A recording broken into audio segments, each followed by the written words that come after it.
Chapter 384. Unique Set Equipment. Despite also being a level 30 chieftain, the Blade Demon was far more powerful than the skeleton giant. Realizing that he could not face the Blade Demon directly, Shifeng immediately activated Windwalk and ran. He wanted to break away from the combat area as quickly as possible. However, after running for over 100 yards, the Blade Demon was still on his tail. Although Shifeng's movement speed was much higher than the Blade Demon's, with the countless blades in the sky restraining him, Shifeng was not actually much faster than the Blade Demon. The distance between the two hovered around 30 yards. The Blade Demon was determined to chase Shifeng to the ends of the world. As long as the Blade Demon caught up to Shifeng, he would have to deal with the attacks from both the Blade Demon and the swords descending from the sky. At that time, his fate would be sealed. I need to find a way to deal with it. I'll be in trouble if it catches up. Shifeng examined the surrounding terrain. The area around him was the very definition of flatlands. The fields were endless, and there was nothing that he could use to his advantage. However, as Shifeng moved further away from Sword Peak Mountain, the number of swords that descended from above increased. It was as if they were reminding Shifeng that he was not allowed to move away from the mountain. However, Shifeng couldn't care less right now. If he stopped, only death awaited him. Hence, he continued running at full speed while enduring the countless swords raining down on him. After running for a certain distance, Shifeng suddenly noticed that, whenever the Blade Demon behind him touched the densely packed swords that had fallen to the ground, damages of -100 would appear above its head. Due to the hindrances in its path, the Blade Demon's speed also slightly decreased. Shifeng's troubled expression transformed into a wicked smile. Just before the effect of Windwalk was about to disappear, Shifeng took out a speed scroll from his bag and used it. He then continued running away from Sword Peak Mountain. This time, however, Shifeng purposefully zigzagged. This way, if the Blade Demon wished to approach him, it would definitely collide with the swords on the ground. As a result, not only would the Blade Demon's speed decrease, but it would also receive a continuous stream of damage. The Blade Demon had a total of 300,000 HP. With its battle recovery, it could regain 3,000 HP every 5 seconds. Shifeng could not kill the Blade Demon by relying only on the scattered swords. Hence, Shifeng occasionally threw the blazing meteor at the monster. However, the Blade Demon's defensive capabilities were simply too powerful. Out of all of Shifeng's attacks, only 10% struck the Blade Demon. Shifeng also used skills such as Thundering Flash and Earth Splitter, dealing over -1,000 damage with each hit. Overall, the damage the Blade Demon received barely surpassed its battle recovery. If Shifeng wanted to kill the Blade Demon, he would need to spend a very long time to do so. It seems that I can only drag things out. Shifeng had no other options. The only fortunate thing about this situation was that the Blade Demon could eventually die. Time passed. Bit by bit while Shifeng played his game of cat and mouse with the Blade Demon, White River City had become extraordinarily lively. Zero Wing had finally started its recruitment. The independent players, who had waited eagerly for this moment, were incomparably excited as everyone arrived at Zero Wing's recruitment location. Anticipation overwhelmed them. The Purple Sun Mansion, the real estate that occupied the largest landmass and best location in White River City, was actually Zero Wing's guild residence. I'm not seeing things right? Isn't this the Purple Sun Mansion? Zero Wing isn't even giving the other guilds a chance. Damn, Zero Wing's guild hall is huge. It won't have any problems holding several thousand players at a single time. That's nothing. I have a brother in Zero Wing. I hear that it's even more amazing inside. Aside from having a high-class bar, many NPCs appear every day to issue guild quests. The number and variety of guild quests they get far surpass those available at the Adventurers Association. Not only can members of Zero Wing obtain a lot more EXP, but the item rewards they can get from the quests are also much more abundant. Some quests even reward secret silver items. Also, if members rest inside the guild hall, they can accumulate a double EXP buff. There are private rooms available for rent too. For a time, everyone began forming a long queue outside Zero Wing's guild residence, enthusiastically applying to Zero Wing. From a glance, the number of players in line had already exceeded 30. 000 The many benefits such as high-level quests, double EXP buff, private rooms and more had sent all the independent players into a frenzy. Meanwhile, when news of Zero Wing's guild residence spread, the various guilds throughout Starmoon Kingdom tumbling into a turmoil. Originally, these guilds didn't think much of a guild residence. However, they never expected a guild residence to provide such significant benefits. All this time, they regarded a guild residence as only a symbol of a guild's establishment, a place where guild members could gather and chat. Now that they realized what a guild residence could do, the upper echelons of these guilds felt a chill crawl down their spines. A guild residence was simply too terrifying. Not only could it increase the leveling speed of guild members, but it could also provide a source of coins for the guild. Now that Zero Wing possessed its own guild residence, the guild would no longer have to purchase coins using credits or form teams to specifically farm coins. The guild residence also had other aspects that could allow a guild to develop quickly. How could guilds like theirs that did not possess a guild residence compete with Zero Wing now? At this time, the first-rate guilds who were not originally concerned with Zero Wing had to re-evaluate their opinions. Young Master Feng. Now that Zero Wing has revealed their guild residence, everyone in Starmoon Kingdom has shifted their attention back to them. Overwhelming Smile's achievement can no longer hamper Zero Wing's recruitment. Should we focus on solidifying the branch guild in White River City? I have really underestimated Black Flame. However, don't think that I am out of options, Feng Xianyang sneered. Since you dare challenge me, you will only have one ending. Tell Overwhelming Smile this. Don't worry about spending money. Just steal as many players from Zero Wing as possible. I want to see just how a guild without many members can develop. Shortly after Feng Xianyang gave his command, Overwhelming Smile took action. Overwhelming Smile shocked the various guilds in White River City. Overwhelming Smile has gone insane.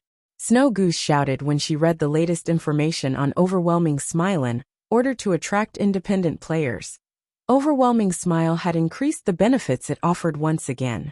At this moment, it offered 4 times what Dark Star had in the past.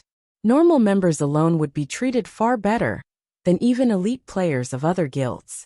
The benefits offered to Overwhelming Smile's elite members was beyond comparison. Overwhelming Smile even began to publicly poach Zero Wing's normal members, promising them threefold what the other guild members received if they joined the guild originally. Overwhelming Smile's increase in the benefits was already shocking. Now that they took it a step further and offered another threefold raise, how could the members of Zero Wing not be tempted? In fact, some members already considered withdrawing from Zero Wing and defecting to Overwhelming Smile. Is Overwhelming Smile planning to destroy us with money?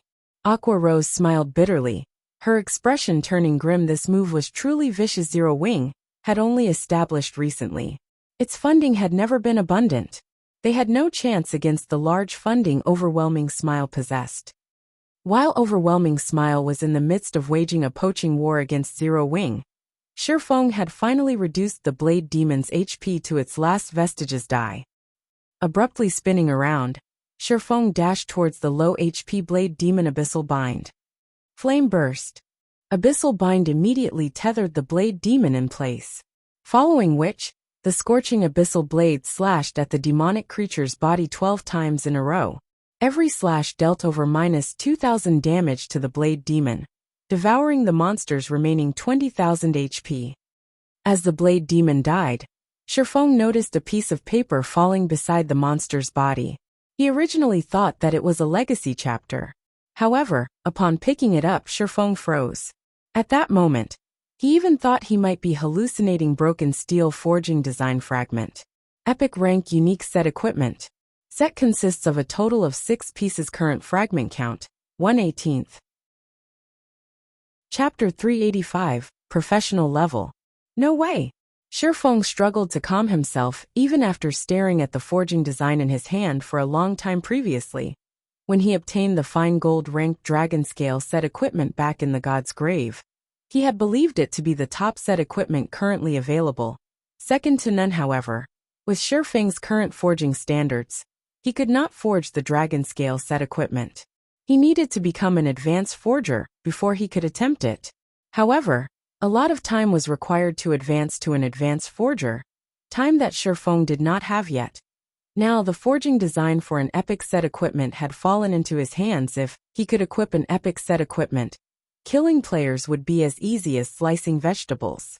He would truly be invincible among fellow players. Originally, Shifeng's head had ached thinking about ways to deal with the 5 cities controlled by Underworld. Now, however, this fragment swept those concerns away. As long as he could don the complete broken steel set equipment, he alone could become enough of a nuisance to disturb those guilds. Now that Shifeng knew the blade demons dropped the forging design for the broken steel set equipment, even if he had to exhaust himself for a few days, he would obtain all the forging design fragments. Shifeng was suddenly brimming with enthusiasm. Turning around, he charged toward Sword Peak Mountain in search of another blade demon. Unknowingly, another day had passed in God's domain before Shifeng logged out of the game. He had killed several dozens more skeleton giants and blade demons. In the 2 days he had spent in the Origin Sword domain, Shifeng had obtained a total of 33 legacy chapters and 8 broken steel forging design fragments. He was not far from completing both the legacy book and the broken steel set equipment forging design. Shifeng had lingered in God's domain for 2 natural days without logging out to rest, as his body had been in the virtual gaming cabin all this time. The moment he stepped out of the cabin, his stomach growled a hungry complaint. However, his body did not feel any discomfort after laying motionless for 2 days.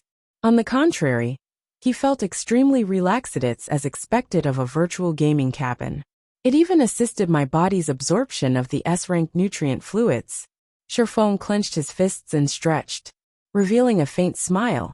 He thought, my punching power should be around 320 kilograms now. Originally, Shifeng had needed 5 days to absorb a bottle of S-rank nutrient fluids, allowing the liquid to restore his body's vitality and repair broken cells. Now, however, only 2 days had passed, and Shifeng had already absorbed the S-rank nutrient fluids. Shifeng judged that, based on his body's current condition, he should barely meet the standard of a professional fighter. His current body had already far surpassed his body in his previous life. At the very least, his physical fitness was no longer inferior to the apex experts of God's domain. Being young really is great. If I started training my body only after I turned 25, it wouldn't really make a difference. Shifeng was satisfied with his current physical fitness. As long as he continued his training, his physical fitness would continue to improve. At that time, he could exert more of his brain's potential, allowing him to break through the boundaries he had never been able to cross. Although Shifeng was hungry, he did not immediately look for something to eat. Instead, after leaving the virtual gaming cabin, he walked towards his fridge and retrieved a bottle of A-rank nutrient fluids. He then filled his empty stomach with the cold liquid after having not eaten for 48 hours. Although he had the protection of the virtual gaming cabin during this period, filling his stomach with solid food would negatively impact his body. It was best to drink nutrient fluids first and let his stomach gradually adapt. After a few hours, he could have a proper meal. Looking at the bottle of A-rank nutrient fluids in his hand, Shifeng felt like he was dreaming. Over 10 days ago, he had lamented spending 10 credits on a meal. Now, however, despite drinking a bottle of nutrient fluids that cost 10,000 credits, he felt nothing at all. Although his reincarnation was part of the reason, it was more due to his change in mentality brought about by strength. Suddenly, his doorbell rang. Accessing the doorway monitor through his quantum watch, Shifeng discovered Blackie standing outside his door. For some reason, Blackie looked panicked. It looked like he had some very urgent news. Shifeng promptly disabled the lock to his front door, using his quantum watch. Brother Feng, where have you been these past 2 days? I haven't been able to contact you all this time. I even wondered if you were in some kind of accident. As Blackie burst into the apartment and saw that Shifeng drinking a bottle of nutrient fluids, he unconsciously heaved a sigh of relief. What could possibly happen to me? Shifeng chuckled. Did something happen while I was gone? Of course something happened. Overwhelming Smile had been poaching our members. Although our guild's member count has increased steadily, the benefits Overwhelming Smile is offering are too enticing, and many have started considering defecting to Overwhelming Smile. initially thought of increasing the benefits Zero Wing provides as well. However, Sister Aqua said no. Although Sister Fire Dance only focuses on the guild's core team, she agreed with Aqua Rose's opinion. However, at this rate, more members will leave the guild.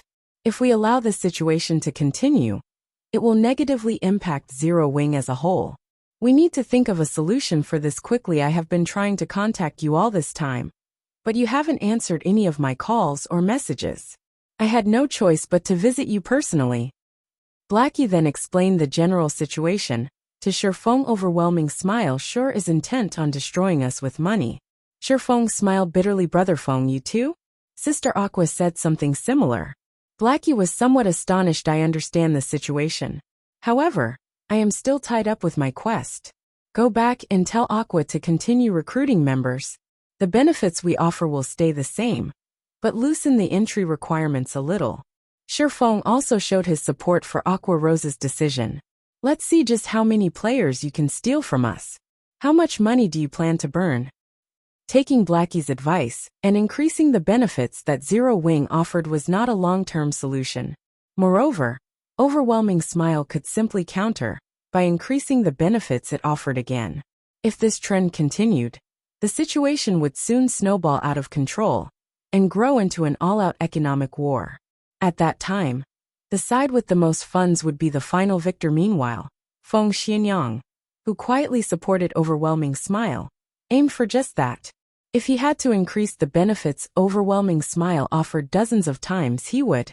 He was confident he could destroy Zero Wing this way. Meanwhile, although Zero Wing could cause Overwhelming Smile to suffer greater losses by raising the benefits it offered, they would still lose. Zero Wing did not have the support of a large corporation. It also did not have the funds to contend with Overwhelming Smile.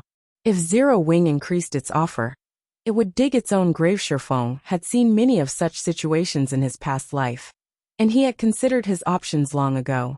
The best thing was to bide their time and stay on course. However invincible the opponents might seem, he would forever remain true to himself. Moreover, when Shifeng had established Zero Wing, he had intended to establish a guild that was pure, rather than one where its members would leave because of a little enticement.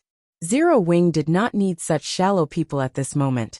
Instead of cursing, Shifeng wanted to thank Overwhelming Smile for ridding the scum from his guild. Shifeng's reply left Blackie speechless. However, since Shifeng had already decided, he would fully support his guild leader. In truth, Blackie knew that increasing the benefits the guild provided would only increase the burden of Zero Wing. However, he still could not help his panic. Now that he had obtained Shifeng's reply, his anxiety began to fade. Chapter 386, Tier 1 Skill. After receiving Shifeng's confirmation, Blackie gave his report regarding Zero Wing's recent recruitment. Despite their plans, Overwhelming Smile's appearance did not negatively affect Zero Wing's recruitment. Instead, Overwhelming Smile had made Zero Wing even more popular than before, driving more players to apply to Zero Wing. Some players from other guilds even withdrew from their respective guilds to join Zero Wing. As a result, the entrance of Zero Wing's guild residence was crowded with a sea of players. Those who did not fully understand the situation even thought that Zero Wing had already become White River City's overlord. Though, those who knew the situation silently ridiculed the players rushing to join Zero Wing. After 2 days of chaotic recruitment, Zero Wing had grown from around 5,000 members to having over 10,000. If not for Overwhelming Smile's interruption, Zero Wing would have no problems surpassing the 30,000 member threshold. Unfortunately, many of the players who had been accepted into Zero Wing then defected to Overwhelming Smile almost immediately. By doing so, they could enjoy triple the benefits of the ordinary members of Overwhelming Smile, which was 12 times the treatment normally offered by other guilds. How could anyone resist such a tempting offer? Zero Wing will only suffer if this continues. I need to think of a plan quickly. Shifeng frowned as he listened to Blackie's report. If the situation continued to evolve like this, Overwhelming Smile would have to waste astronomical sums of money. However, Overwhelming Smile's poaching of Zero Wing's members would also increase its prestige. increasing the guild's strength in White River City. Others might not know that Overwhelming Smile had underworld support from the shadows, but Shifeng knew. In addition to Maple City, Underworld had also taken control of 4 more cities surrounding White River City.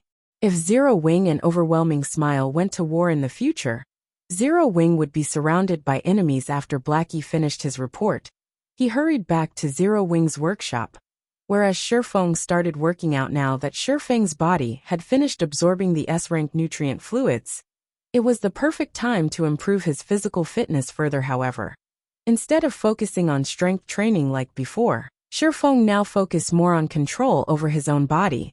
When noon arrived, Shifeng called for a takeout. After finishing his meal, he dove back into the world of God's domain. Shifeng had not come up with any good ideas to counter Overwhelming Smile's suppression through wealth. The only thing he could think of right now was increasing his strength. After logging into the game, Shifeng continued his hunting operation through his previous 2-day search. Shifeng had grasped the general respawn time for the monsters surrounding the Sword Peak Mountain. As for the location with the highest spawn rate, that would be on the Sword Peak Mountain itself. However, Shifeng had not climbed the mountain throughout this period. He doubted that the legacy trial of one of the 10 Great Saint legacies would be so easy to clear. Although the skeleton giants and blade demons were indeed challenging, a legacy trial that was supposed to be as difficult as a legendary quest should not be so simple. In Shifeng's opinion, the true danger of the Origin Sword domain waited for him on the Sword Peak Mountain. Hence, Shifeng had yet to set foot on the mountain. Instead, he had searched for monsters around the foot of the mountain all this time, silently increasing his strength in the Origin Sword domain. Shifeng did not obtain any EXP from the monsters he killed. The drops he obtained were also limited to the legacy chapters and broken steel forging design fragments. However, there was one other immediate benefit to killing these monsters: skill proficiency. The monsters here were all elites above level 25. Shifeng's main targets, the skeleton giants and blade demons, were even level 30 chieftains. These chieftains exceeded Shifeng by 8 levels. Whenever Shifeng used a skill on these 2 monsters, he would receive bonus skill proficiency points, receiving around 5 or 6 with each use. In the outside world, there was a limit to high-level chieftains available for players to kill. Hence, Shifeng was able to raise his skill levels quickly here. In the Origin Sword domain, Shifeng had upgraded the skills that he normally needed a lot of time to upgrade in just 2 days. At this point, all of his attack type skills had risen to level 10 or above, with some reaching level 11. When he upgraded a skill beyond level 12, it would become a tier 1 skill. Although players had weapons and equipment that could increase their skill levels, that particular increase would not allow a skill to undergo a qualitative change. Only the skill's level would change. For a skill to reach tier 1, players needed to raise the skill past level 12 personally. Meanwhile, as long as Shifeng could grasp a tier 1 skill, his combat power would explode. This was why Shifeng diligently killed the monsters outside the Sword Peak Mountain. With this goal in mind, Shifeng continuously searched for monsters and used his skills repeatedly, allowing his skill proficiency to soar. However, as Shifeng killed more monsters, he discovered something odd: the drop rate of legacy chapters and design fragments plummeted. In the beginning, Shifeng could claim a drop in every 4 or 5 kills. Now, he would only get a single drop after killing over a dozen chieftains. The more legacy chapters and design fragments Shifeng obtained, the harder it became to collect them. If Shifeng did not increase his killing speed, it would be impossible for him to gather the required items within 5 days. In the bright side, where players in the outside world normally needed over a week of effort, Shifeng only needed a few hours to upgrade a skill from level 11 to level 12. His efficiency was staggering. After just half a day's worth of effort in God's domain, Shifeng had already promoted Chop to a tier 1 skill. Chop, action type. Requires sword. Tier 1, level 1, proficiency 0/30, 000. Additional 600 base damage. Deals up to 3 consecutive hits in 1 second. If attacks land in the same location, damage increases by 50%. Attack range, 6 yards. Cooldown 3 seconds. Compared to the tier 0, level 12 Chop, the base damage had not increased much. However, When using the Tier 1, Level 1 chop, Shifeng could swing his sword 3 times in 1 second. Moreover, if his attack struck the same location, his damage would increase by 50%. Not only did Tier 1 skills increase a player's power, but they also increased a player's freedom of attack. In other words, the more skilled a player was, the more damage they could deal. This was why, despite being the same level, Tier 1 players were far more powerful than Tier 0 players. Tier 1 players also possess much higher attributes and a larger variety of skills. Tier 0 players had no chance of contending with Tier 1 players of the same level. It's been a while since I've used the Tier 1 chop. Let's use you as a warm-up. Shifeng dashed towards the skeleton giant's side before him and used the Tier 1 chop. A sharp aura covered the abyssal blade. In the blink of an eye, Shifeng brandished the weapon 3 times, sending 3 sword auras slashing at the skeleton giant. The 3 sword auras combined, forming an even sharper and more powerful sword aura that slashed at the skeleton giant's joint. 376 minus 2048 -2 062. Aside from these 3 high damages, the skeleton giant, which had remained unperturbed by Shifeng's attacks, had suddenly fallen to the ground. The power of the Tier 1 skill was clear after the skeleton giant fell. Shifeng had a much easier time attacking it, following which, Shifeng used one skill after another on the undead creature. If the skeleton giant stood up, Shifeng would use chop to attack its joints, knocking it to the ground once more. A short moment later, Shifeng had slaughtered the skeleton giant effortlessly due to the Tier 1 chop. Shifeng's battles between the skeleton giants and blade demons had become much easier and took less time than before. Moreover, as Shifeng's efficiency grew, he used his skill more frequently. After spending another 2 days, Shifeng finally upgraded Thunder Flame Explosion to Tier 1 as well. Now, Shifeng's attack type skills that required skill proficiency were all Tier 1 skills. Compared to when Shifeng had just entered the Origin Sword domain, his combat power was far more frightening. It should be about time to climb the Sword Peak Mountain. Chapter 387 Magic Night. Shifeng had already stayed in the Origin Sword domain for 3 days now after killing a large number of chieftain-ranked skeleton giants and blade demons. The number of legacy chapters and broken steel forging design fragments he could obtain from these 2 monsters had also reached its limit. No matter how many of these monsters Shifeng killed, they no longer dropped any items if not for the fact that Shifeng wanted to upgrade all his attack type skills to Tier 1 skills and raise his current combat power to its utmost. He would have long since charged up Sword Peak Mountain, although he could still continue trying to upgrade the tier of his skills. The amount of skill proficiency required to raise a skill from Tier 1 to Tier 2 was simply too much. This was a feat that could not be accomplished within a short amount of time. In addition, Shifeng did not have much time left. Shifeng had promised to help Gentle Snow in 5 days' time. Hence, he had no choice but to proceed with the legacy trial. Moreover, during this period of time, another major incident had occurred in White River City. After taking the first clear of the large-scale team dungeon in Maple City, Overwhelming Smile had gone on to claim the first clear of the Land of Death, the large-scale team dungeon in White River City. Meanwhile, Ouroboros' team, which was led by Gentle Snow, was a step behind, becoming only the second team to clear the Land of Death. Although Gentle Snow was only a step behind, it was a world of difference. The reason being, only the first team to clear a large-scale team dungeon would have its achievement announced. There was nothing waiting for second place. If Gentle Snow wished to have an announcement of her own, then she would have to clear the Hell Mode Land of Death. However, the Hell Mode of the Land of Death was much more difficult than Hard Mode. She would require a large amount of time to raid the Hell Mode Land of Death, making it not worth her effort at all. It was much better for Gentle Snow to place her focus on raiding level 20 large-scale team dungeons, especially 100-man team dungeons, compared to going from level 10 to 20. The time span between level 20 and 30 was much wider.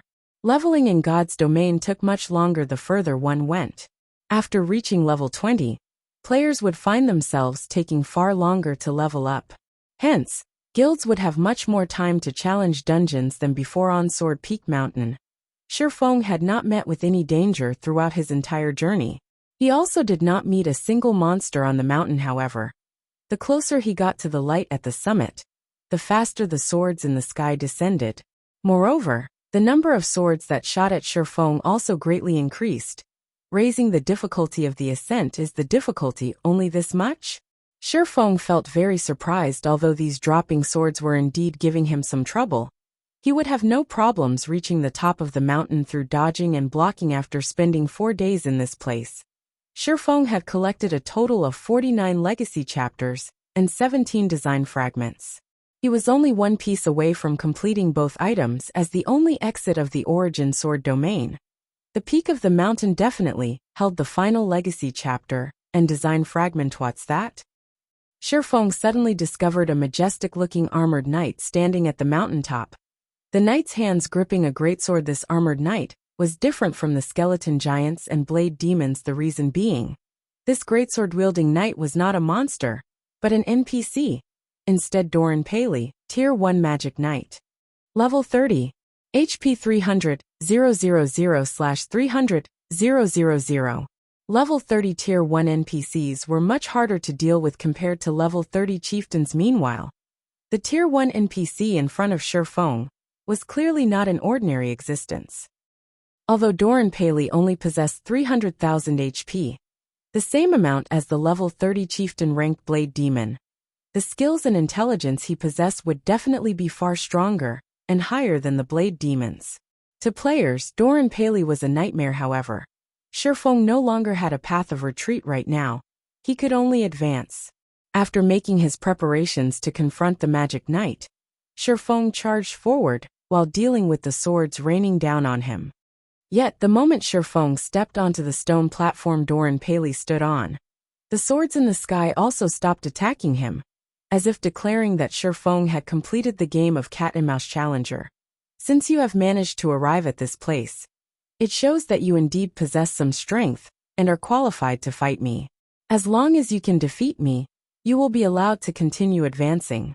When Doran Paley noticed Shifeng, instead of entering battle immediately, he revealed an excited expression and explained, "Starting now, you have 5 minutes to prepare.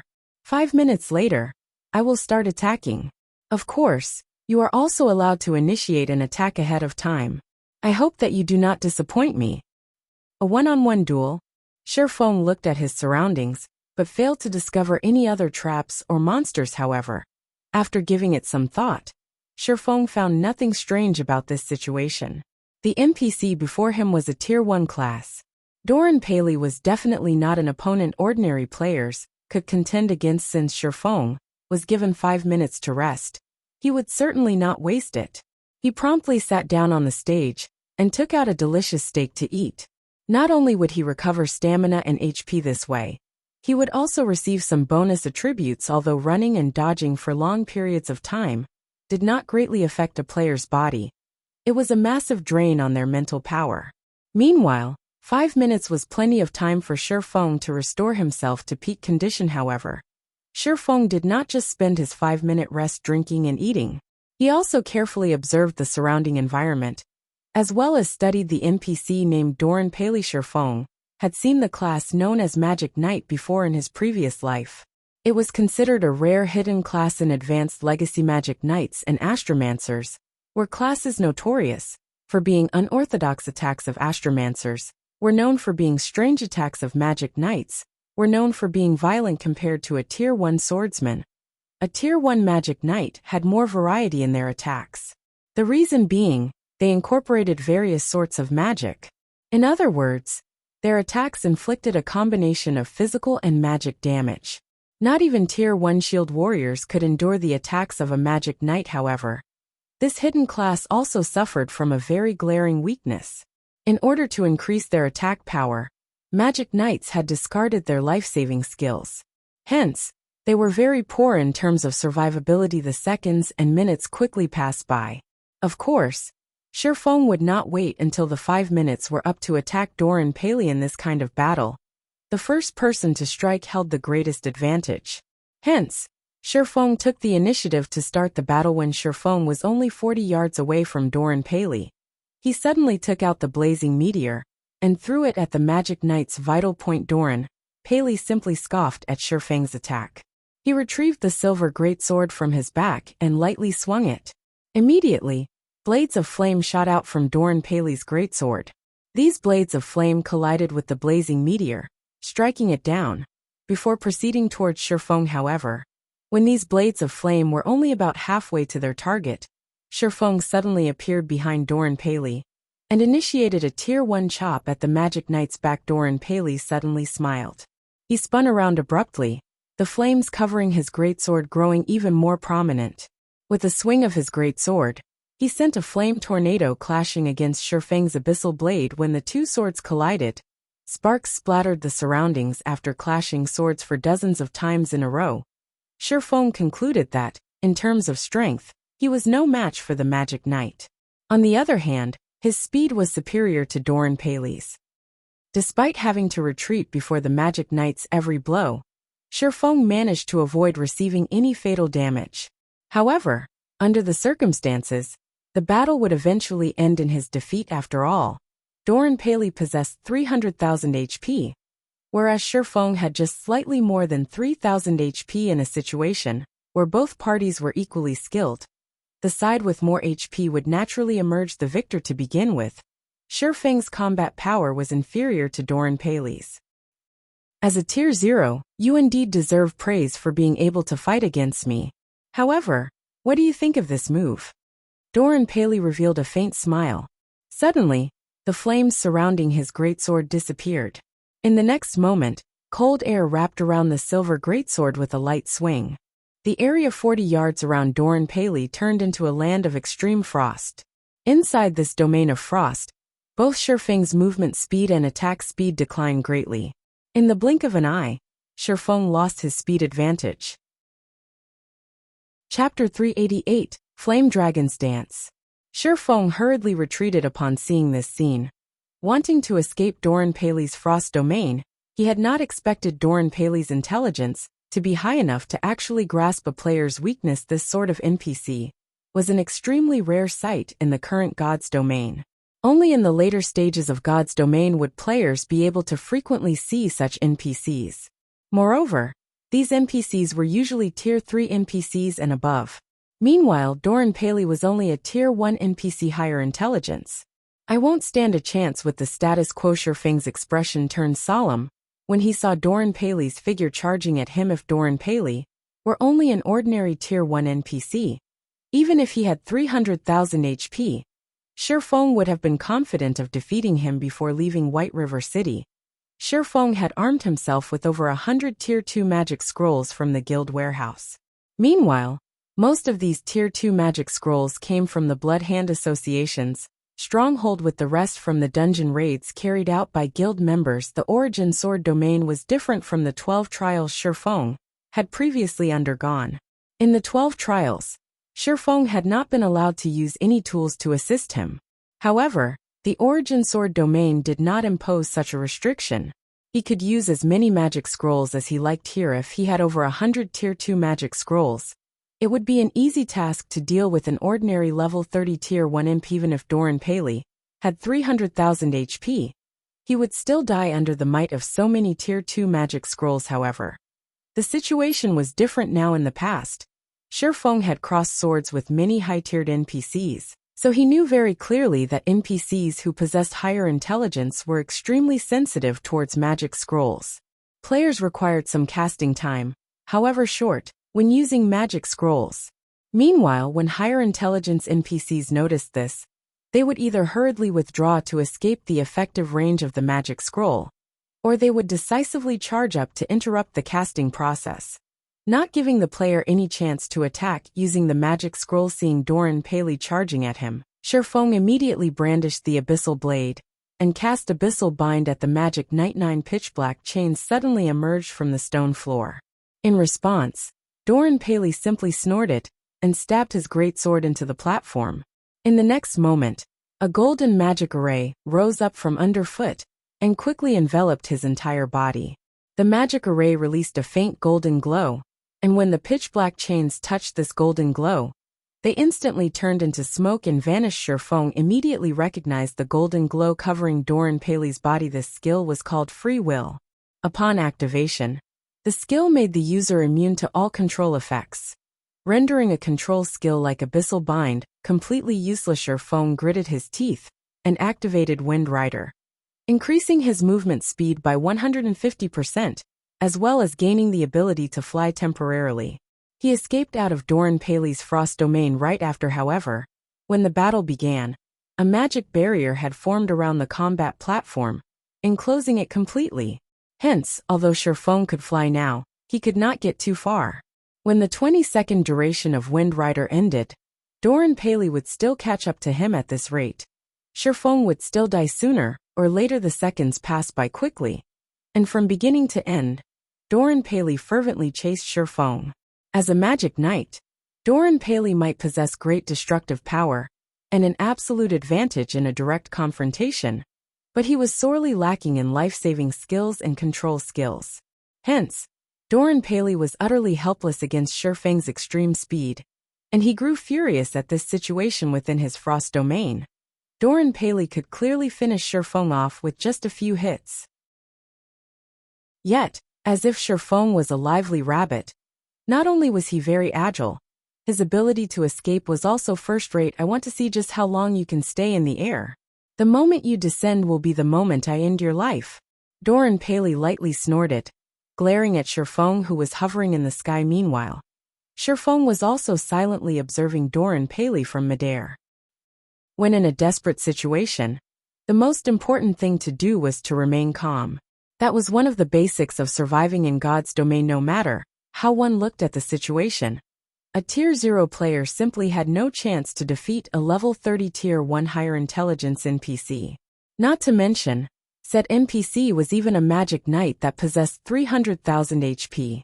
If it were anyone else standing in Sherfeng's place right now, they would have long since lost their lives. Despite his dire situation, Sherfeng remained very calm. The reason being, he knew very clearly that legacy trials would not mercilessly toy around with players. Sherfeng firmly believed that the trial should have given him a lifeline. However, where was this lifeline? The entire stone platform was currently enveloped by a magic barrier. Moreover, the platform was completely flat, with a range of activity of only 100 by 100 yards available. The entire platform was paved with black stone slabs with strange patterns engraved all over them. Meanwhile, the patterns on these dozens of stone slabs came together to form magic patterns that Sherfeng had never seen before. Other than those, there was nothing else on the stone platform. Is my lifeline these magic patterns? Sherfeng had a certain amount of understanding in regard to magic patterns. However, he only grew confused when he looked at the magic patterns engraved into the stone slabs.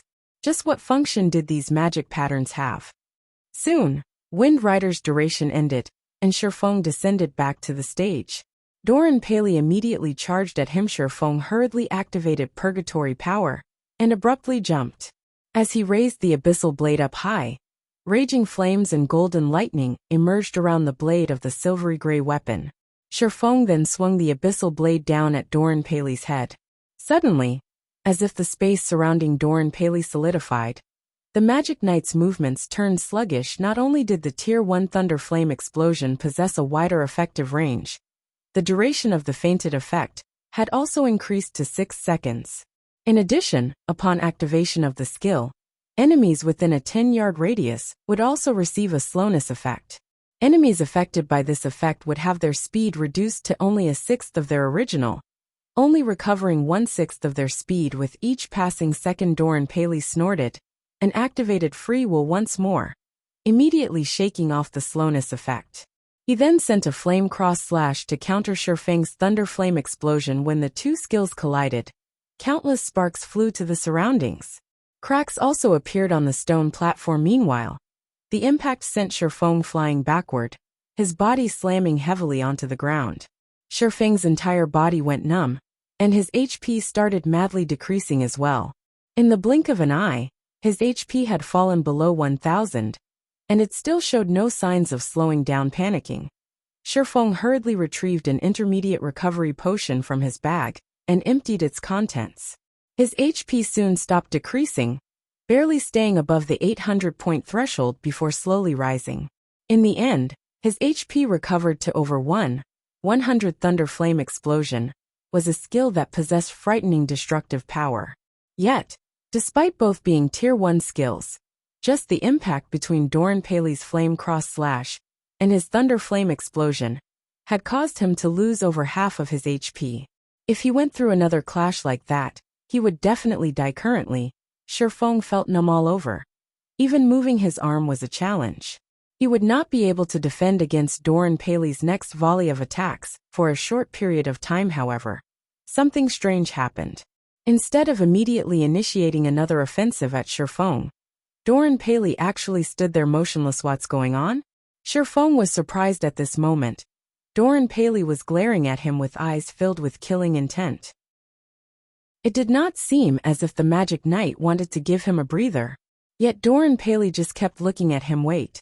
His armor. Shifeng discovered cracks on Doran Paley's black armor.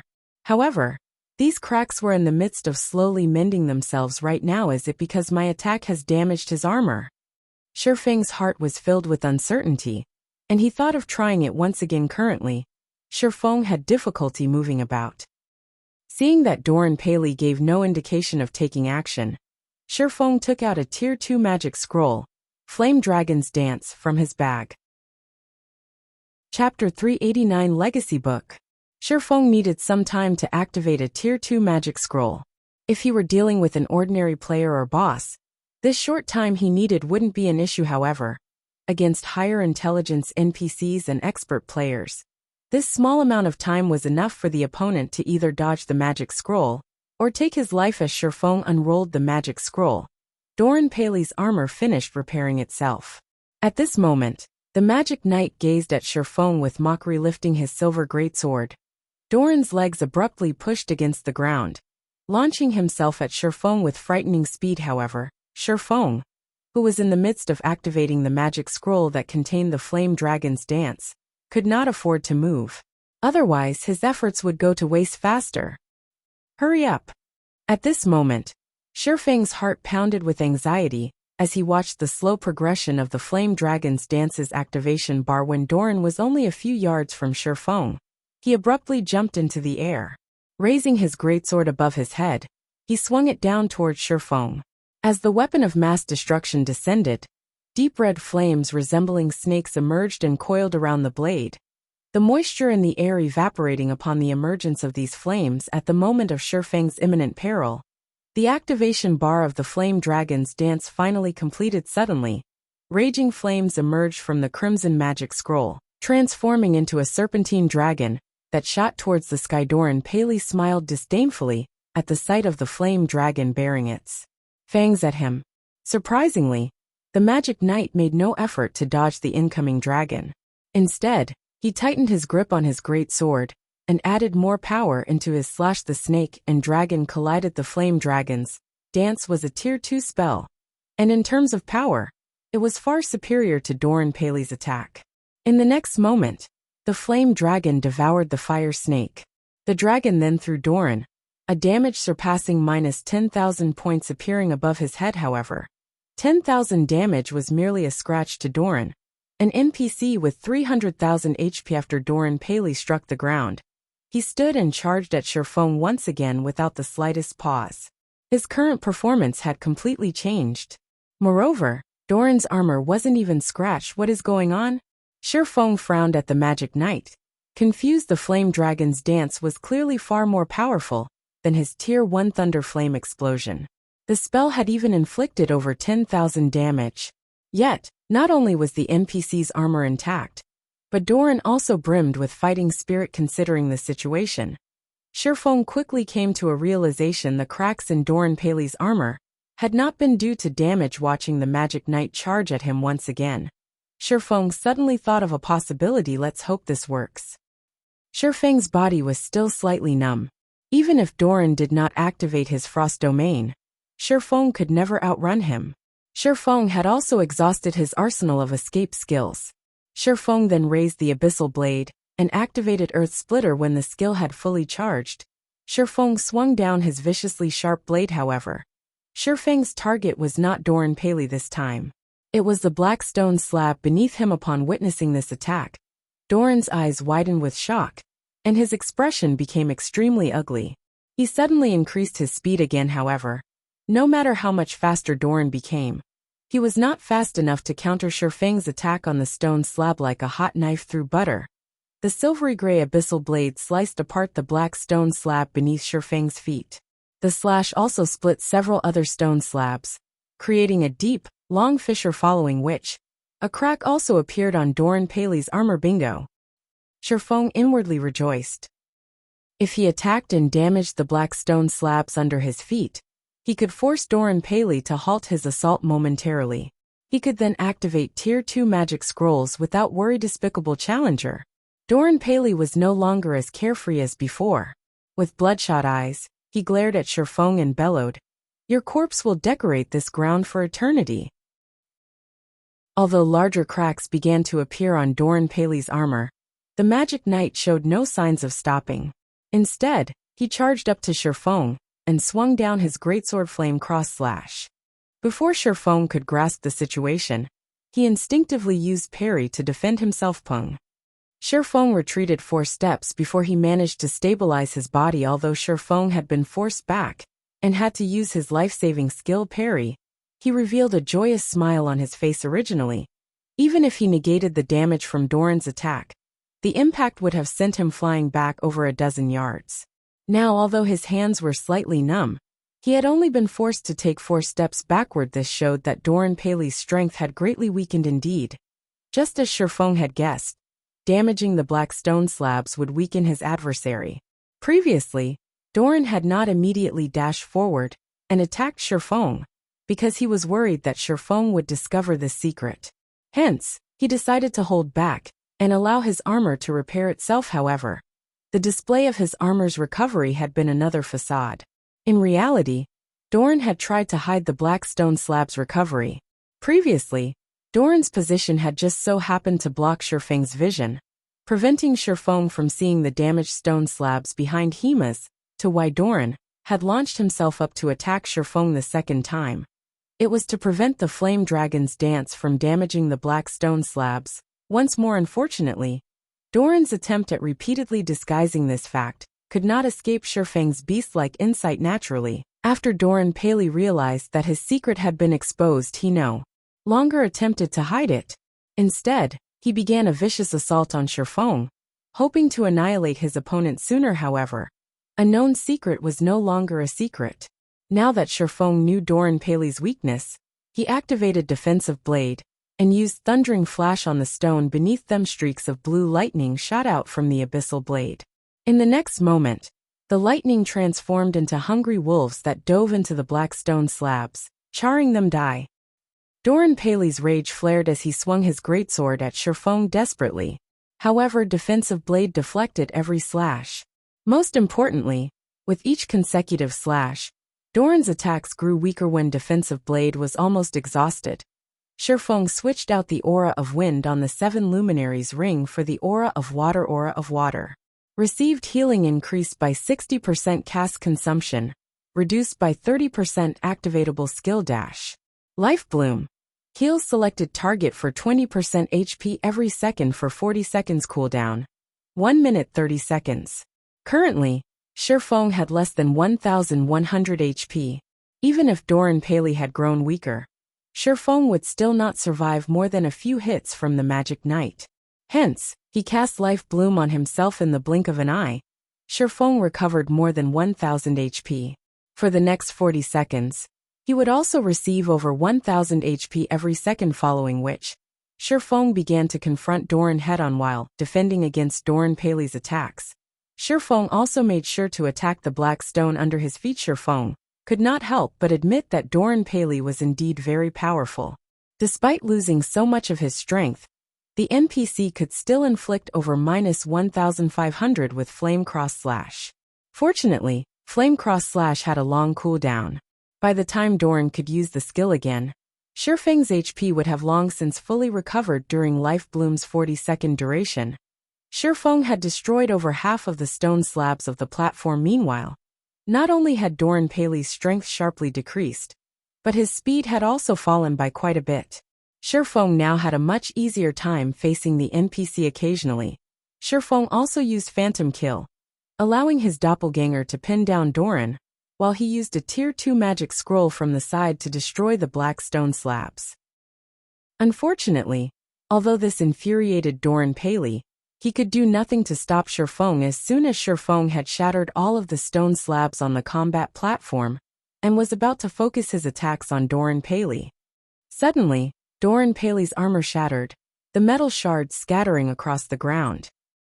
Doran Paley then gripped his head with both his hands and let out an agonized scream that echoed throughout the Sword Peak Mountain. In the next moment, Doran Paley's full HP bar emptied, his body transforming into particles of light and vanishing. 4 items dropped to the ground in place of Doran's body.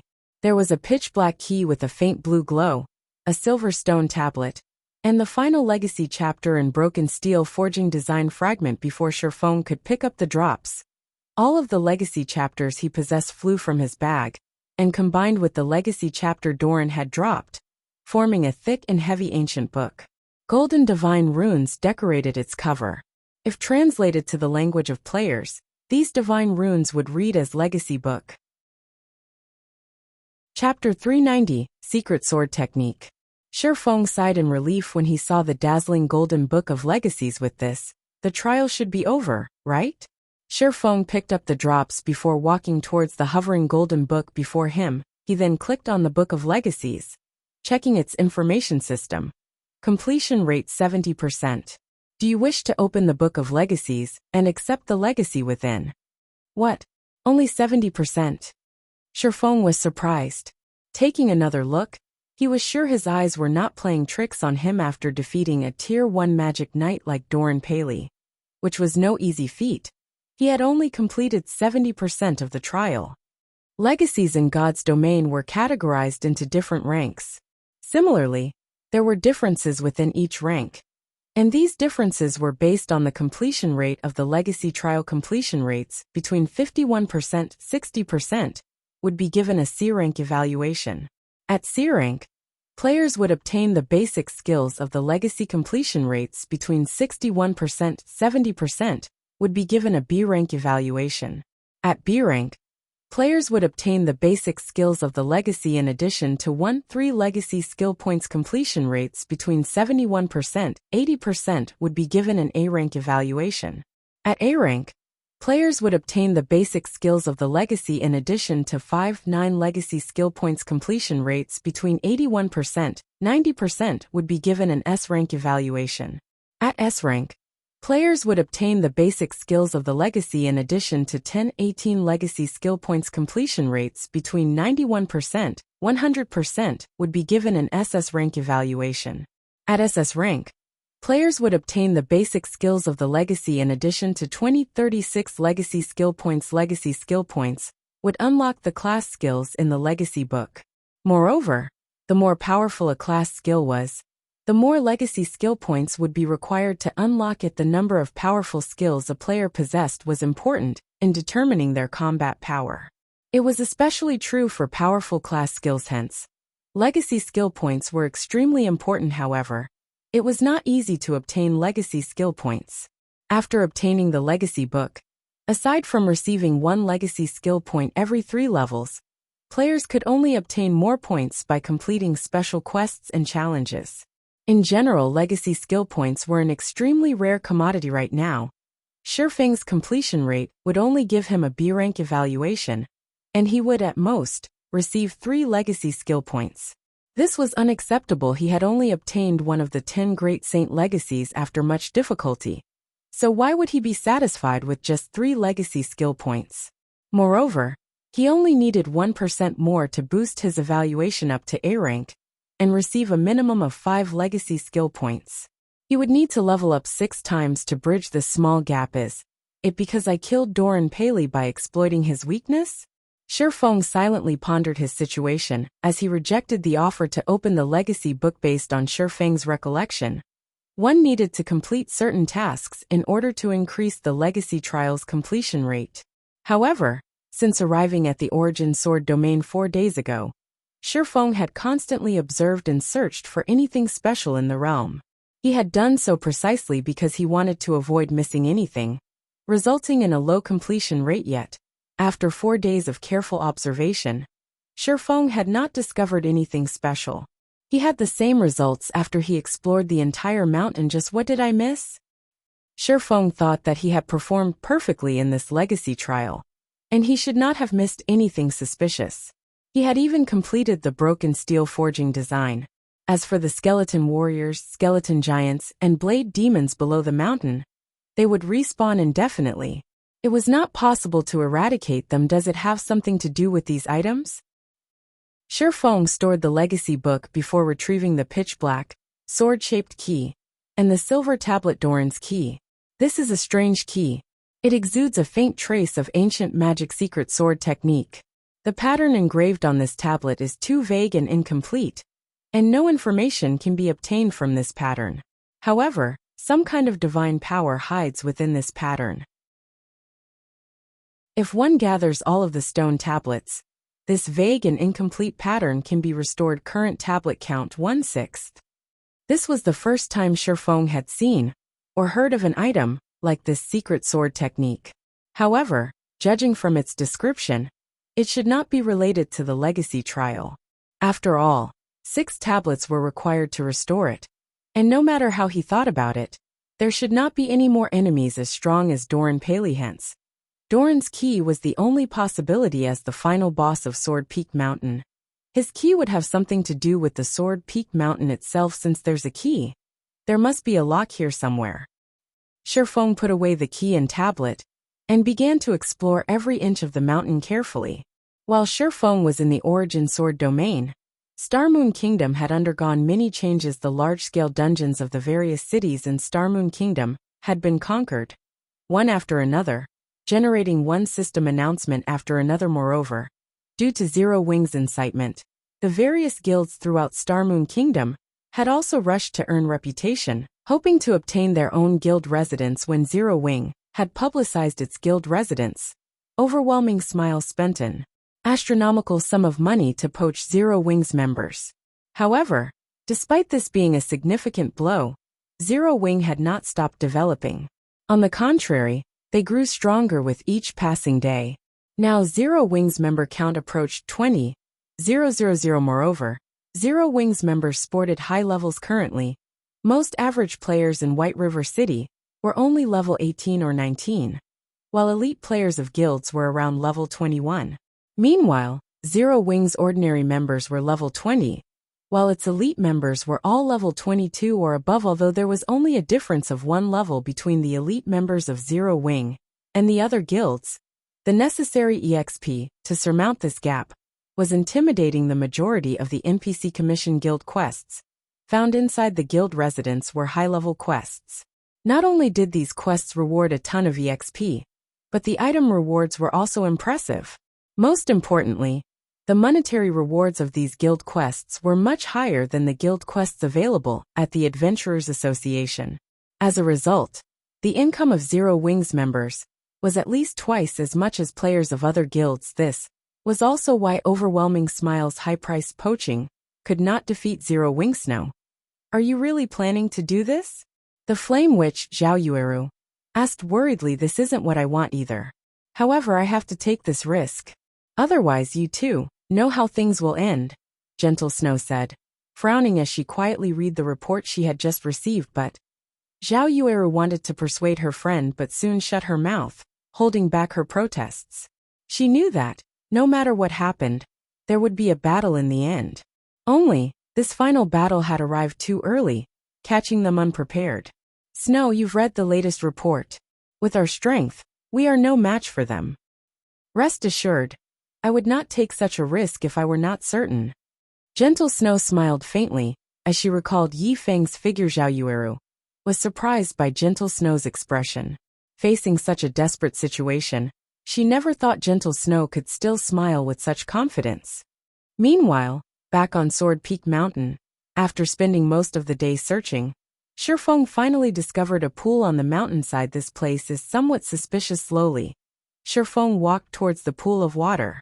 Dipping his hand into the pool, Shifeng immediately realized that ice had formed over his hand, freezing it solid.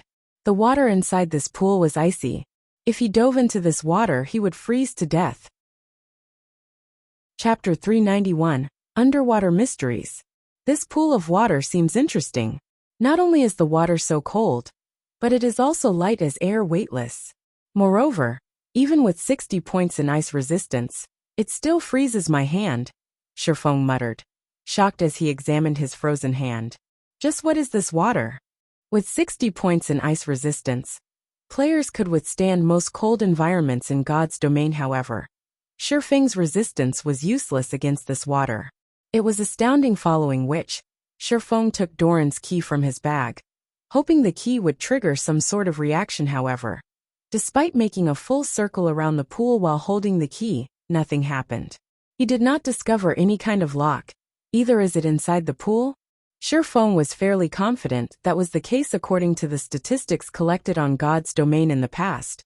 Most chance encounters and treasures were normally found in treacherous lands.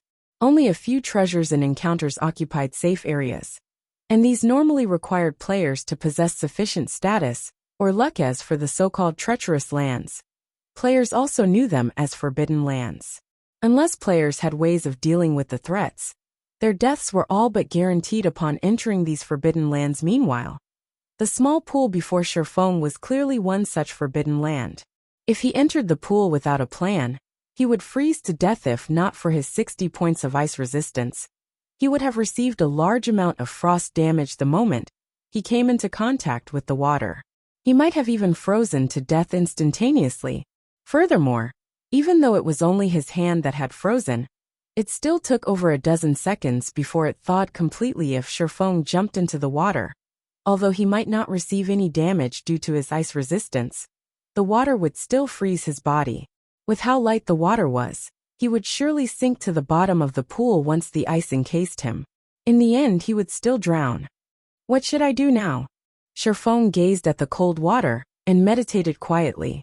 It would be great if I could increase my magic resistance. It had never been easy for players to raise their magic resistance. It was also impossible for players to come into possession of equipment that could raise magic resistance at this stage of the game. Even if they had such equipment, the effects would be minimal. Sherfeng only managed to accumulate 60 points in ice resistance due to the ice blue devil flame and the golden stigmata. For ordinary players, they'd be lucky if they had 10 points of ice resistance at this stage of the game. Of course, the quickest way to raise one's magic resistance was to consume a magic resistance potion. Even a basic magic resistance potion could raise one's magic resistance significantly. If Sherfeng could consume an intermediate magic resistance potion, adding that to his own magic resistance, he might be able to cope with the frosty water. However, Sherfeng did not have any magic resistance potions on him. At the moment, the recipe for basic magic resistance potions only dropped in level 20 maps and above. Meanwhile, the recipe for intermediate magic resistance potions only dropped in level 40 maps and above. Obviously, Sherfeng could not obtain any of these recipes right now, not to mention the recipe for the specialized ice resistance potion. However, if he could not enter the pool, how was he supposed to obtain the remaining 30% completion rate? If he entered the pool, he would become an ice sculpture. Unless he could get his hands on an ice resistance potion, he had no way to combat the powerful cold within the pool. This freezing effect is truly troublesome. I wonder if Fantasy World's magic damage immunity will work? Sherfeng touched the water and allowed his hand to freeze once again. He then tried the activatable skill of the Aura of Illusion, Fantasy World. However, even after activating Fantasy World, the freezing effect had not dispelled. If Aura of Illusion won't do, what about Aura of Space? Unwilling to give up, Sherfeng waited for another minute before switching to the Aura of Space and submerging his hand into the pool water once again. This time, a miracle actually happened. Although Sherfeng could still feel an unbearable, biting cold, his hand did not turn into a solid block of ice as expected. Heaven will always leave a door open. As long as he dealt with the pool's effect, which bound his movements, he would have an easier time dealing with the water. So what if he had to endure a little cold? Sherfeng was confident that he could tolerate it, following which, Sherfeng activated Phantom Kill and had his doppelganger remain by the poolside as insurance. Within 40 seconds, if his life were threatened, He could immediately swap positions with his doppelganger. Feng then dove into the pool, creating a loud splash as the water was extremely light. Feng managed to sink quickly with little effort. Moreover, the deeper he sunk, the darker it became. Soon darkness devoured Feng's surroundings. It was as if he had fallen into a bottomless pit. Currently, Feng felt as if he had suddenly been thrown into the Arctic North naked. The slightest movement stung painfully inside this chilling water. If any normal person were in his place, they would have definitely screamed in pain. However, from beginning to end, Feng only gritted his teeth and remained silent as Feng sunk deeper into the pool. The stinging sensation became more intense. At this moment, even someone with a strong will, such as Feng, could no longer cope with the pain. His complexion had paled, and his eyes were bloodshot. The pain was so unbearable that he could not even scream if he wanted to. Why haven't I reached the bottom yet? Feng's anxiety grew as he looked at the time. 10 seconds had passed since he jumped into the water. Although he had not received any actual damage thus far, the pain took a huge toll on his mental strength. He had greatly underestimated this water. He did not think that the water below would become so cold. Feng was already approaching his limit. After spending 10 seconds in this pool, he was also surrounded by darkness, so he could not see anything below or around him. Struggling, Feng activated Ice Blue Devil Flame. Even while underwater, the Ice Blue Devil Flame burned brilliantly as it wrapped around Feng's body, causing the temperature of the surrounding water to rise rapidly.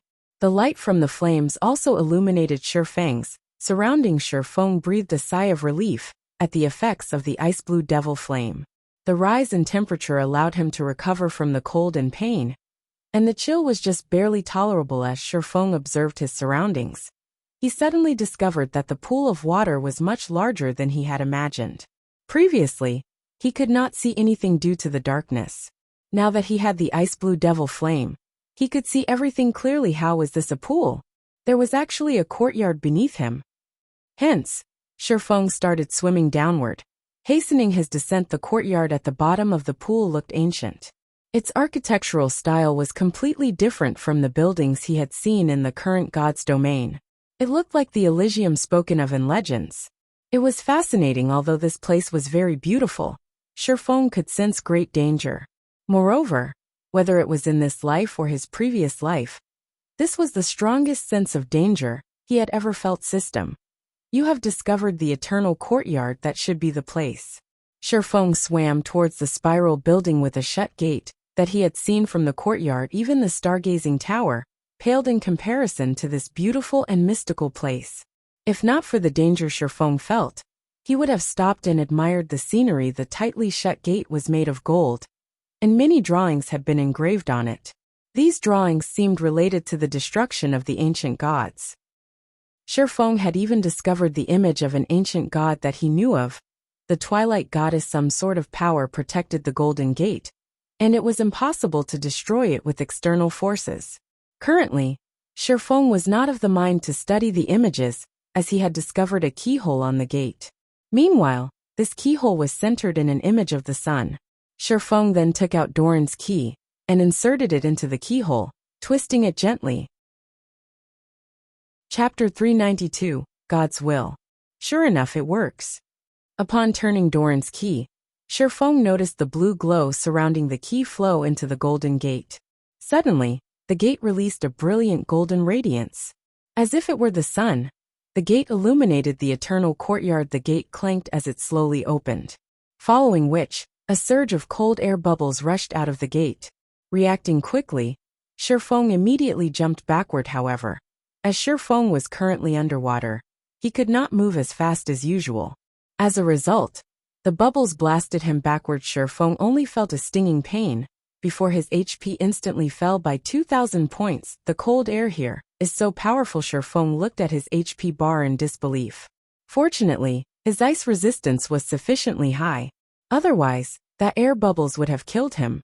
Feng then took out an intermediate recovery potion from his bag and drank it, recovering some of his lost HP. Despite having 60 points in ice resistance, he had still lost 2,000 HP instantly.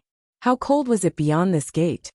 Fortunately, after the gate finally opened, the cold air scattered, and the spiraling tower was no longer as cold as before. After Shifeng entered the temple, he was immediately greeted by a large hall containing golden statues of various ancient gods. Among the many statues, there was one particularly eye-catching statue that depicted a valiant man raising up his sword. That man stood in the very center of the hall, and high-grade swords littered the area around him. A simple glance told Shifeng that there were over 1,000 swords stabbed into the ground. Meanwhile, every sword seemed like it was submitting to the Shifeng, could even faintly feel the abyssal blade in his hand grow restless as if it too wanted to go forth and submit to that. Shifeng was astounded that man in the center of the hall was simply a statue. Yet, the abyssal blade that Shifeng feared even showed signs of submission to him. Just how powerful had he been when he was alive? Meanwhile, a dark blue crystal ball sat below the statue.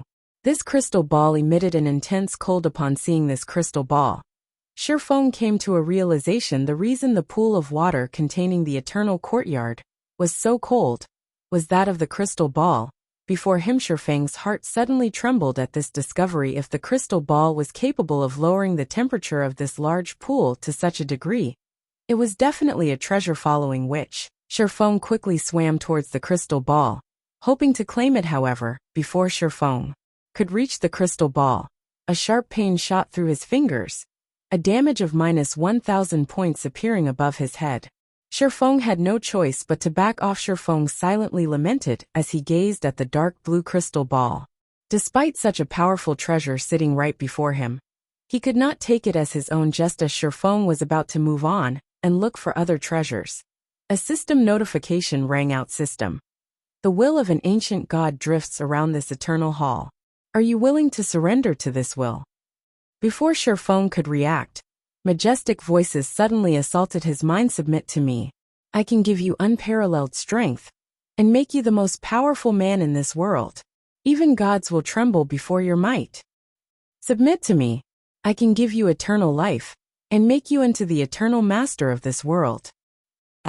Listening to the tempting voices in his mind, Shifeng was suddenly dazed and decided to submit to this will. However, just as Shifeng was about to reply, memories from the past suddenly surfaced in Shifeng's mind. In the past, because he chose not to submit to world dominators, Shadow had forced him out of God's domain.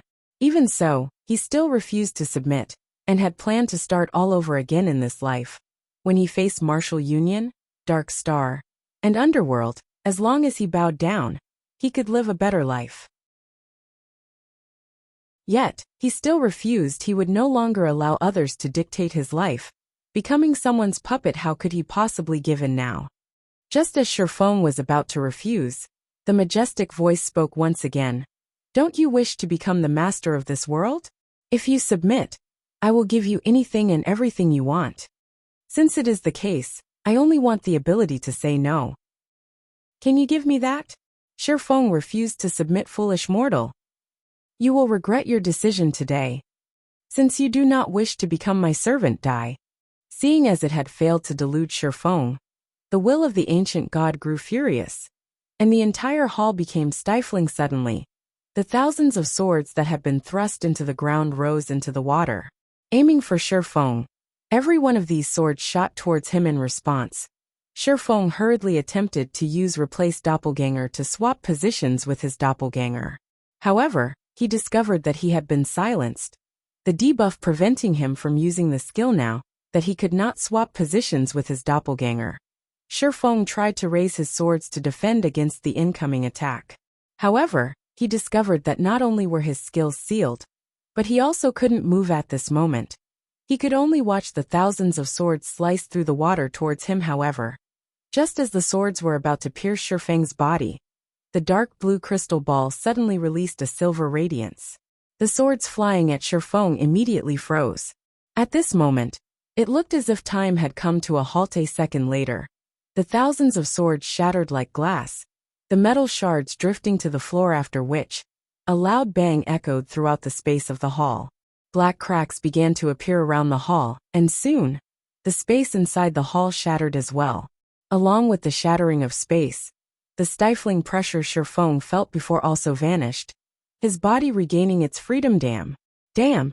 You actually dare spoil my business. Although this heaven-blessed individual has rejected me, I can still look for others.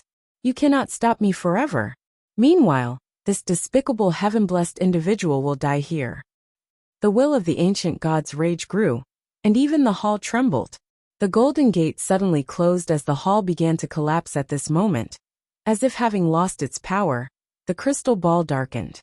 It no longer released the astonishing cold as it had moments before, although Shifeng did not know what was going on. When he heard the will claim that this heaven-blessed individual would die here, he knew what he needed to do: escape. Shifeng immediately grabbed the dark blue crystal ball and placed it into his bag. Before activating Replace Doppelganger in the blink of an eye, Shifeng appeared outside the pool. The doppelganger had only been 1 second away from disappearing when Shifeng activated Replace Doppelganger. It had truly been a close call. That was close. A second later, and I would have been dead. Shifeng inwardly celebrated his escape as he watched the pool of water suddenly explode. Replace Doppelganger was truly a godlike escaping skill. Although Shifeng had come very close to losing his life, he also managed to obtain a treasure from his excursion into the pool. At the very least, he had not returned empty-handed when Shifeng recalled the frightening might that the crystal ball had displayed. His heart pounded with excitement. The crystal ball could actually break the seal of the will of an ancient god. It was no ordinary treasure. With this thought, Shifeng impatiently opened his bag, wanting to investigate the dark blue crystal ball. Not even legendary items had such frightening abilities. However, when Shifeng tried to check the crystal ball's information, it revealed nothing. Shifeng then used omniscient eyes to Shifeng's shock. However, the omniscient eyes, which could analyze even the destroyer of immortality, also revealed nothing. Moreover, Shifeng could not even touch the crystal ball now, as he instantly lost 1000 HP the moment he tried. Shifeng felt utterly helpless. He had no choice but to set aside this treasure for now if he wanted to use this crystal ball. At the very least, he needed to raise his ice resistance to 100 or 200 points. Although Shifeng could not do anything about the dark blue crystal ball, the legacy book had a surprise for him indeed. Just as Shifeng had guessed, the Eternal Courtyard, where he could raise the legacy trial's completion rate now, instead of a 70% completion rate, the legacy book displayed a 92% completion rate. Shifeng had obtained an SS rank evaluation. Chapter 393, Blade Saint. SS rank was the highest evaluation achievable in a legacy trial in the past. The legacy Shifeng had accepted was only a basic one. Even so, Shifeng had spent a lot of time and effort to achieve an A rank evaluation and obtained 7 legacy skill points now. He that had an SS rank evaluation, he could obtain between 20 and 36 legacy skill points. The thought of so many legacy skill points alone was enough to excite Shifeng. Although Shifeng had not achieved 100% completion rate, he was very satisfied with this result now that he thought about it. The condition to achieve a 100% completion rate might have been submission to the gods' will. Since he chose not to submit, this was probably the highest completion rate he could achieve. System completion rate 92%. Do you wish to open the Book of Legacies and accept the legacy contained within? Without hesitation, Shifeng clicked accept. The legacy book suddenly released a golden flash. The book then flipped open, and a purple ray of light shot out of the book and pierced Shifeng's forehead. The moment the purple light touched him, Shifeng felt his mind clear.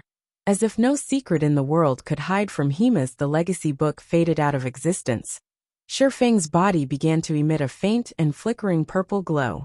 After the flickering continued for a few more seconds, the purple glow subsided, and Shifeng returned to normal after successfully receiving the legacy. Shifeng felt his entire body brim with power. His mind was clear and unburdened as well. Right now, Shifeng was confident that he could face a Tier 1 Magic Knight without necessarily suffering defeat.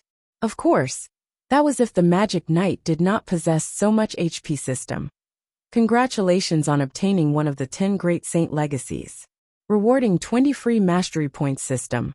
Congratulations on becoming a Tier 1 Blade Saint. Rewarding Blade Saint title. Blade Saint. All attributes plus 20. All resistances plus 15. Attack power increased by 15%, attack speed increased by 20%, all attributes increased by 30%, although Shifeng was still level 22. His strength had undergone an earth-shattering transformation. His base attack power alone exceeded 1,200 points, and his HP had reached 4,650 points. His HP even surpassed Tier 1 MTs now. Moreover, after being promoted to a Tier 1 class, players could receive 8 free attribute points with each level up, whereas Tier 0 classes would only receive 4 free attribute points. Shifeng also had the Abyssal Blade, which provided him with 2 additional free attribute points every time he leveled. The Golden Stigmata also increased all of his basic attributes by 5 points, and gave him 10 free attribute points, with every increase in 5 levels. In other words, where other Tier 1 players would receive a total of 40 attribute points with each level up, Shifeng would receive a total of 85 points. Ordinary players could not compete with Shifeng. In addition, after completing his class change, Shifeng also gained 2 basic skills and 1 passive skill. Sword Dominator, passive skill, can freely swap out sword-type weapons in both combat and non-combat states. Blade Dance, action type, requires sword. Tier 1, Level 1, Proficiency 0/30,000. Allows simultaneous control of up to a maximum of 5 sword-type weapons, for both attack and defense for 10 seconds. Each weapon has 80% user's strength and 50% user's damage range, 40 yards. Cooldown, 1 minute. Illusory Shadow, action type, requires sword. Tier 1, Level 1, Proficiency 0/30,000. Upon activation, players' next 6 attacks cannot be blocked, and each attack will deal 40% attack damage. Cooldown, 40 seconds. Shifeng was shocked upon reading these skills descriptions. The basic skills of the Blade Saint were already so powerful. Although Blade Dance was inferior to the Abyssal Blade's 9 Dragon Slash, in terms of the number of weapons and burst damage, 9 Dragon Slash could only attack, not defend. Moreover, as the weapons summoned by 9 Dragon Slash were phantoms, they did not possess any impact force.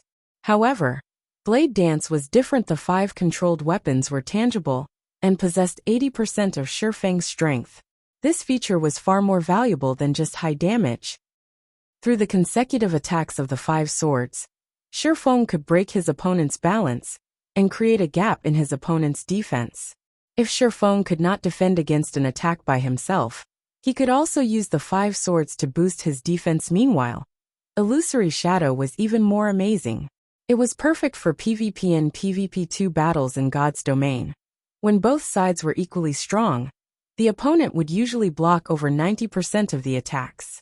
However, if one side possessed an unblockable skill, it would upset the balance. It was especially true if Illusory Shadow were used when both sides were nearly dead.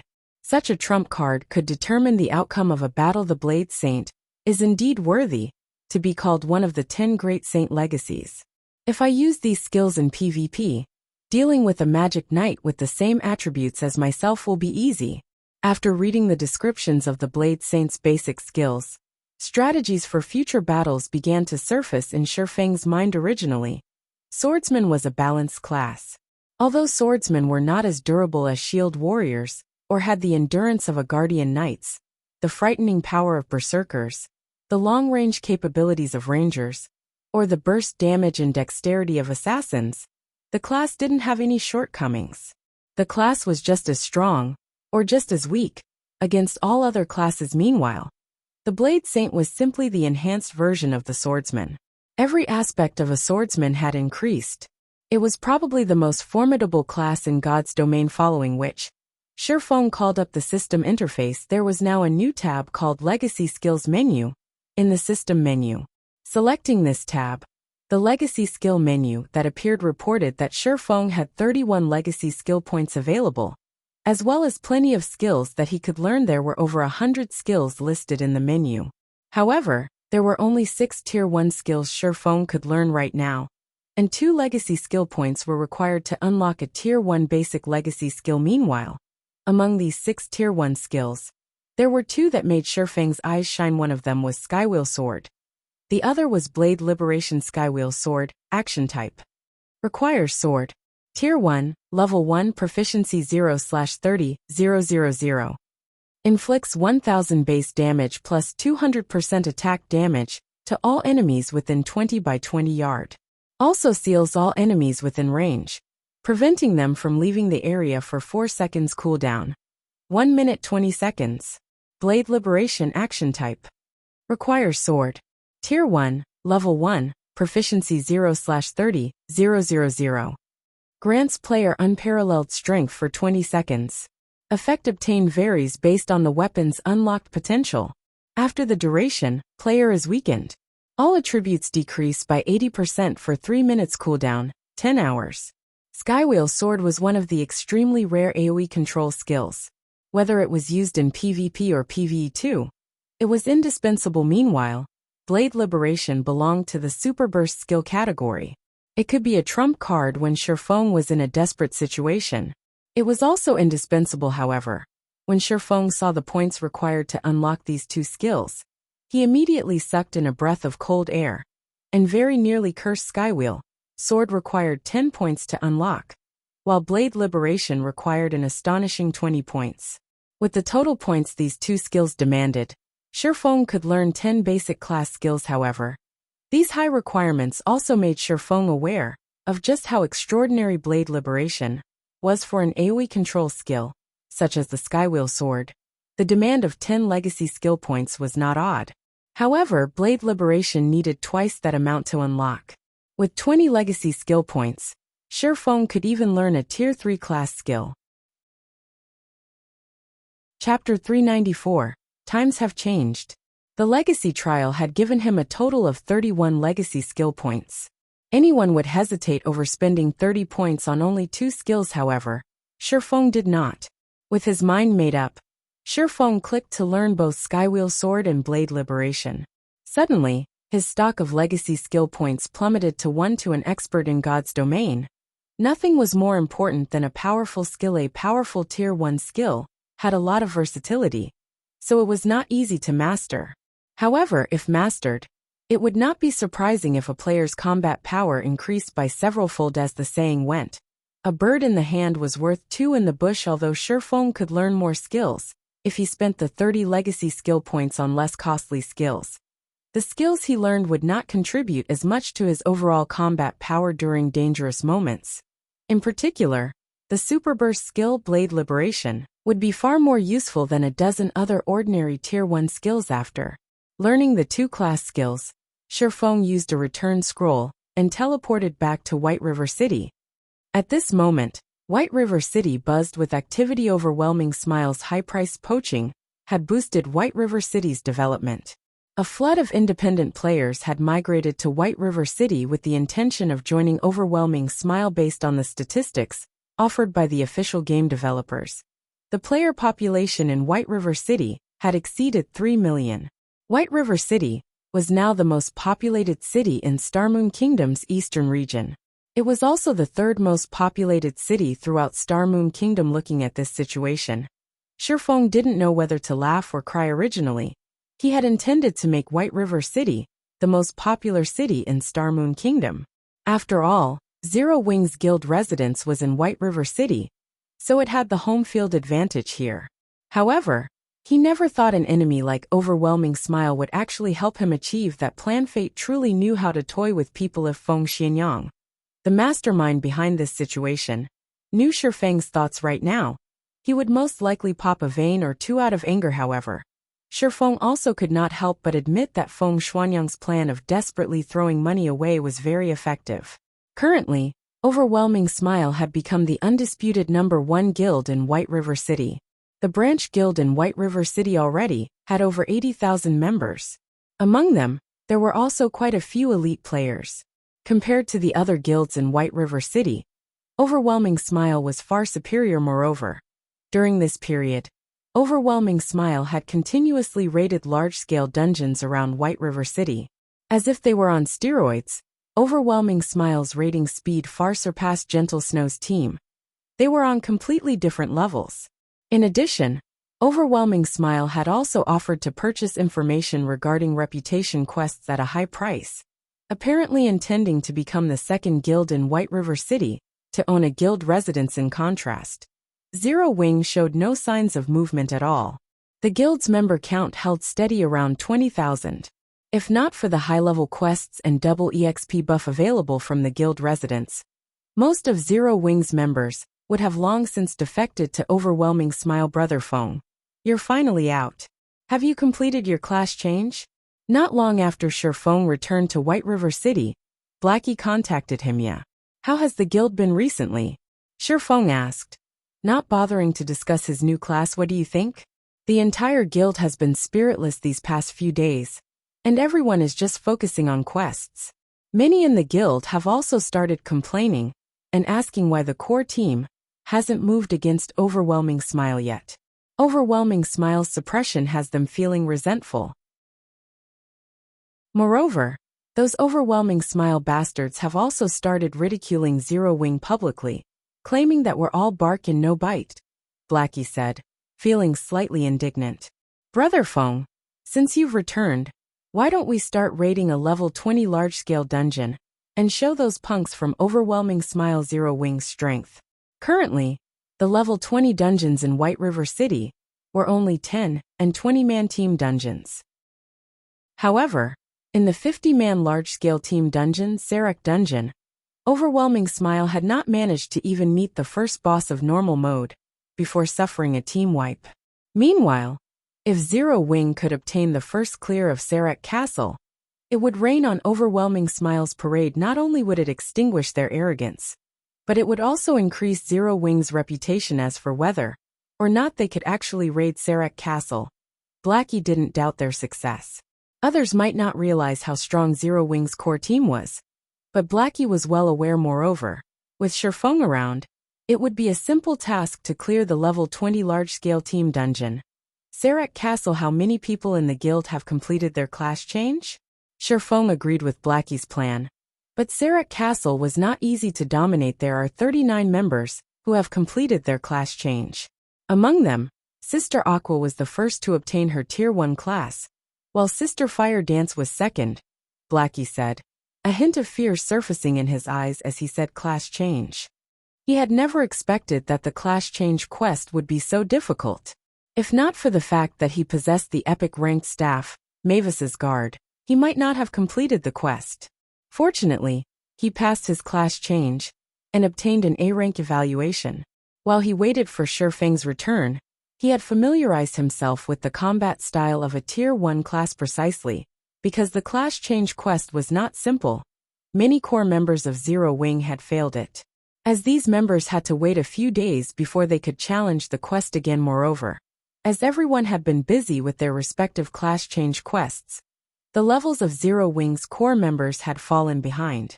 Now, Zero Wing no longer occupied all of the top 100 spots on the White River City ranking list. Others had even claimed a few of the top 10 ranks. This had been a huge blow to Zero Wing's morale and reputation. 39? Not bad. Once we have more than 50, I guess we can make a trip to Sarek Castle, Feng said with a faint smile. In truth, he was somewhat surprised by Blackie's report in the past. Even when most players were around level 24 to 25, most guilds in White River City had not had more than 20 Tier 1 players. Currently, the average player in White River City was only around 18 to 19. Yet, Zero Wing already possessed 39 Tier 1 players. Although part of this reason was that Feng had leaked some information about the strategy to challenge a few basic class changes, the number of players that had succeeded was still astonishing. The difference in combat power between Tier 1 players and Tier 0 players was like the difference between heaven and earth. It was not something that could be measured by levels. Regarding the White River City ranking list, ever since Zero Wing's guild residence had been established, Feng no longer troubled himself with it. After all, the future was the era of high-tiered players, not high-level players. Brother Feng, do you really mean it? Blackie suddenly grew excited. During this period, the oppression he had suffered from those bastards and Overwhelming Smile frustrated him. Look at how excited you are. Of course I mean it. However, I still have something I need to attend to right now. For now, have everyone familiarized themselves with the combat style of their Tier 1 classes, Feng said, Chuckling, although everyone had already evolved to a Tier 1 class, the freedom a Tier 1 class possessed had also become much higher. If players could not properly adapt and display their strength, their combat power would not improve much. Okay. Leave it to me. I'll let everyone know, Blackie said excitedly before disconnecting the call. He then proceeded to contact those who had already changed classes. Meanwhile, Shifeng took a look at the time, noticing that he still had quite some time before his appointment with Gentle Snow. He then retrieved Silura's communication crystal from his bag. The Grandmaster Forger had given him this item herself, and it allowed him to contact Silura at any time previously. Shifeng had helped Silura become a Grandmaster Forger, resulting in Silura's favorability towards him to increase greatly. Moreover, in order to search for materials to produce an epic item, Silura had gone on a journey. Shifeng had obtained the forging design for the epic ranked broken steel set equipment back in the Origin Sword domain. However, if he had to forge an epic item by himself, who knew how long it would be before he could achieve such a feat? Since he had a connection with a Grandmaster Forger, why not use it? Chapter 395, Broken Steel Legacy Set Equipment. Shifeng then used the communication crystal to contact Silura. Hello, Miss Silura. I am Yifeng. I have something I would like your help with. I wonder if you have any time to spare right now. Shifeng carefully asked. Ultimately, his current status was far from comparable to Silura's. Although they had a good relationship, basic courtesy was still required. If he wished to ask her for a favor, oh, it's you. I'm very busy right now, so make it quick. Although Silura did not immediately reject him, she still did not show any sign of interest to Silura. Nothing was more important than collecting epic ranked forging materials right now. If not for the favor she owed Shifeng, she would have directly rejected his request. Instead of taking the time to listen to him, Shifeng was aware of this point. After all, he was extremely familiar with Silura's personality, someone who was wholeheartedly focused on forging, without the slightest bit of interest in anything else. This was also why she had managed to become a Grandmaster Forger at such a young age. Shifeng then chuckled and said, I have a forging design for an epic set equipment. What? Epic set equipment? Silura's eyes suddenly shone. She hurriedly demanded, Why didn't you say so earlier? Meet me at my smithy right away. Shifeng shook his head and laughed when he heard Silura's impatient tone. To NPCs, epic ranked forging designs, much less a forging design for an epic set equipment, were extremely rare. It was the dream of countless forgers to produce a set of epic equipment. Meanwhile, to players, epic ranked forging designs were much more difficult to obtain. In the past, Shadow had only managed to get a few pieces. As for epic set equipment forging designs, Shifeng had only heard about them occasionally, and had never personally seen one himself. In God's domain, set equipment were half a rank stronger than discrete equipment of the same rank. In other words, the quality of an epic set equipment was above that of epic equipment, but below that of fragmented legendary equipment.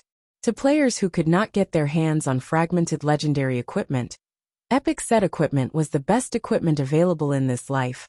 Shifeng was truly fortunate to have obtained the forging design for an epic set equipment. Half an hour later, Shifeng arrived at Silura's smithy in a horse carriage.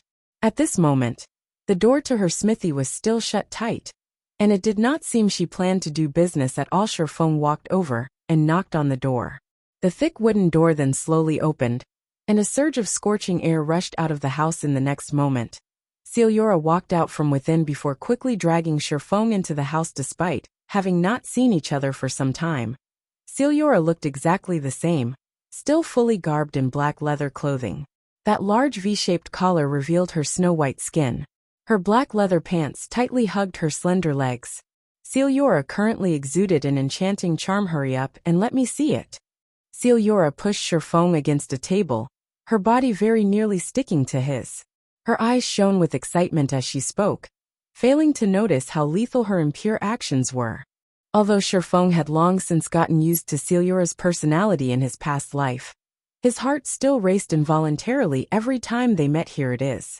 Shifeng calmed down somewhat, and retrieved the broken steel forging design from his bag. Broken steel set equipment. Epic rank unique set equipment. 6-piece set consisting of broken steel gauntlets, broken steel breastplate, broken steel helmet, broken steel leg guards, broken steel boots, broken steel bracers. Equipment requirement. Strength 1000, agility 1200, sword-related mastery 350. Class restriction Blade Saint. Originally, Shifeng had thought he could equip this broken steel set equipment immediately. However, 1,000 points in strength and 1,200 points in agility were definitely not achievable by players below level 30. At the very least, one needed to be above level 50 to possess such attributes. Meanwhile, the materials required to produce this set equipment were 12 pieces of Eternium, 300 mana stones, 1,000 pieces of Titan or 12 fire source crystals, 12 water source crystals, 12 wind source crystals, 12 earth source crystals, and 1 nucleus of life. The person who drew this design must be insane. Is he trying to make a legendary item? Celiora gaped in shock after inspecting the forging design, not to mention Celiora's. Even Shifeng's heart was beating madly right now. He, too, was dumbfounded by the description. Shifeng had previously been caught up in his joy over becoming a Blade Saint. Moreover, he knew it was impossible for him to produce the broken steel set equipment by himself, and to gather the materials required to make the set. Hence, although Shifeng had long since completed the broken steel forging design, he never actually bothered to take a look at Ida's for the reason why Shifeng had come looking for Celiora this time. He simply wished to know how confident she was in producing the set equipment. That way, he could make appropriate preparations for it. However, after seeing the forging materials required, Shifeng immediately dismissed his previous thoughts of making preparations. Just collecting a single set of materials was nigh impossible, not to mention collecting a second set previously. Shifeng had spent hundreds of gold just to produce 21 mana stones. Now the set equipment actually required 300 mana stones. That was a few thousand gold at least. However, even if he did manage to obtain the 300 mana stones, Eternium was something much rarer and more precious than even mana stones. Countless master forgers dreamt of obtaining even just one piece. Yet the set actually needed 12 to produce. Titan ore was also a considerably high-class rare ore. At this stage of the game, nobody was capable of mining such an ore yet. As for the elemental source crystals, they were all materials highly sought after by master alchemists. Their preciousness and rarity were not one bit lower than Eternium. Meanwhile, the most inconceivable thing was that the broken steel set equipment actually required a nucleus of life. The value of that item far surpassed even the water of life, and it was something that could only be found with luck. Miss Celiora, if you have the materials, how confident are you in making it? Shifeng asked. Originally, he had already planned on giving up on producing the broken steel set equipment. However, after giving it some thought, he still chose to inquire. You really have the materials? Celiora's expression immediately changed upon hearing Shifeng's words. Her gaze as she looked at Shifeng was as if she were looking at a 7 luminaries crystal mountain, and she beamed at him as if saying, "Tycoon, let's be friends." "I was only asking." Shifeng smiled bitterly, shaking his head. Even if he sold everything in his possession right now, including himself, he still wouldn't be able to gather all the required materials. Around 20%. If you give me more time to practice, I can raise it to 30%. Celiora rolled her eyes at Shifeng, feeling slightly disappointed. However, her interest in producing the broken steel set equipment still burned brightly. 30%? Shifeng had also made his own estimations before. It would be extremely fortunate if Celiora could have a 20% success rate. Most likely, only a few NPC Grandmaster Forgers could actually achieve a 30% success rate. As for players, even if Shifeng waited until someone became a Grandmaster Forger, these players would have around a 10% success rate, at most. I'll have to trouble Miss Celiora then. I will try my best to collect the materials required. Since you have entrusted this task to me, I will continuously research this forging design, while you gather the materials. As for the cost of making it, I won't charge you anything if it is unsuccessful, Celiora said happily. In God's domain, one needed to pay an exorbitant labor fee when commissioning a forger, be they players or NPCs, of master rank and above to produce an item, regardless of the final result.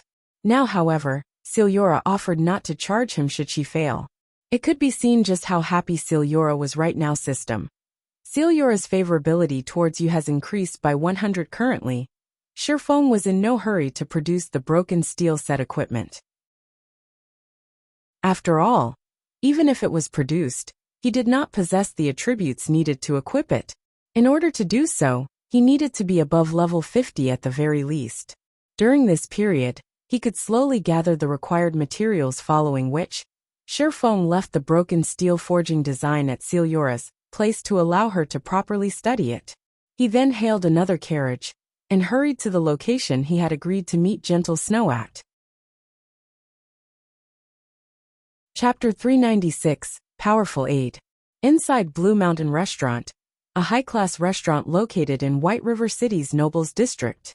As White River City's upper-class area, the cost of living here was very high. It was a place that ordinary players rarely visited at this moment. However, there were actually 3 players, 2 women and 1 man, sitting under one of the outdoor gazebos of Blue Mountain Restaurant. The 2 female players. One was a bright and seductive witch, while the other was an otherworldly fairy. Meanwhile, the man exuding a cold, murderous intent by their side also possessed a valiant look. With his combination of a handsome face and frosty personality, many young ladies would definitely fall prey to him. Snow. You can tell me who it is now, right? Just who is that mysterious person you called for? Zhao Yueru whispered as she shifted closer to Gentle Snow's side, the expression on her face saying, I won't tell anyone else. Don't worry. You yourself have met that person before. In any case, he'll be here in just a moment. Gentle Snow smiled faintly. I know them? Zhao Yueru immediately started searching her memories, trying to recall all the experts she had met. However, taking into consideration the severity of the matter this time, she dismissed the large majority of them. In the end, she still shook her head and gave up. She truly could not figure out just which amazing character her friend had invited. If Zhao Yueru had to point out an amazing character she had personally met before, then that would be Star Moon Kingdom's #1 expert. One hit Azura Black Flame. However, as the guild leader of Zero Wing, Black Flame was obviously not suitable this time. If they really were to invite him, those people might even disagree to hold the match, and make up even more excuses. There were countless players in God's domain. Meanwhile, Black Flame managed to obtain the rank of 481 on the God's Domain experts list, as well as being given the title of Azura by the Secret Pavilion. Let alone a single Star Moon Kingdom, there were only a few players throughout the entire God's Domain stronger than Black Flame. Looking at Zhao Yueru's defeated expression, Gentle Snow could not help but curl her lips up even higher. If not even Zhao Yueru, someone who was extremely familiar with her, could guess the identity of the person she invited, then it was even more impossible for those people. Most likely, even if she were to reveal that person's name, those people would not know anything about that person. Either listening in on Gentle Snow and Zhao Yueru's conversation, the aloof-looking man's curiosity reluctantly grew as well. The operation this time needed to be kept a secret. It was something that should not be told to outsiders. At the same time, this operation was of utmost importance to Gentle Snow. Yet, Gentle Snow had done the unthinkable. She had actually requested the help of an outsider instead of choosing an expert subordinated to her. This decision had inspired both confusion and curiosity in him with regard to the expert, who would arrive in a moment. Fierce. Why didn't Nimble Snake come with you? Gentle Snow asked, shifting her gaze to the impassive youth beside her. The reason why Ouroboros was able to become a dominant force in the virtual gaming world was mainly due to a few reasons. Other than its founding members, guild leader, branch leaders, and elders, it also had the 32 advocators and the 12 apostles. The last 2 groups of players were carefully chosen from the large number of experts within the god-slaying army, and they could be said to be the strongest combat power of Ouroboros. This was especially true for the 12 apostles. Each and every one of them possessed strength, that not even gentle Snow herself could casually dismiss. Meanwhile, the cold youth before her was one of the 12 apostles. Fierce Snake, the nimble snake, she mentioned, was also one of the 12 apostles. However, Nimble's strength was still a cut above Fierce. Among the 12 apostles, Nimble was also ranked close to the top, and he was one of the key figures for the operation this time around. Nimble said he had something to take care of, so he might come a little later.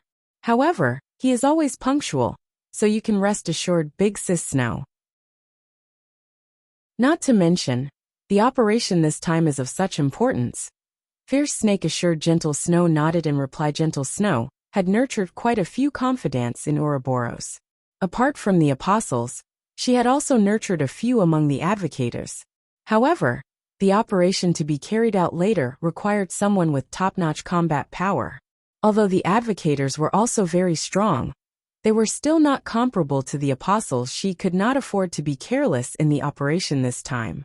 If she failed, the results would be irreversible, hence why she had called for Fierce Snake and Nimble Snake. In addition, out of worry that her plan might fail due to unforeseen circumstances, she had even invited Yi Feng. After Gentle Snow's group of 3 chatted for a while, a man wearing a black cloak came walking over. Zhao Yueru, who had originally been idle and bored, immediately widened her eyes in shock upon seeing who was approaching. Unable to help herself, she said, "Snow, don't tell me he's the person you invited." "Of course. Who else do you think I would invite?" Gentle Snow chuckled lightly as she stood up to welcome that ordinary-looking man. Meanwhile, the identity of this ordinary-looking man was none other than Shifeng. Zhao Yueru possessed a certain understanding of Yi Feng's strength. Although she felt a little hatred for the man, she could not help but admit that Yi Feng was indeed very strong. If it were any other person, they would definitely be fooled by that ordinary appearance and aura of his. In fact, she too had suffered under a similar misconception.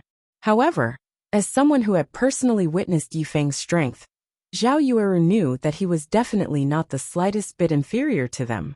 From the dungeon raid, the previous few battles, as well as the fact that he was the first player to enter White River City, all of these clearly proved how strong Yi Feng was. However, because of Black Flame's sudden celebrity, Yi Feng's existence had slowly disappeared from everyone's minds. Even Zhao Yueru herself had nearly forgotten that there was still this hateful person. "Miss Snow, may I know why you have called me here this time?" Shifeng was somewhat curious about the reason for Gentle Snow's latest invitation. Previously, Gentle Snow had always been tight-lipped on the matter, so Shifeng had not asked about it.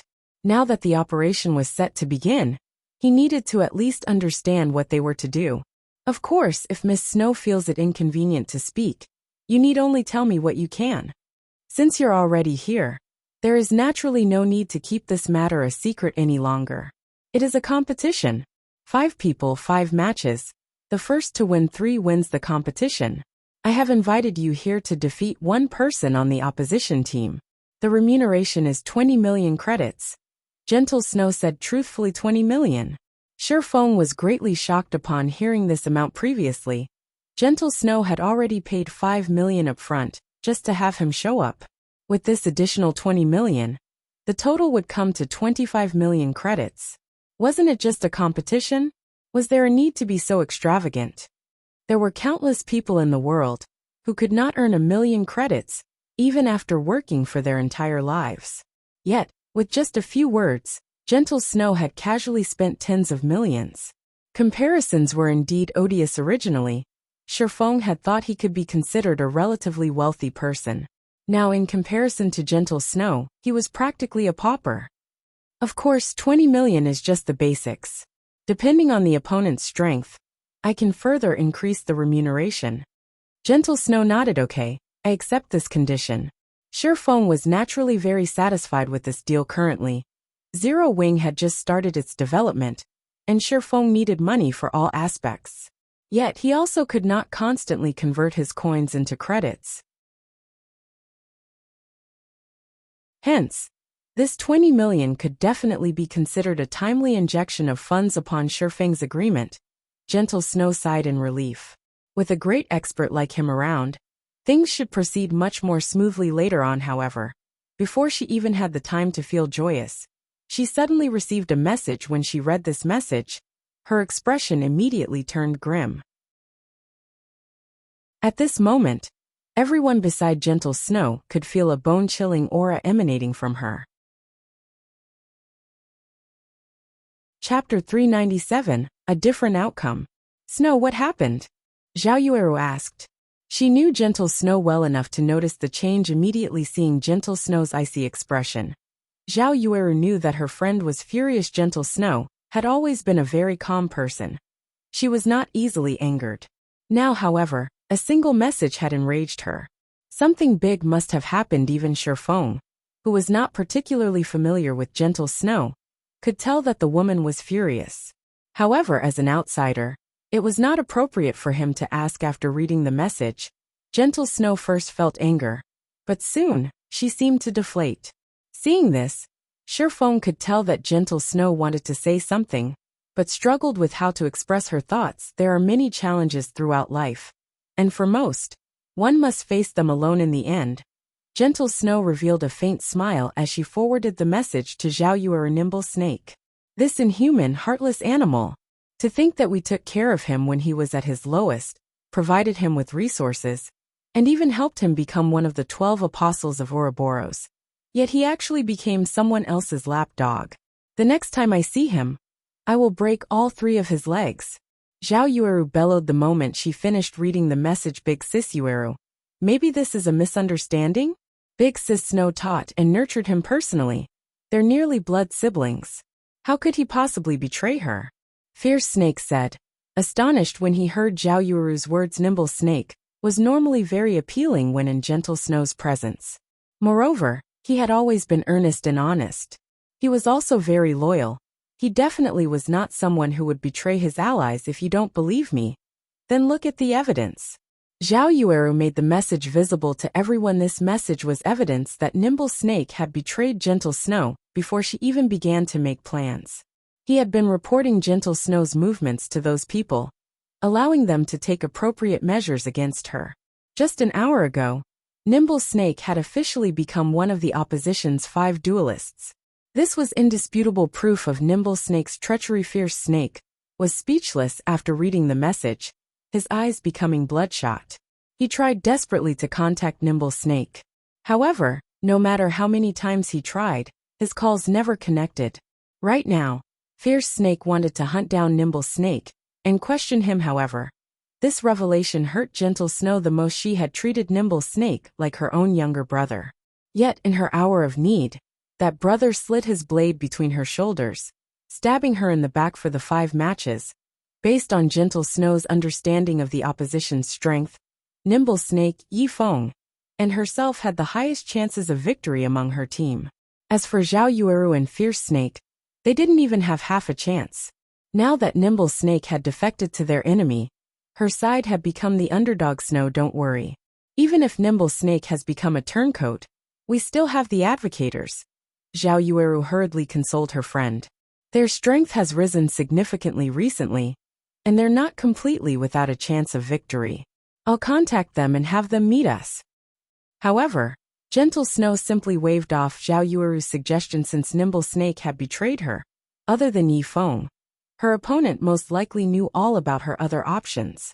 Even if she called for the advocators under her wing, they probably would not heed her summons at all. As the situation had already devolved to this point, she could only look for a random person to fill the empty spot on her team, and leave everything else to luck. Fortunately, she had yet to reach a dead end. If Zhao Yueru or Fierce Snake won their matches, they still might come out on top at this moment. Gentle Snow was relieved that she had not revealed the matter regarding Yifeng. Otherwise, their position might be unsalvageable. Witnessing this from the side, Shifeng suddenly thought of Gentle Snow's sudden departure from both Ouroboros and God's domain in the past. At that time, the Snow Goddess had suddenly disappeared from God's domain, creating a commotion throughout the virtual gaming world. Everyone knew of her disappearance in the past. However, nobody had known what exactly had happened to cause Gentle Snow's sudden departure. Now that Shifeng thought about it, Gentle Snow's departure might very well have had something to do with strife within Ouroboros. Meanwhile, considering the situation, Something that should not have happened for another 2 years, had arrived ahead of time. Just what is going on here? Originally, Shifeng had avoided obtaining the first clear of the land of death, precisely because he was afraid of altering too much of history, making it more difficult for him to control the flow of events. However, the butterfly effect had still occurred. Moreover, history was even rapidly evolving in the worst possible way. If Gentle Snow left the virtual gaming world right now, Zero Wing would lose a reliable ally. Meanwhile, the other guilds would begin to target Zero Wing. This was not a future Shifeng wished to see, since history's development was already out of his control. Shifeng no longer intended to suppress himself. He might as well alter history further and open a better path for himself in the future. While Zhao Yueru attempted desperately to contact people, and Gentle Snow planned to look for a random substitute, Shifeng suddenly walked up to them. Miss Snow, if you need an expert, I can recommend one. Shifeng said. Gentle Snow's eyes immediately lit up upon hearing Shifeng's words. Zhao Yueru, on the other hand, simply rolled her eyes at Shifeng, saying, Yifeng, stop messing around. What we need right now is not an ordinary expert, but a great expert. We need someone who can face an army of 100 by themselves. However, they also cannot be too famous, and it would be the best if they were a hidden expert. Although Zero Wing's Aqua Rose and Fire Dance indeed possess the strength, they are simply too well known. The opposition definitely will not agree to such powerful reinforcements. The competition was an internal matter for Ouroboros. Hence, both parties had agreed to conduct the competition secretly. Although obtaining foreign aid was allowed, the precondition was that said reinforcements could not be well-known experts, allowing them to avoid unwanted attention. Of course, not attracting attention was simply an excuse. In reality, the opposition simply wanted to limit Gentle Snow's options, preventing her from requesting the help of anyone too powerful. Gentle Snow had very little backing in Ouroboros. If both sides faced each other using only their available forces in Ouroboros, Gentle Snow would definitely be at a disadvantage. As for inviting Aqua Rose, someone who was just as famous as Gentle Snow, or Zero Wing's #1 assassin expert, Fire Dance, her opponents would never agree to their participation in Zero Wing's guild leader, Black Flame, unless the opposition had lost their minds and wholeheartedly wanted to lose. Shifeng rolled his eyes at Zhao Yueru. He then smiled and said, The public is definitely not familiar with the person I am recommending. As for how strong that person currently is, I do not know. However, just recently, their strength ranked close to Aqua Rose and Fire Dance in Zero Wing's rankings. Listening to Shifeng, Zhao Yueru racked her mind trying to figure out who Shifeng referred to. However, based on Shifeng's expression, he did not seem to be lying, and this only served to frustrate her even more. Gentle Snow's curiosity had also grown as she understood Zero Wing quite well. She had never expected that Zero Wing still hid such a powerful expert. The more she learned, the more she questioned her insight of Zero Wing. I'll have to trouble you then. As for remuneration, I will similarly pay them 20 million. Will that be all right? Gentle Snow said as she gazed at Shifeng gratefully. Since Miss Snow has no problems with it, I'll contact that person immediately. Shifeng nodded and called up the system menu. Chapter 398, Underground Arena. After Gentle Snow and the others had waited at Blue Mountain Restaurant for some time, a young girl in green robes finally appeared before them. Her hair had been pulled back into twintails, and she radiated a holy aura. Shifeng walked up to the young girl's side, turning to look at Gentle Snow and the others as he said, Let me introduce you. This is Violet Cloud, a healer of Zero Wing's core team. Violet Cloud grew nervous as Gentle Snow and the others stared at her. Lowering her head, she softly muttered, Hello. Gentle Snow's team was stunned. The great expert Shifeng talked about was actually a young girl. Moreover, she was a cleric. She was only level 22, the same as Shifeng. As a great expert, Violet Cloud's level was somewhat low after all. They were all level 24, although a 2-level gap was not considerably large. When experts fought, this little gap might lead to a loss. Such incidents were common in God's domain. Moreover, it was common knowledge that although clerics had a certain amount of combat power, compared to other classes, they were by far inferior. Violet Cloud might possess excellent combat techniques, but that would only work against ordinary players. If she fought an equally skilled expert with a pure combat class, Violet Cloud had no chance of obtaining victory. Zhao Yuru immediately shot a hateful glare at Shifeng. Originally, she had thought Shifeng's behavior had changed for the better. However, she now discovered that she had been greatly mistaken. Shifeng simply did not have a bottom line. Even during such a crucial time, he still had the audacity to make fools out of them. Did he really think they were going up against a bunch of noobs?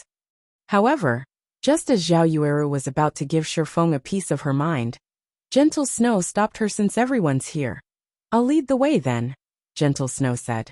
She then went out to the street and hailed a carriage. In reality, Gentle Snow also thought of replacing Violet Cloud.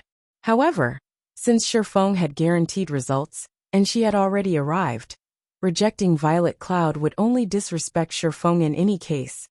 The result would be the same even if she replaced the cleric with a random player.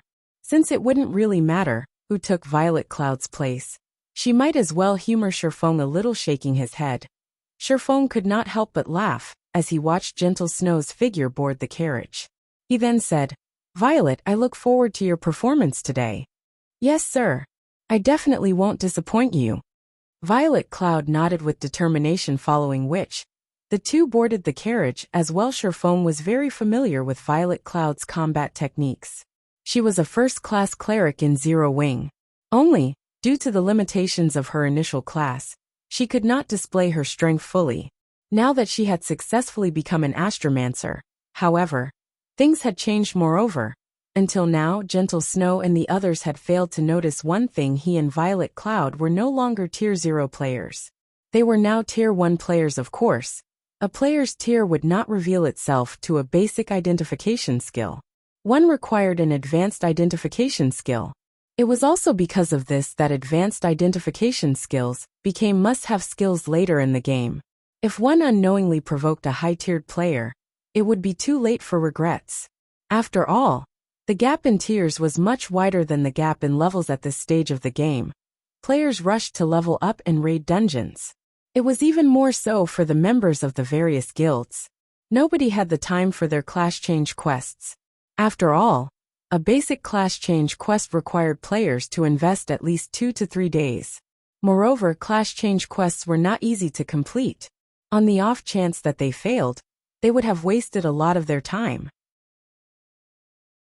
Hence, everyone chose to level up first and upgrade their equipment, so that they would have a much easier time with their class change quests. In the future, even a great expert like Gentle Snow was of the same mind. There was also another reason why nobody was in a hurry to challenge their class change quest. Everyone still lacked a clear understanding of Tier 1 classes. They did not know just how much of an improvement a Tier 1 class could provide. Hence, none of the guilds in God's domain were in a hurry to push their members to complete their class changes. They all focused on claiming the first clear of dungeons, setting aside their class changes for now. 2 hours later, Gentle Snow led everyone to Starmoon City's underground arenas. The underground arena was a holy land for players who loved PvP.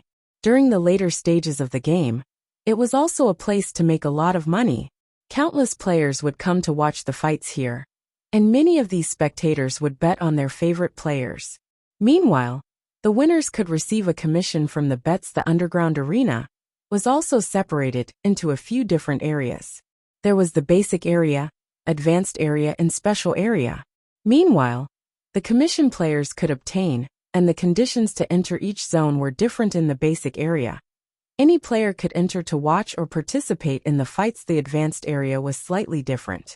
If players wished to watch the fights there, they needed to pay a small fee. Meanwhile, if one wished to participate in the advanced area, they needed to face a minimum of 20 opponents in the basic area and win 80% of their matches. Victors in the advanced area would receive a commission of 1%. In other words, they would receive 1% of the total bets placed on their match. If a lot of players gambled on the fight, it would serve as a hefty income. Lastly, the victor would also receive 10% of the entrance fees. The special area had an even higher entry requirement. First, the entrance fees were much higher for the special area. As for players who wished to join the fights, they needed to have a minimum of 20 matches in the basic area under their belts and have won 90% of their battles. However, there was another option for players to become participants in the special area, the systems test. The system had to determine a player was an expert before they could fight in the special area. Meanwhile, victors would receive a 3% commission in addition to 30% of the entrance fees in the basic area, advanced area, and special area. There was one more difference between them: the size of the arenas. Each of the arenas in the basic area could only house up to 300 people, while the advanced area could house up to 1,500 people, and the special area could house up to 10,000 people as long as a player had sufficient strength. They could make a lot of money in the underground arenas. In the past, Shifeng had earned quite a lot from this place at this stage of the game. Although the underground arenas were not particularly popular, and many of the rooms were empty, one could already see signs of prosperity in this place. In a few months, this place would definitely become very lively. Basic Room 29. This should be it. Gentle Snow looked at the number plate hanging on the door before opening it inside the room. Over 30 players had already gathered. These players all possess very high levels. The lowest among them was level 23, while the highest was level 25. None of these players were ordinary. Nimble Snake, you traitor! You dare to show your face here? Have you forgotten who it was that helped you to achieve the wealth and status you possess today? Zhao Yueru's temper exploded the moment she saw a simple-looking youth standing among the crowd. That simple-looking youth was none other than the person Gentle Snow had spared no effort in cultivating, Nimble Snake. He was a level 24 assassin, and currently, he was fully armed with the level 20 Crimson Blood set equipment, a secret silver set equipment meant for assassins. In response to Zhao Yueru's curses, Nimble Snake remained calm as he swept a glance at Shifeng and Violet Cloud. He then laughed coldly and said, Zhao Yueru, I admit that Gentle Snow has treated me well these past few years. However, as the saying goes, man struggles upwards, water flows downward. Since Brother Chao's team is stronger, what is wrong with me joining them? With your strength, you wish to contest for the position of guild leader? Don't make me laugh. Zhao Yueru, you on the other hand, you are someone that Brother Chao has always liked. Join us, and everyone will be on the same side in the future. Of course, you can also refuse. When you all lose, Brother Chao can only follow the appointed rules, and Gentle Snow can forget about the virtual gaming world in the future. Chapter 399 Death Mode. Although Nimble Snake's voice was soft, his tone was sharp and unquestionable. Gentle Snow frowned upon hearing Nimble Snake's words, a cold glint flashing in her eyes. Chao Chenghua actually targeted Zhao Yueru for his own team. However, when Gentle Snow considered the matter, she could not find anything strange about Chao Chenghua's actions. Zhao Yueru's potential and strength were both very high. In the past, Zhao Yueru had been uninterested in virtual reality games, and had only started gaming due to her unyielding insistence. Meanwhile, despite never training seriously, Zhao Yueru's strength had reached frightening levels.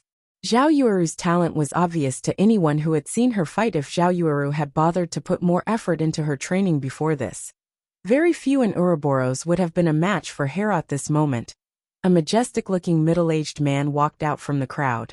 Upon seeing this man, everyone among the crowd respectfully moved aside. This man was none other than Ouroboros' acting guild leader Chao Chenghua. Even looking at him from afar, they could clearly feel the pressure Chao Chenghua emitted from his gaze alone. Chao Chenghua felt like a ferocious beast. Chao Chenghua was currently level 24, and he was fully armed with the level 20 Wind Roar set equipment, a secret silver set equipment meant for berserkers. On his back, he carried a great sword that was as tall as he was. The great sword was the Iron Cutter, and it was one of the few dark gold weapons in Starmoon Kingdom. Enough. Nimble Snake, you've said too much. Chao Chenghua reprimanded as he shot a glance at the assassin. Yes, guild leader. Nimble Snake self-consciously retreated behind Chao Chenghua and fell silent, gazing at his guild leader with reverence. Yueru, I hope that you will consider your options carefully. You will not have a future if you stay by Gentle Snow's side. Only by joining my team will you have a bright future in God's domain, achieving your dreams. With a charming smile, Chao Qinghua tried to persuade Zhao Yueru forget it. I will never join you. Zhao Yueru snapped, hatred coloring her expression as she sneered at Chao Qinghua. The battle hasn't even begun yet. The winner and loser still haven't been determined. If we lose, I will leave the virtual gaming world with Snow. Yueru. Gentle Snow's heart was moved. It seems you refuse to see things my way until you face reality. With just your 2 level 22 aids, even I feel sorry for you. Nimble Snake snorted and laughed disdainfully. Originally, Zhao Yueru had wanted to refute Nimble Snake's words, but when she saw Chao Qinghua's team members and looked at her own team, they truly were a pitiful sight. Chao Qinghua's team consisted of 4 level 24 players. Other than Chao Qinghua and Nimble Snake, there was Ouroboros's 3rd branch leader, Blackheart Arrow, and the strongest member of the 12 Apostles, Soaring Snake. As for Chao Qinghua's last team member, he was a level 25 shield warrior, who had hidden his identity behind a black cloak initially. Zhao Yueru still had some hope for victory. However, after seeing Chao Qinghua's team, other than Blackheart Arrow, whom she had a 40% certainty of defeating, her chances of defeating the other 4 were less than 30%. Moreover, Chao Qinghua's team also had Soaring Snake. Even Gentle Snow only possessed slightly more than a 50% chance of victory against him. Since everyone has arrived, this competition will be overseen by us elders. There are a total of 5 matches in this competition. The first to claim 3 victories will win. The victor will become Ouroboros guild leader, while the loser will leave God's domain forever. The main God system has already accepted this condition. In addition, the arena has been set at death mode. A match will conclude only after one side has died. Before entering the arena, either side can choose to forfeit. That way, even if it is a loss, you won't have to suffer the penalty of death mode. If no one has any issues, you too can check the agreement. The main God system will bear testimony to this agreement. After agreeing, you can start drawing the lots for the battle. Gentle Snow and Chao Qinghua nodded, confirming their agreement. Neither side really cared about the arena being set to death mode. Originally, players fighting in the underground arenas would not die even when defeated. Their HPs would stop decreasing after reaching 1. However, players could also enable death mode. This mode of battle was the equivalent of PvP out in the field, and players would suffer the same penalties for death, losing 1 level, and dropping 1 random piece of their equipment. They would also randomly lose some skill proficiency points. The only difference about death mode was that a player's crime value would not increase for killing their opponent. Meanwhile, Shifeng, who stood by the side, finally understood what was going on after listening to Ouroboros's elder's explanation. It turned out that Gentle Snow's mysterious departure in the past had been because of this competition. It was also obvious that Gentle Snow had lost the competition in the pastas. For why she had lost, Shifeng could see that, as well, with a treacherous bastard like Nimble Snake stabbing her in the back at the most crucial of moments. How could Gentle Snow possibly walk away victorious? Seeing the predicament Gentle Snow was in, Shifeng suddenly thought of himself. Gentle Snow had only fallen to her current predicament because of her bad judgment of people. Shifeng had suffered a similar fate in the past after campaigning for a decade in God's domain. Instead of suffering defeat at the hands of his enemy, world dominators, his own people got rid of him. It was truly laughable. Just as Shifeng recalled his past, the level 25 shield warrior on Chao Qinghua's team finally removed his cloak and revealed his true appearance. Why is he here? Disbelief filled Shifeng upon seeing this shield warrior's identity. This shield warrior was War Wolf. Shifeng had met him once in the past, and the man had left a very deep impression on Shifeng. He was definitely a top-tier expert, and even Shifeng had wanted to recruit him. However, War Wolf at that time had hated guilds deeply, so Shifeng had no choice but to give up on his endeavor. Hence, he was greatly surprised that War Wolf had actually shown up as foreign aid. For Chao Qinghua, War Wolf's appearance also shocked Gentle Snow. She had previously tried to recruit War Wolf back in White River City. However, the middle-aged man had rejected her, and after that, They both went their separate ways. As for how strong Wolf was, even gentle Snow herself was unsure. However, seeing that even the usually arrogant Soaring Snake and tyrannical Chao Qinghua showed him respect, it clear that something was amiss. After observing Wolf for some time, gentle Snow's gaze suddenly turned solemn. She could feel Wolf's body, radiating a sense of extreme danger. This was something that she had never felt before, even from Soaring Snake. Although gentle Snow wished to oppose Wolf's participation, until today, Wolf had been utterly unknown in God's domain. Hence, arguing the matter wouldn't do any good compared to gentle Snow's grave expression. Chao Qinghua currently appeared carefree. What is with gentle Snow? I thought she would have invited some powerful experts. Yet she actually invited 2 level 22 players. One of them is even a cleric. What a disappointment, the elementalist, Soaring Snake commented. Before gentle Snow's team had arrived, he had planned to let loose, displaying his full might. Now that he was looking at them, however, it would seem that he would not get the chance today. Perhaps my departure had dealt too big of a blow to gentle Snow, so she simply found a few people to fill the gaps. Otherwise, why would she even invite a cleric? Nimble Snake laughed, mocking the other team. Right now the only threats are gentle Snow, Zhao Yueru and Fierce Snake. Unfortunately, it is impossible for Zhao Yueru and Fierce Snake to win their matches. Just as Chao Qinghua's group laughed, confident of their victory, the system promptly announced the players who would fight in the first match. Immediately, everyone's attention shifted towards the large screen above the arena. First match: Zhao Yueru vs. Chao Qinghua. Chapter 400, A Strange Blow. After the system revealed the first set of opponents, Zhao Yueru and Chao Qinghua promptly entered the arena. Zhao Yueru was an elementalist, while Chao Qinghua was a berserker. In terms of levels and equipment, both were evenly matched.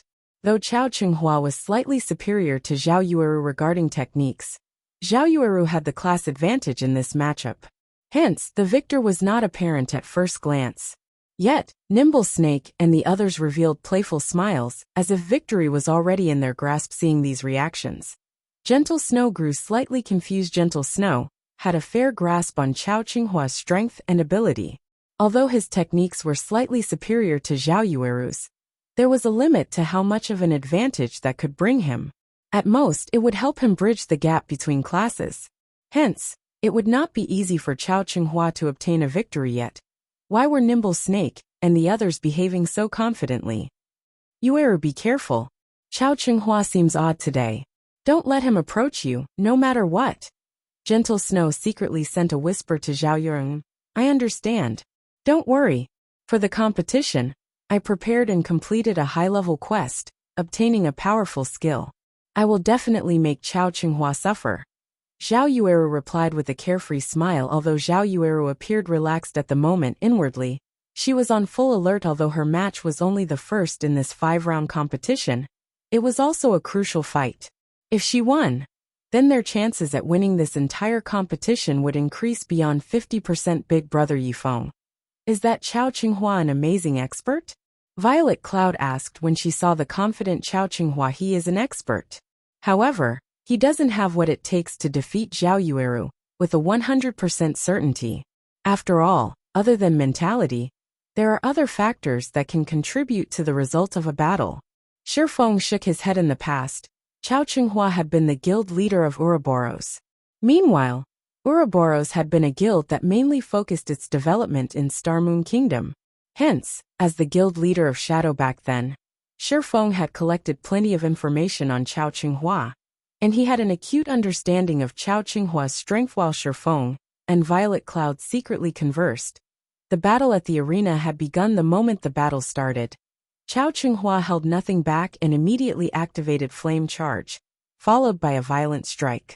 Chao Qinghua was like a violent beast, baring its fangs and brandishing its claws naturally. Zhao Yueru would not give Chao Qinghua a chance to close in on her. Chanting an incantation, one of her hands waved the staff it held while the other swiftly traced lines of divine runes in the air.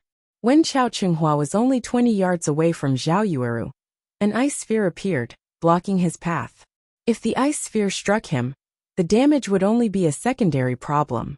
The main problem was the movement speed reduction of the spell after all. Berserkers were not exactly known for their mobility, hence, when elementalists fought berserkers, kiting was their basic strategy. Responding quickly, Chao Qinghua turned sharply and circled the ice sphere from the right. However, immediately after he dodged the ice sphere, multiple frost arrows flew towards him. Chao Qinghua smiled disdainfully at this sight. Swinging the dark gold-ranked iron cutter, he smashed and shattered the frost arrows coming at him before renewing his charge once more. However, as if she had expected this outcome, Zhao Yueru waved her staff once more and cast Ice Dragon Blast, sending a large serpentine dragon at Chao Qinghua. She then cast Ice Wall to seal off the berserker's surrounding shatter.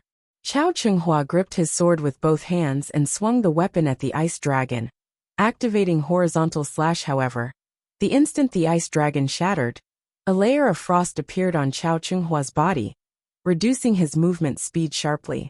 Zhao Yueru immediately followed up with 3 ice spears. Although Chao Qinghua wanted to block the incoming attacks, the frost covering his body drastically slowed his movements. In the end, he only managed to block one of the spears, allowing the remaining to reach their mark -215, -221.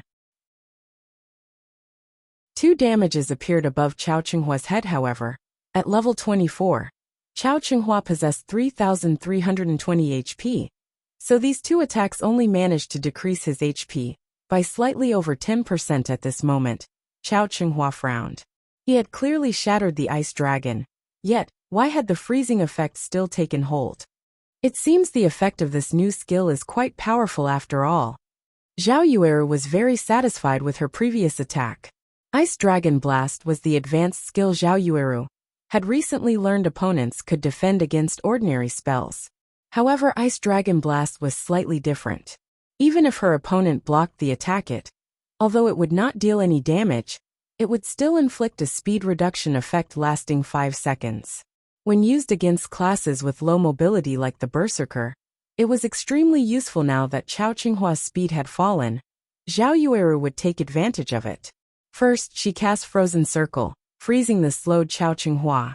A magic array then appeared by Zhao Yueru's side, and 5 fireballs the size of washbasins circled the elementalist's go.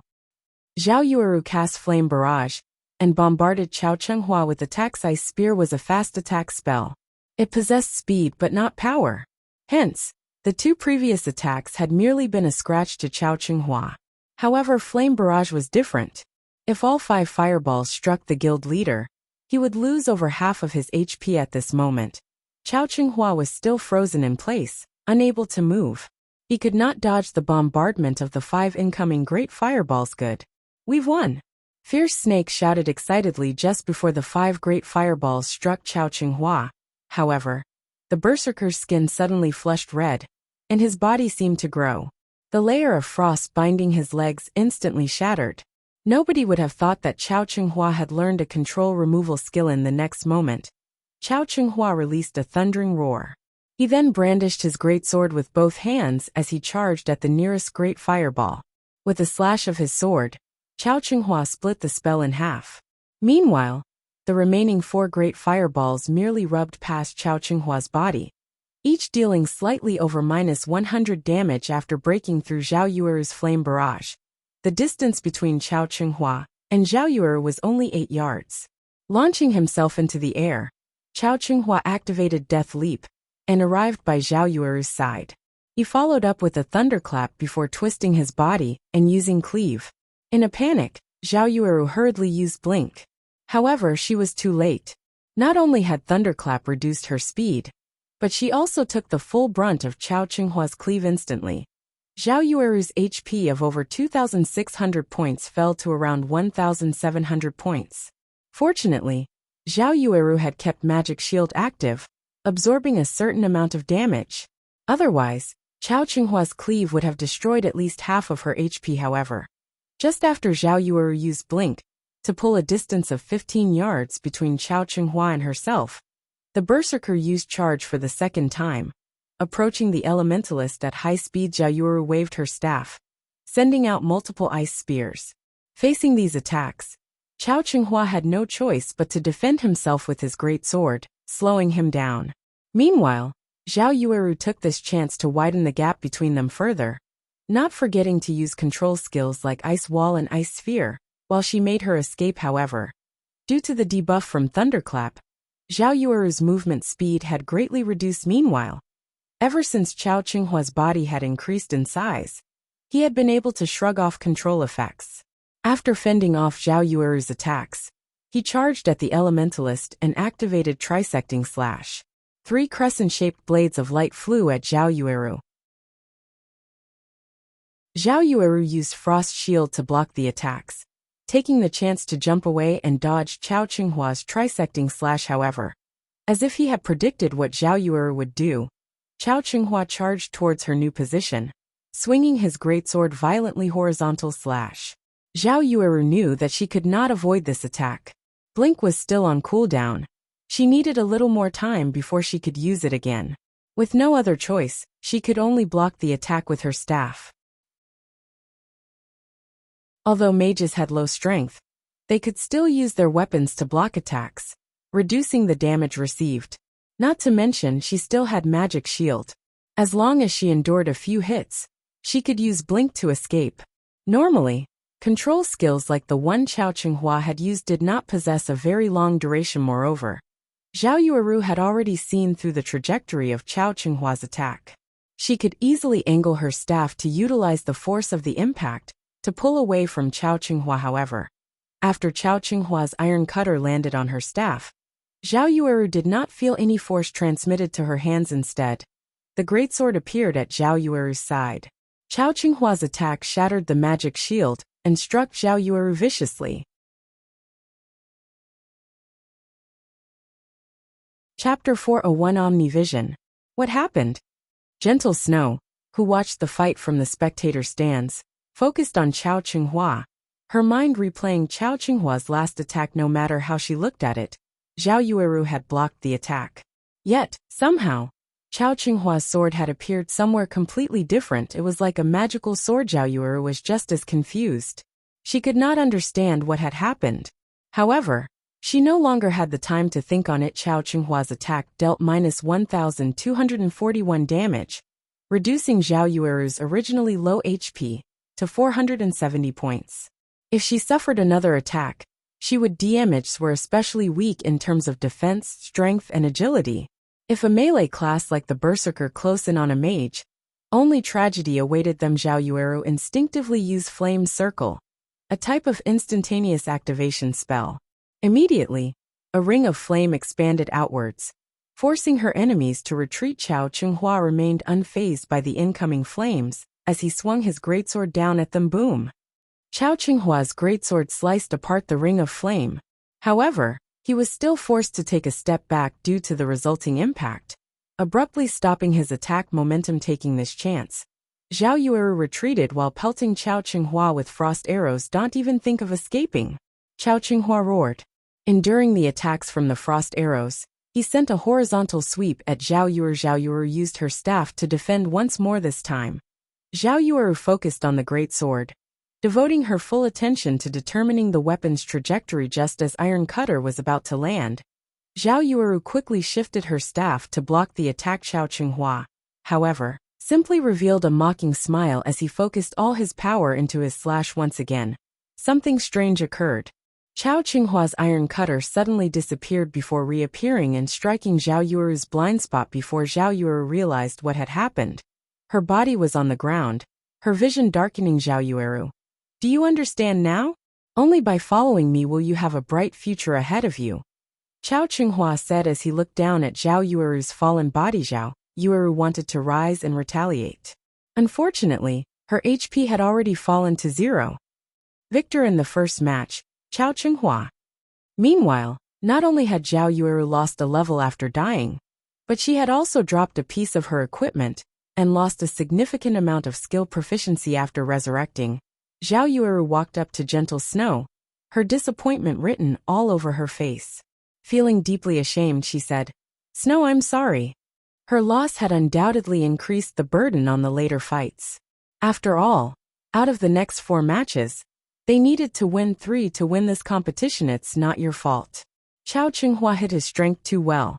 Not only did he learn a control removal skill, but he also learned a new mysterious skill. There is nothing wrong with losing to him, Gentle Snow comforted. Leave the rest to me. MHM.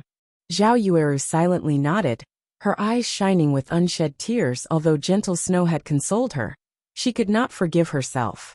What frustrated her the most was the fact that she didn't even know how she had lost Shifeng, who had observed the fight from a distance, was similarly surprised since, when had Chao Qinghua become so strong?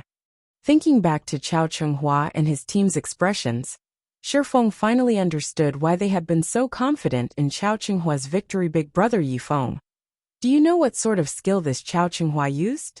Even after watching the match, I still failed to discern the attack pattern of that strike of his. Chao Qinghua's attack clearly wasn't that fast, yet his blade had suddenly vanished and reappeared somewhere else. How can anybody block such an attack? Violet Cloud was curious about Chao Qinghua's previous attacks. If Chao Qinghua possessed such a strange skill, then one could only kite him and kill him from a distance. Did you think that was a skill?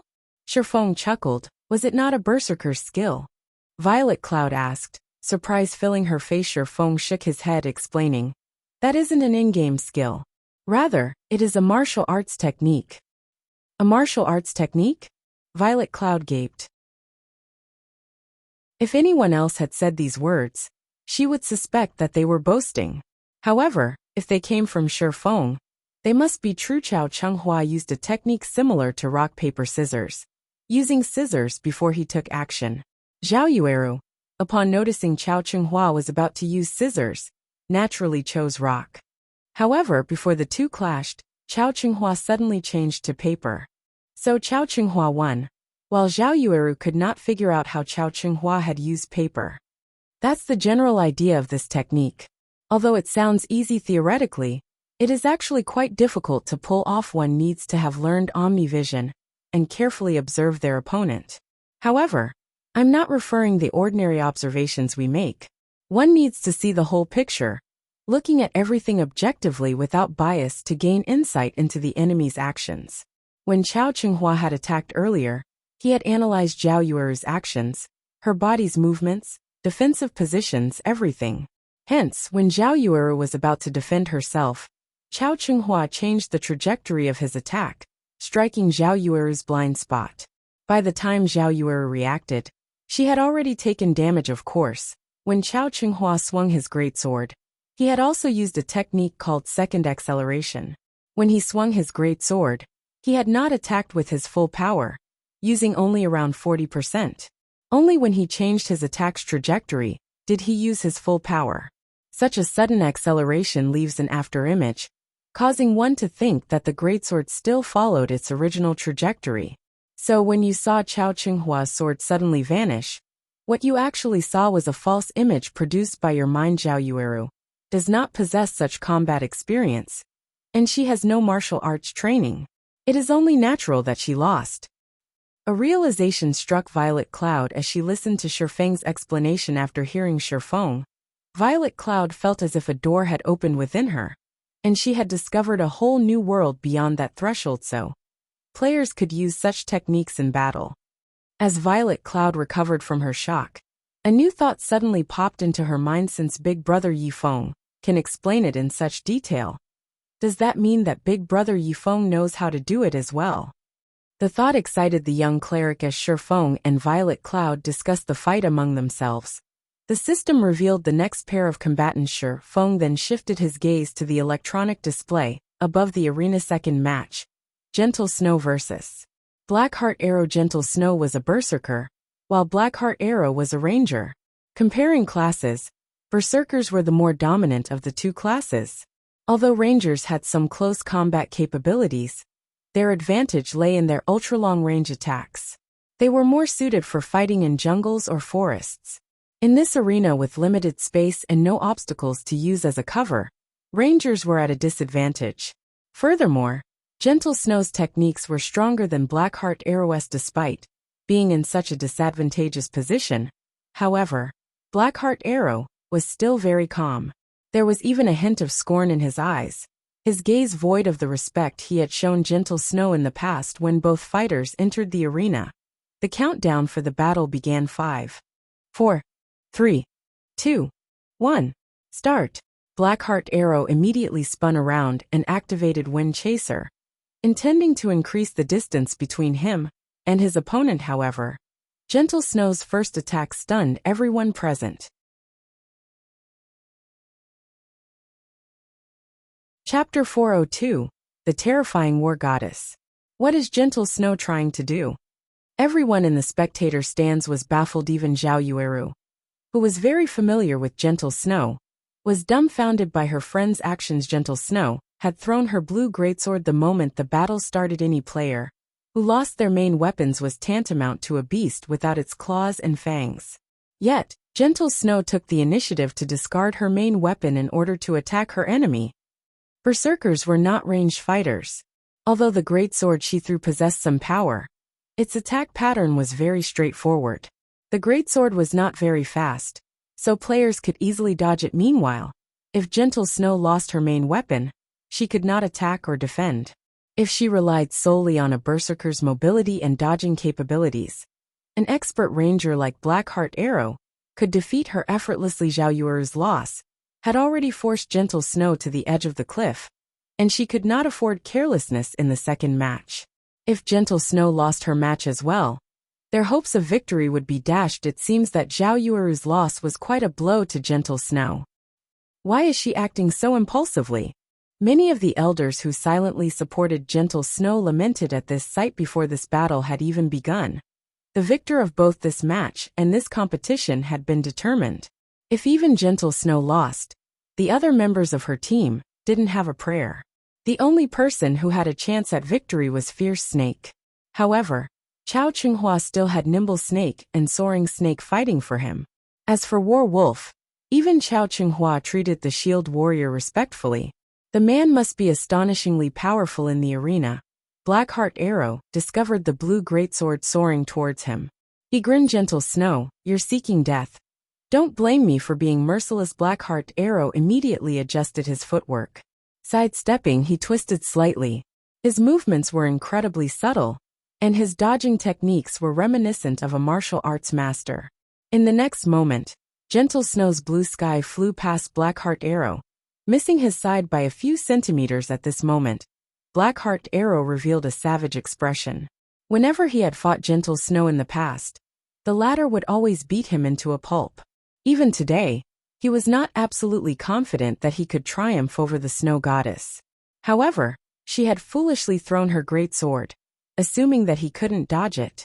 Now that she no longer had her main weapon, she could not deflect his rain of arrows. Blackheart Arrow retrieved the deep blue longbow from his back, and retrieved the precious wind-breaking arrows from his bag. He then knocked the arrows, aimed at Gentle Snow, and drew his bow into a full moon wind-breaking arrows.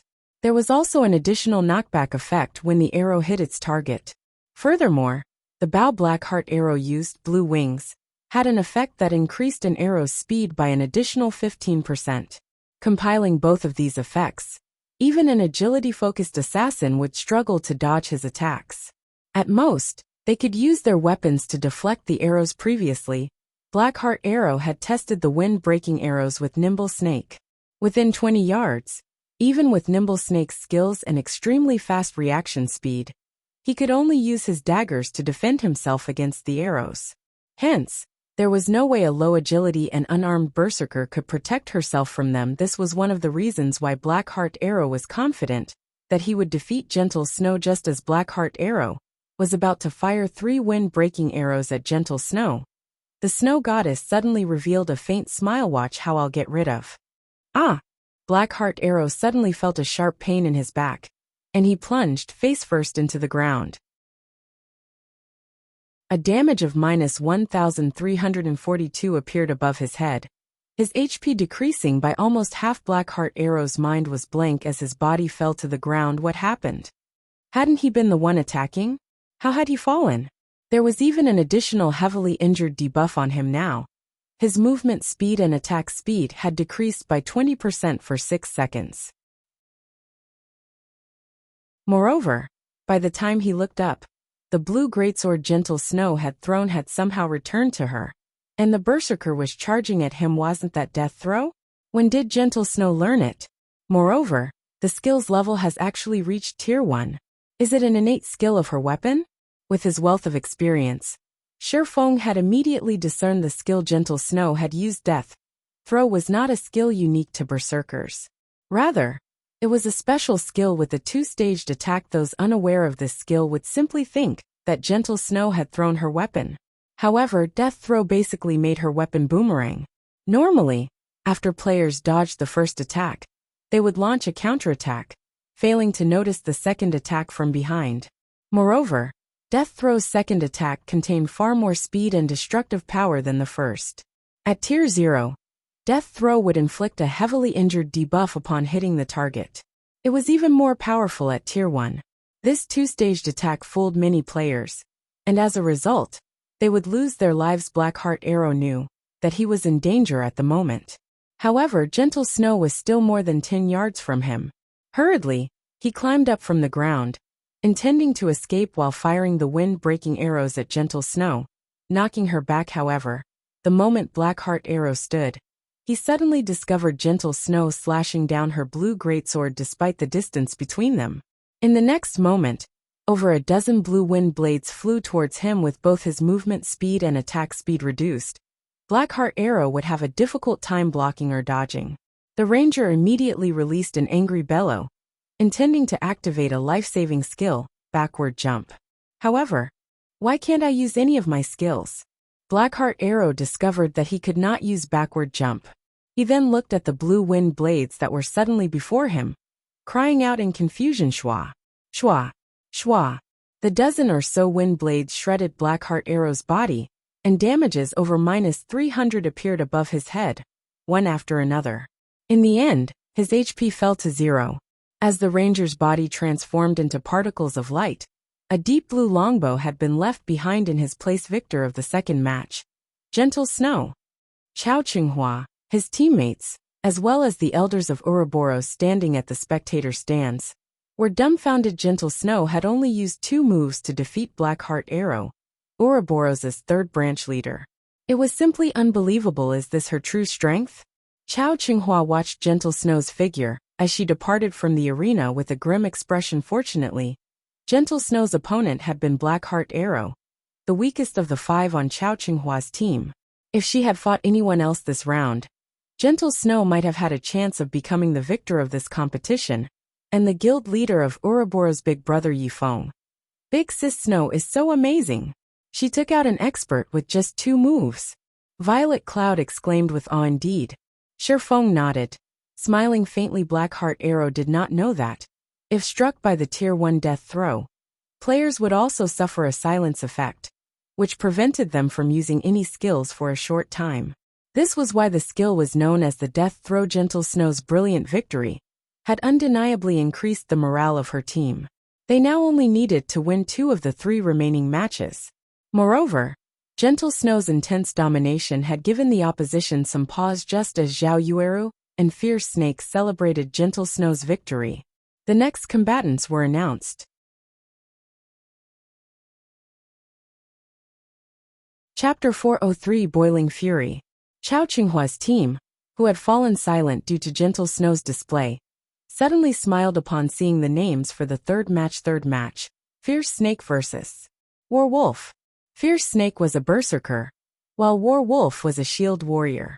Regarding combat power, berserkers held the advantage over shield warriors. However, shield warriors possessed high HP and defense, as well as plenty of life-saving skills, making them far more difficult to deal with than other classes in general. Neither class had an edge over the other. Hence, the players' techniques would determine the outcome of this third match. Gentle Snow looked at the shield warrior, who had remained silent and calm throughout the competition. Despite doing nothing, War Wolf exuded a faint pressure that made one unconsciously distance themselves from him. No matter how Gentle Snow examined War Wolf, she could never mistake him for an ordinary expert. Even her core team's MT Ghost Chop had admitted that he had only started playing a shield warrior because of this man. Furthermore, Chao Qinghua and the rest of his team treated War Wolf with great respect. This showed that War Wolf's standards were top tier, and he should not be any weaker than Nimble Snake of the 12 Apostles. Soaring Snake ranked first, Nimble Snake ranked third, and Fierce Snake ranked ninth. If Fierce Snake fought Nimble Snake, his chances of victory only hovered between 30% and 40%. If War Wolf was stronger than Nimble Snake, and was about equal to Soaring Snake, then Fierce Snake's chances of victory were only around 20% to 30%. However, War Wolf did not play a damage-dealing class. His attacks would not be very powerful. On the other hand, a Berserker also wore plate armor. Unlike leather and cloth armor classes, Berserkers would not die so easily. Knowing this, War Wolf was prepared to fight a battle of attrition and slowly exhaust Fierce Snake to death. After all, that was the Shield Warrior's specialty. Fierce Snake, your opponent is not simple. Make sure you don't cross swords with him for too long, and give him any openings. Gentle Snow whispered a reminder to Fierce Snake. She then took a gold-rimmed skill book from her bag, carefully handing it to Fierce Snake, saying, "Learn this skill. If you use it at a crucial moment, you might defeat him." Fierce Snake's heart pounded the moment he read the introduction of this skill book. This skill book was an extremely rare burst skill for Berserkers, Boiling Fury. For a short time, the skill increased the player's damage by 40%, strength by 15%, and attack speed by 30%. Moreover, the less HP the player had, the faster their attack speed would become. To a Berserker, this skill book's value far surpassed that of one or two dark gold weapons. Big Sis Snow, Boiling Fury is too valuable. I can't learn it, Fierce Snake said. Shaking his head. War Wolf will not be easy to deal with, and you know this. You don't want me to lose, right? Worried that a powerful enemy would appear, Gentle Snow had prepared for this competition. As the underground arena prohibited players from using any tools, the only way to raise a player's combat power was to learn new and powerful skills. Boiling Fury was one such skill Gentle Snow had prepared. She also had another advanced skill for Nimble Snake. Unfortunately, that skill book would not come into play during these matches. Sitting a short distance away, Shifeng was slightly surprised upon seeing the skill book Gentle Snow passed to Fierce Snake. Gentle Snow had actually obtained such a super rare skill book. Boiling Fury would only drop from High Lords ranked field bosses, and its drop rate was 2%. One needed immense luck in order to obtain it. I understand. I will not lose. Fierce Snake nodded and chose to learn Boiling Fury. He then watched the thin War Wolf walk into the arena, his eyes blazing with fighting spirit. Originally, he only had a 30% chance of defeating the Shield Warrior. Now that he had obtained Boiling Fury, he had a 70% certainty of coming out victorious, following which, Fierce Snake also entered the arena. Snow, you're simply too amazing. I can't believe you had something so powerful hidden. Fierce Snake will win for sure. Zhao Yueru hugged Gentle Snow excitedly, her previous depressed mood scattering to the winds. In response, Gentle Snow lightly tapped Zhao Yueru's forehead and revealed a faint smile. Meanwhile, inside the arena, the battle between Fierce Snake and War Wolf had begun. I'm interested to see just how powerful you are. The moment the battle started, Fierce Snake lifted his silvery gray battle axe and charged at War Wolf. When his axe descended, even the air roared. However, without even retrieving the shield and saber from his back, War Wolf simply took a step back and allowed the battle axe to brush past his body. Slamming into the ground, War Wolf immediately stomped down on the battle axe, the weapon becoming completely embedded into the ground. He then unsheathed the saber covered in golden magic runes from his back and slashed at the Berserker's neck, the weapon creating a beautiful arc. The entire process flowed like water, and everyone who witnessed it was amazed before Fierce Snake could respond. A damage of -536 points appeared above his head. Although War Wolf's attack had not dealt a significant amount of damage to Fierce Snake, who had over 3,200 HP, this strike had dealt a heavy blow to the Berserker's mentality. Before he could even react, War Wolf's attack struck him. In Fierce Snake's memories, this had never happened in any of the PvP battles he had participated in before. Seeing War Wolf's saber slashing at him again, Fierce Snake hurriedly used Whirlwind Slash. At this moment, War Wolf lifted his shield, blocking Fierce Snake's skill, and taking a single step back. Fierce Snake took advantage of his small victory to follow up with a series of attacks, using skill after skill to force War Wolf into a continuous retreat. Yet, to everyone's surprise, Fierce Snake's HP continued to decrease despite being on the offensive every time Fierce Snake attacked. War Wolf would effortlessly block it with his shield and counterattack with his saber. Fierce Snake had no idea what was happening. Although he had tried to dodge and block War Wolf's counterattacks, the Shield Warrior's saber would always somehow land a hit even when War Wolf took the initiative to launch an attack. He couldn't dodge or defend himself. War Wolf's saber would always disappear in mid-swing before suddenly appearing elsewhere. By the time War Wolf's saber reappeared, it was too late for him to react. He could only watch as his HP fell, powerless to do anything about it. Damn.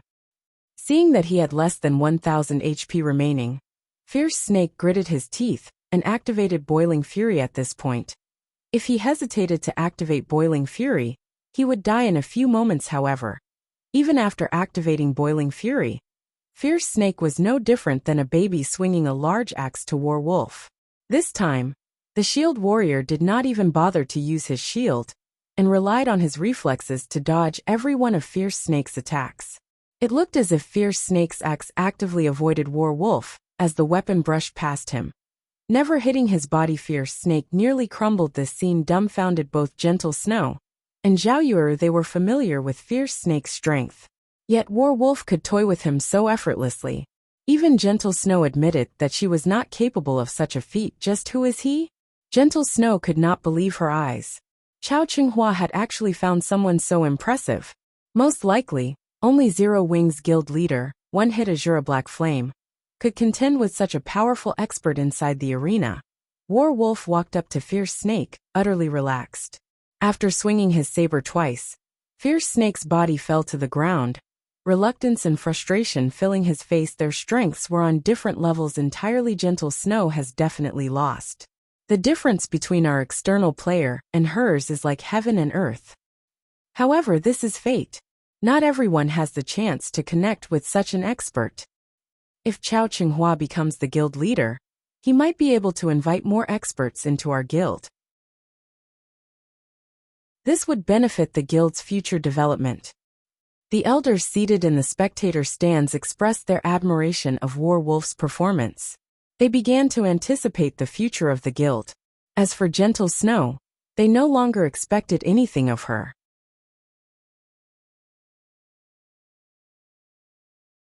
Chapter 404. The Difference Between Outsiders. Gentle Snow, you should now see the difference between us, right? Chao Qinghua said, laughing as he grinned at Gentle Snow. From the very beginning, you never had any chance of winning this competition. There is only one ending for you all today: defeat. Gentle Snow, stoic and beautiful, refused to respond to Chao Qinghua's taunts. It was true that she had never expected Chao Qinghua to invite such an expert suddenly. This competition was no longer within her control originally. She had hoped for Fierce Snake's victory. Then, as long as Yifeng secured another win, she would dominate this competition. Yet now there were still 2 matches left. Even if Yifeng won his match, they would end with a tie. However, they didn't have any experts for the final match. Big brother Yifeng, what is going on? Violet Cloud's eyes widened in shock when she witnessed War Wolf's demonic attacks. Why does he know it too? Seeing as War Wolf can use Omnivision and Second Acceleration to such a refined standard, Chao Qinghua must have learned those techniques from him. Shifeng calmly explained. Realization immediately dawned on Violet Cloud. However, Shifeng's words had undeniably given Gentle Snow and the others a shock. Each one of them falling silent. If Nimble Snake and Soaring Snake had also learned such mystifying techniques. Ha ha ha. That's right. Both Nimble Snake and Soaring Snake have also learned those techniques. Moreover, they are more proficient than I am. Chao Qinghua could not help but laugh when he saw Gentle Snow and the others' expressions.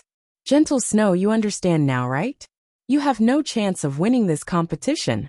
On top of that, the 2 outsiders you've brought are merely 2 level 22 players. How could they possibly compete with the empowered Nimble Snake and Soaring Snake? Gentle Snow, just admit your loss right now. If you do, You won't have to suffer a humiliating defeat.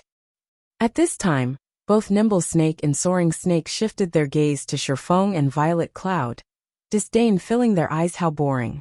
They are the last opponents. With this, I can't test out my new techniques. Soaring Snake sighed with disappointment. If I fought Gentle Snow, I might have been able to display some of my strength. I heard that Yifeng is quite strong. He was previously the first player to enter White River City, and had even defeated hundreds of players by himself during the initial stages of God's domain. He should provide some challenge and serve as a warm-up for the both of you. Chao Qinghua casually explained as he smirked at Shifeng at this moment. Warwolf opened his mouth and said, "That's right. You should not underestimate Yifeng. I have seen his battle videos. Even though everyone's levels were very low at the time, based on the way Yifeng moved and took action, I guarantee that he possesses a significant foundation in martial arts. Although he has yet to grasp Omnivision, you two should still be careful when fighting him." After Warwolf had agreed to aid Chao Qinghua, other than speaking while he trained them, he was usually silent. Warwolf's sudden and casual comment drew everyone's attention. Nimble Snake looked at Shifeng, unable to feel any power or pressure from the ordinary-looking man. The corners of his mouth twitched slightly as he laughed and said, "Big brother Warwolf, you worry too much. You taught both of us personally. Against such an amateur martial artist, I can easily take care of him alone." Before Nimble Snake had joined Chao Qinghua, he had never known that he could apply so many martial arts techniques to playing a game like God's Domain. When Chao Qinghua had first approached him, Nimble Snake did not even humor the thought of defecting. At that time, he felt that Gentle Snow's combat techniques were the epitome of what it meant to be an expert. However, after dueling Warwolf and suffering an overwhelming defeat, Nimble Snake realized that he had merely been a frog in the bottom of the well. It was like meeting Superman. Superman was the creation of man's imagination, a fictional character that could never exist yet.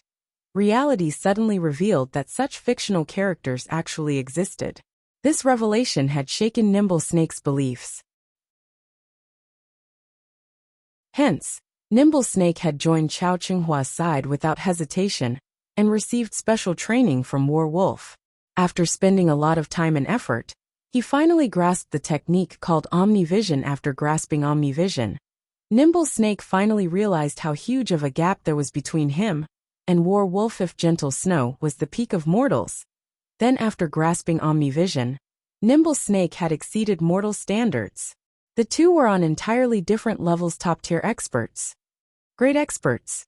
They were just jokes in Nimble Snake's eyes. Nimble Snake, stop speaking nonsense. Brother Warwolf definitely has his reasons for what he said. No matter who faces Yifeng, you must go all out against him, understand? Chao Qinghua reproached Nimble Snake, glaring at the assassin. Yes, I understand. Nimble Snake hurriedly lowered his head at this moment. The fourth combatants had been revealed. Fourth match. Yifeng versus Soaring Snake. Haha. Perfect.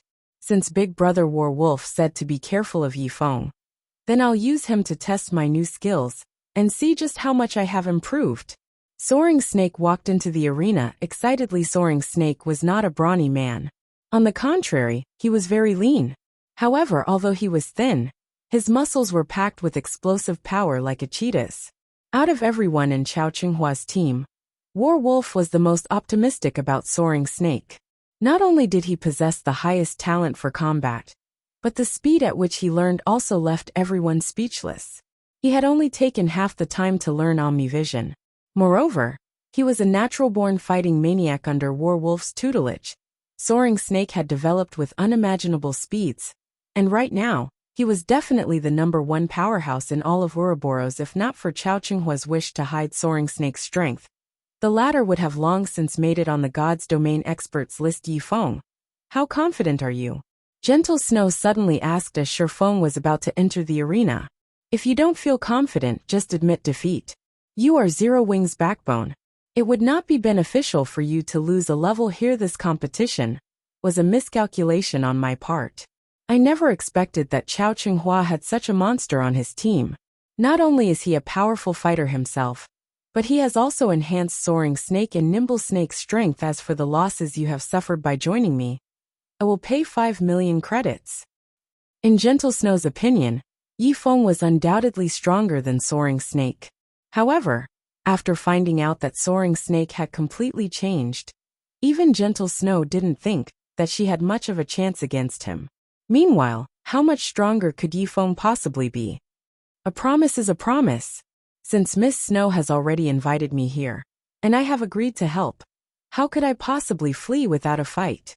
Shifeng revealed a faint smile as he entered the arena. Yifeng is such a fool. Zhao Yueru huffed angrily. Didn't he see how powerful War Wolf was?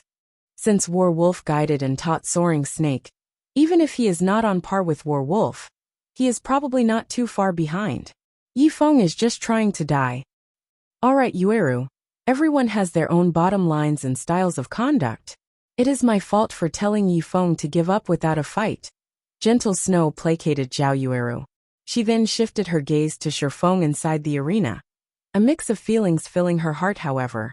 While Gentle Snow and Zhao Yueru both worried, Violet Cloud suddenly giggled and said, "Since Big Brother Yifeng has given his promise, he will fulfill it. You can rest assured about this." Both Gentle Snow and Zhao Yueru turned their heads to look at the little girl named Violet Cloud, confused. Just why was Violet Cloud so confident in Yifeng? Violet Cloud simply smiled and remained silent. Only she realized that their opponents should be the ones worrying. Soaring Snake was about to fight none other than Starmoon Kingdom's #1 powerhouse, One Hit Azura.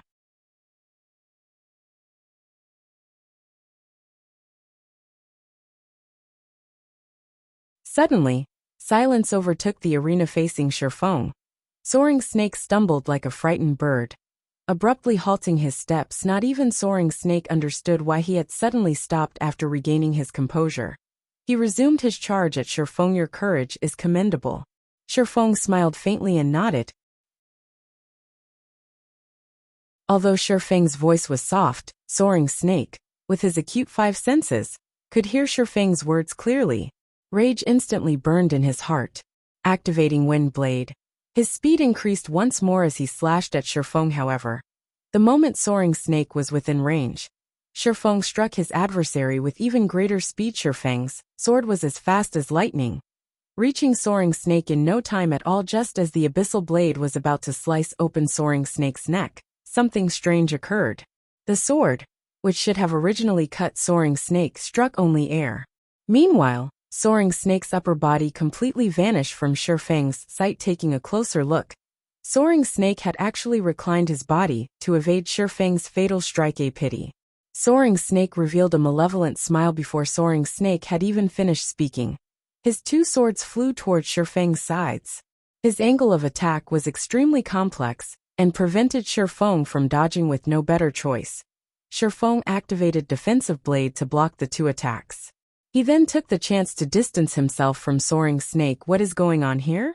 Soaring Snake can dodge such a fast attack. Zhao Yueru considered herself an expert, and her dynamic vision was excellent. In her view, Shifeng's previous strike had been perfect. His strike was so fast that the attack should have been impossible to avoid. Yet that perfect strike had missed Soaring Snake. Instead, Shifeng was the one who had been struck twice. It was simply too strange. Inside the arena, Shifeng examined himself for wounds. He frowned at the amused smile plastered on Soaring Snake's face. Leisurely he said, "I never expected that you would have hidden your strength so well. Your reaction speed is impressive. I am both a swordsman and the strongest member of the 12 apostles. How could I possibly be slow?" Soaring Snake laughed. "You, on the other hand, have truly surprised me. You were able to use Defensive Blade the moment I countered your attack. Your reactions are not slow either." "No, I'm not talking about that." Shifeng shook his head. "To be precise, you dodged my sword because your neural reaction is fast, no?" "Oh, you've discovered that?" Soaring Snake asked, feeling slightly surprised. In the next moment he smiled and said unconcernedly, "So what? Do you think you can win despite it?" "Snow, what are they talking about?" Zhao Yueru asked curiously. Many in the spectator stands had overheard the conversation in the arena. Zhao Yueru was thoroughly confused. "You saw Yifeng's attack for yourself. It was a perfect strike. Yet Soaring Snake still dodged it. Do you know how?" Gentle Snow inquired, wearing a grim expression. I sent it because Soaring Snake detected Shifeng's attack. So he managed to evade it? Zhao Yueru did not understand what Gentle Snow was trying to say. You could put it that way, however. Detecting an attack is one thing. Dodging it is an entirely different matter. With the speed of Shifeng's strike, not even a top-tier assassin could dodge the attack from so close. Yet, Soaring Snake had done just that. The reason lies in Soaring Snake's neural response rate. When ordinary people act, their brains go through three processes: cognition, understanding, and correspondence. Time is required to go through all three. Statistically, the average person's reaction time is 0.3 seconds. Top sprinters who have undergone arduous training can shorten it to around 0.15 seconds. However, no matter how hard a person trains, they can never lower the transmission speed of their neural signals below 0.1 seconds. Of course, this is only common knowledge. Based on Soaring Snake's reaction time, his was 0.7 seconds, possibly around 0.6 seconds. His reaction was a lot faster than the average person. In other words, where an ordinary person can carry out 3 to 4 actions in 1 second, Soaring Snake can act over a dozen times because of this. Not only could Soaring Snake dodge Shifeng's sword, but he also managed to stab at Shifeng twice simultaneously. This is no longer a situation of technique or hard work, but talent. One could say that Soaring Snake is a true combat genius.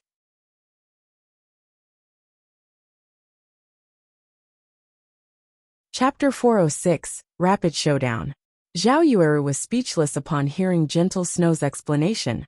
She was dazed as she stared at Soaring Snake. Soaring Snake had never been so powerful in the past. They never knew he possessed such talent. He had actually hidden his true strength so well. With this, who else could be his match in close combat? While ordinary people could launch 3 to 4 attacks, Soaring Snake could launch 14 or 15 attacks. He was invincible. Chances were that the only way to defeat Soaring Snake was to pull away and attack from a distance. Melee classes had no chance of winning. Yi Feng is indeed commendable for discerning Soaring Snake's ability. However, there is no way Soaring Snake will lose this match.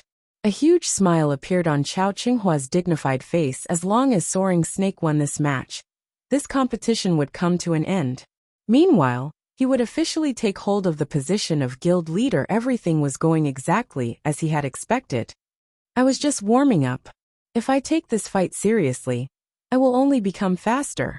You are pretty amazing for blocking my last 2 attacks. Let's see how many attacks you can block. Although Soaring Snake was slightly surprised by how quickly Shifeng had discerned his talent, his opponent could never overcome it. There was not a single swordsman who could beat him. Swordsmen mainly relied on their normal attacks in battle. It was a class that wore down their enemies by attrition. If faced with a ranged class, Soaring Snake might have had some difficulties. However, against another swordsman, he was practically invincible with his reaction speed. Moreover, he had also grasped omnivision. He could easily perceive his enemies' every movement and strike their weak points. Combining this martial arts technique with his inhuman reaction speed, in a melee battle, he was invulnerable. As he said so, Soaring Snake abruptly stomped on the ground, and like a fierce gale, his body shot towards Shifeng. Straight-line attacks could usually be easily seen and dealt with. Despite knowing this, however, Soaring Snake still chose to face Shifeng head-on, as if saying, "Come at me if you can. You want to compete with speed?" Shifeng's frown deepened. Facing Soaring Snake, someone with such a unique talent, would be disadvantageous for Shifeng. Although Soaring Snake's assault had many flaws, the swordsman was not afraid of exploitation. Even if Shifeng attacked Soaring Snake, the latter could easily perceive the attack with his omnivision. With Soaring Snake's reaction speed, before Shifeng's sword could reach him, he would have already evaded it, following which, Shifeng activated the aura of wind of the 7 luminaries ring, increasing his movement speed by 40%, attack speed by 40%, and agility by 30%. He then dashed forward to meet Soaring Snake in battle with breakneck speed. Soaring Snake had sent out 16 sword images, forcing Shifeng to deal with 16 attacks simultaneously. However, after activating the aura of wind, Shifeng's speed allowed him to deflect all 16 attacks easily for the time being. Both sides were equally matched despite Shifeng having a huge advantage in terms of speed. Soaring Snake's reaction speed was unmatched.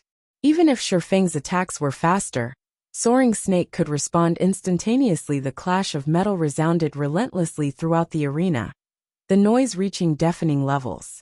Every time Shifeng's and Soaring Snake's swords met, dazzling sparks would scatter around them. The spectating crowd's hearts pounded as they watched the two swordsmen confront each other. Each attack was simply too fast. The threat of death dominated each second.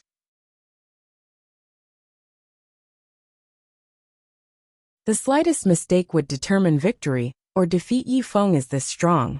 No wonder he was so confident, Zhao Yueru said with shock, her eyes focused on Shifeng inside the arena, who had yet to lose any HP. Fierce Snake, who had been resurrected not long ago, nodded in agreement.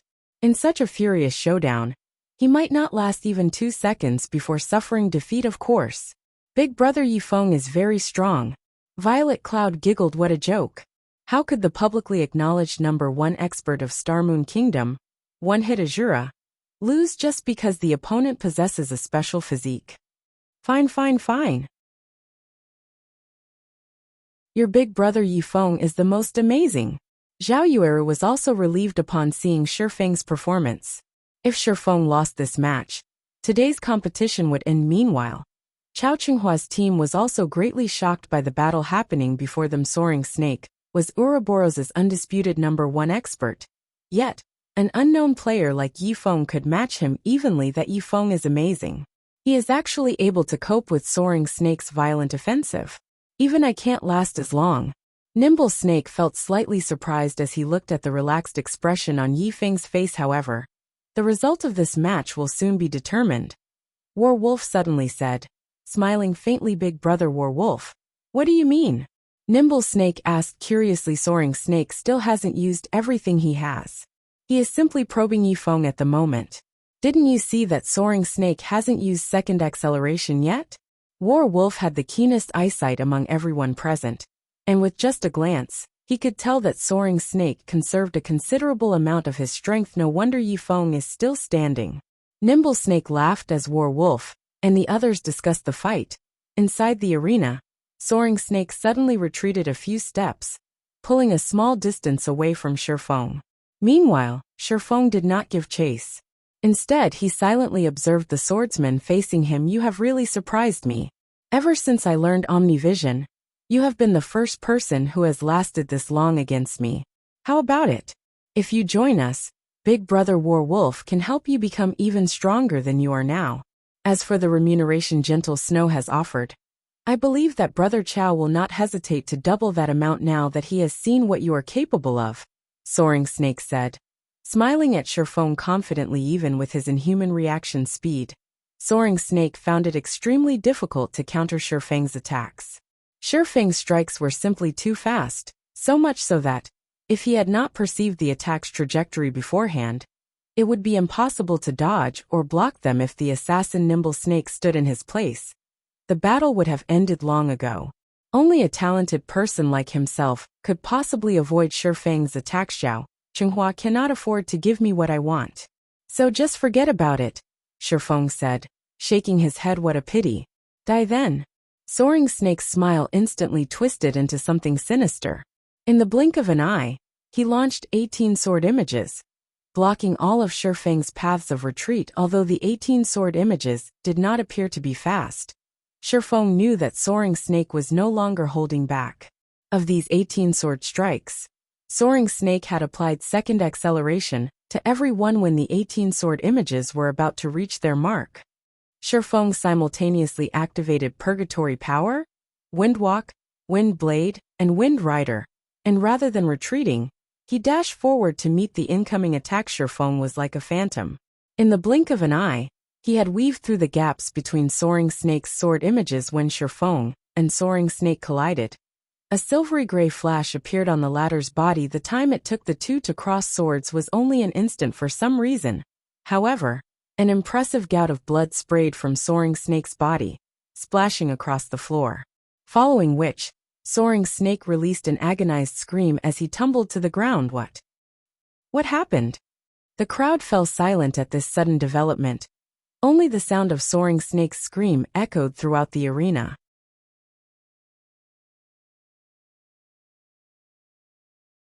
Chapter 407 Final Battle. What just happened? Why did Soaring Snake fall even after using second acceleration? When was Soaring Snake attacked?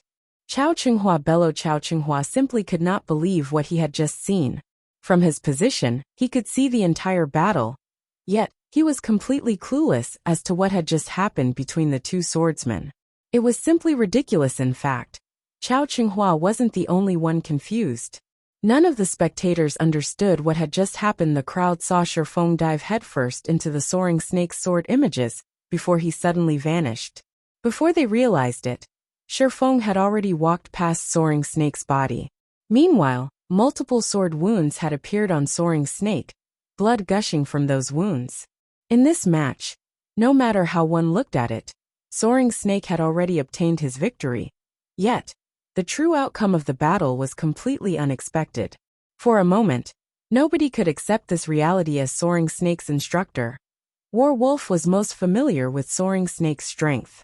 Warwolf was also an expert with frightening combat power in his own right. However, after witnessing this scene, he too found it unbelievable. So much so that he was more shocked than everyone else present. The higher you were, the better view you would have. Others might not have realized what had happened, but Warwolf had seen some clues. However, his confusion was precisely because of what he had seen. Although Shifeng's speed was indeed frightening, it was not at the level of becoming invisible. Yet, the instant Shifeng closed in on Soaring Snake, he suddenly vanished. By the time Warwolf noticed Shifeng again, the latter had arrived by Soaring Snake's side, their shoulders brushing past each other. In other words, when Shifeng had charged at Soaring Snake, he had disappeared from view not because of speed, but because Warwolf's mind had failed to perceive Shifeng. Even Soaring Snake, who used Omnivision and his inhuman reaction speed, had failed to perceive Shifeng. This was what thoroughly confused Warwolf. How had Shifeng achieved such a feat? Second acceleration was a technique used to confuse the eye, utilizing acceleration to catch an enemy off guard and attack their blind spot. With this technique, enemies would still have a small window to react. However, Shifeng's technique did not allow his enemies even that brief time before his sword landed. After Soaring Snake died, he dropped a level 20 fine gold-ranked pauldron, which Shifeng casually pocketed. Shifeng also secretly collected an immortal soul now. He only needed 9,999 more after Soaring Snake lost his immortal soul. Not only did he lose a level, but he was also barred from logging into God's domain for a time. As for exactly how long he was barred from the game, even Shifeng did not know. If it were short, it might only be 1 or 2 days. If it were a long wait, Soaring Snake might not be able to log in for 3 or 4 days. In short, Soaring Snake would have to stay put for some time. Yifeng, how did you manage to defeat Soaring Snake? Zhao Yueru, unable to contain her curiosity, immediately went up to him and asked when she saw Shifeng exit the arena. She had too many questions about the battle because of this match. Zhao Yueru suddenly felt like a noob that had only started playing games. Completely clueless despite having witnessed everything with her own eyes. She had no idea of what had actually happened. Do you want to know? Shifeng was slightly surprised as he looked at the excited woman rushing up to him. He never expected Zhao Yueru to be the first person to ask him. Zhao Yueru nodded, her eyes revealing a hint of anticipation. Zhao Yueru was very curious about how Shifeng had managed to not only dodge the 18 sword images, but also neutralize Soaring Snake's inhuman reaction speed, killing him instantly. After thinking for a moment, Shifeng said seriously, I just went up to him and slashed him 3 times, that's all. Everyone present was immediately rendered speechless. Zhao Yueru had been about to tackle Shifeng and take a few bites out of him, if it not for gentle Snow holding her back. All right, Yueru. Everyone has their own secrets. You can't force him to tell you. Now that we have won the 4th match, each side has 2 wins and 2 losses. This result is all thanks to Yi Feng. The following match will determine the result of this competition. At this moment, Gentle Snow felt very fortunate that she had thought of inviting Yi Feng when she had prepared for this competition. Although she had felt that Yi Feng had a good chance of securing a victory for her, she had never expected him to surprise her like this. Despite facing the greatly enhanced first apostle, Soaring Snake, Yi Feng had defeated him with overwhelming might. She could never have expected this result. Gentle Snow found it very hard to believe that such an expert had remained unknown all this time. Was it because they were too weak to encounter such experts? Or was it because these experts loved to play the role of a weakling? Even Gentle Snow was unsure. However, the few fights today had certainly widened her horizons. She really could not figure out what kind of guild Zero Wing was. First there was Black Flame. Now, the combat power Yi Feng displayed was not the slightest bit inferior, and might even be superior to Black Flame's.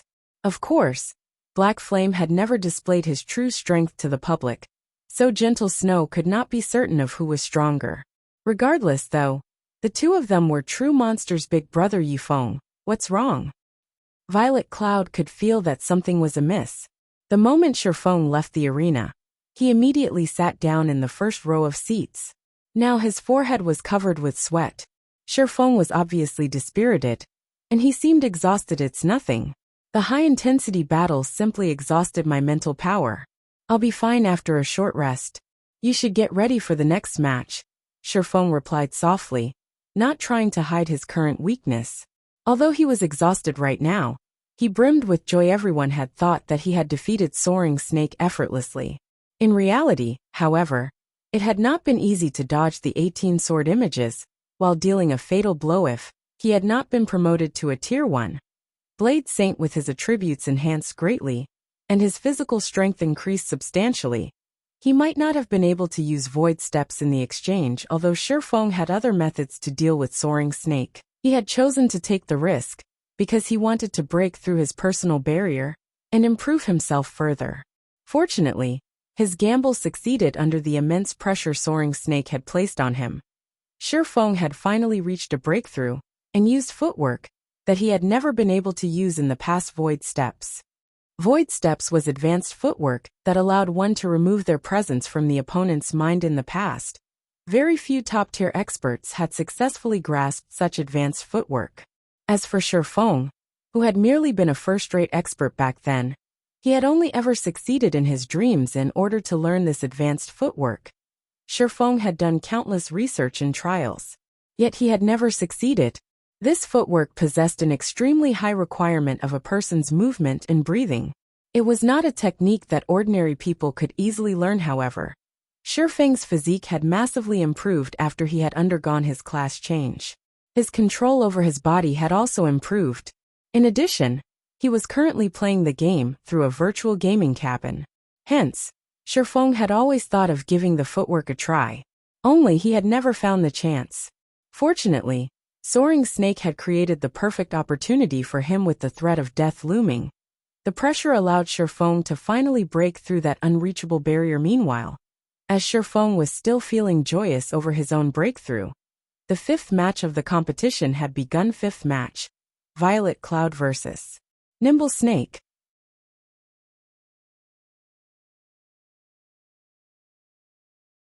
Chapter 408, Level vs. Tier. Shi Feng's overwhelming victory during the fourth match had undoubtedly formed dark clouds in Chao Qinghua's heart. As if something was stuck in his throat, Chao Qinghua felt extremely uncomfortable. Why hasn't Soaring Snake resurrected? Chao Qinghua was in a sour mood. If Shi Feng was so powerful, then the cleric girl that came with him must be extraordinary as well. She might also know the same technique as his. Even now, Chao Qinghua had no clue as to what Shi Feng had done. Without that knowledge, he had no response to it. Most likely, only Soaring Snake might know what sort of technique it was. Since Soaring Snake was still absent, Chao's anxiety began to take hold. Currently, the competition was tied, and Nimble Snake and Violet Cloud would face off in the final match. Nimble Snake was an assassin. Although he had an absolute advantage against a cleric, and had learned Omnivision and Second Acceleration, they would be useless against Shi Feng's technique. Brother Chao, for some reason, Soaring Snake has logged off and is still offline. I can't contact him at all, Nimble Snake reported at this moment. Nimble Snake was also panicking, afraid that his opponent would know the same technique that won the previous match. If he lost, Chao Qinghua would be finished. His life wouldn't exactly be easy either. Chao Qinghua paled as he looked at Soaring Snake's status window. He wished he could log off and strangle Soaring Snake playing hooky at such a crucial moment. Was he trying to toy with him? Guild leader Chao, you don't have to be so worried. Although Yifeng is very powerful, that female cleric is different from those like Yifeng and me. War Wolf suddenly spoke. Brother War Wolf, are you sure?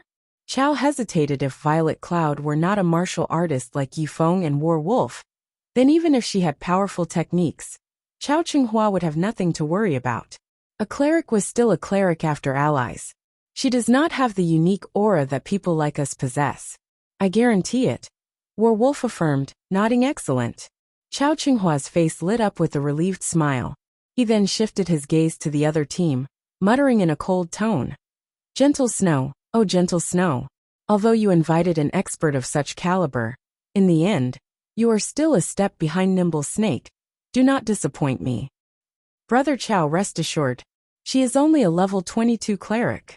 I could have defeated her effortlessly even before I underwent the special training. Nimble Snake revealed a sinister grin as he glanced at Violet Cloud, who had already entered the arena. He was currently level 24.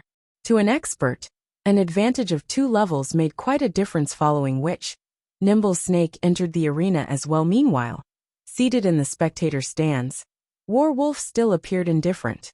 There was not the slightest hint of a smile on his face. In truth, he had only finished half of his statement. Violet Cloud indeed did not possess the unique aura of a martial artist. However, with his acute senses, War Wolf could feel a faint sense of danger from her. This danger was slightly different from that of a ferocious beast. It felt almost like a divine pressure. Just what secret is this female cleric hiding? Although War Wolf was not trying to boast in God's domain, he did not fear many people. Even if he encountered someone who could intimidate him, it definitely would not be the young little girl standing inside the arena yet. There was something about her that gave him pause. Meanwhile, the tension was similarly high on Gentle Snow's side. Yifeng, will Violet really be alright? Zhao Yueru asked as she took a seat beside Shifeng. She wanted a straight answer from him, although she did not know why. Zhao Yueru felt that Shifeng knew something she did not. It should be alright, Shifeng said. Uncertain should? What do you mean should? If Violet loses, Snow will have to leave God's domain forever. Are you really willing to lose her? Zhao Yueru huffed. Listening to Zhao Yueru's words, Shifeng was suddenly speechless. Yueru. Gentle Snow glared. To think that her friend could still joke at a time like this. Gentle Snow was somewhat familiar with Shifeng's personality. Shifeng would never speak without certainty. If he said it, then it was true. Otherwise, he would remain quiet. But Zhao Yueru knew that her questioning would not change anything. She only wanted Shifeng's confirmation, so that she could feel more at ease. I really do not know. Nimble Snake's current strength, especially after grasping combat techniques, such as omnivision and second acceleration, is a complete mystery to me. As for Violet's current progress, I don't know that either. However, she should be quite powerful. At least, without omnivision and second acceleration, Nimble Snake wouldn't even be a challenge for her. Now, however, I do not know. We can only wait and see. Shifeng explained as he understood Zhao Yueru's anxiety before War Wolf's appearance. Shifeng had been certain of Violet Cloud's victory regardless of who she fought. Now, however, Nimble Snake had learned combat techniques that very few experts knew. Of course, although Nimble Snake had the advantages of levels and techniques, Violet Cloud possessed the advantage of tiers. Simply put, the results of this match were unknown. After listening to Shifeng's explanation, Zhao Yueru grew even more nervous.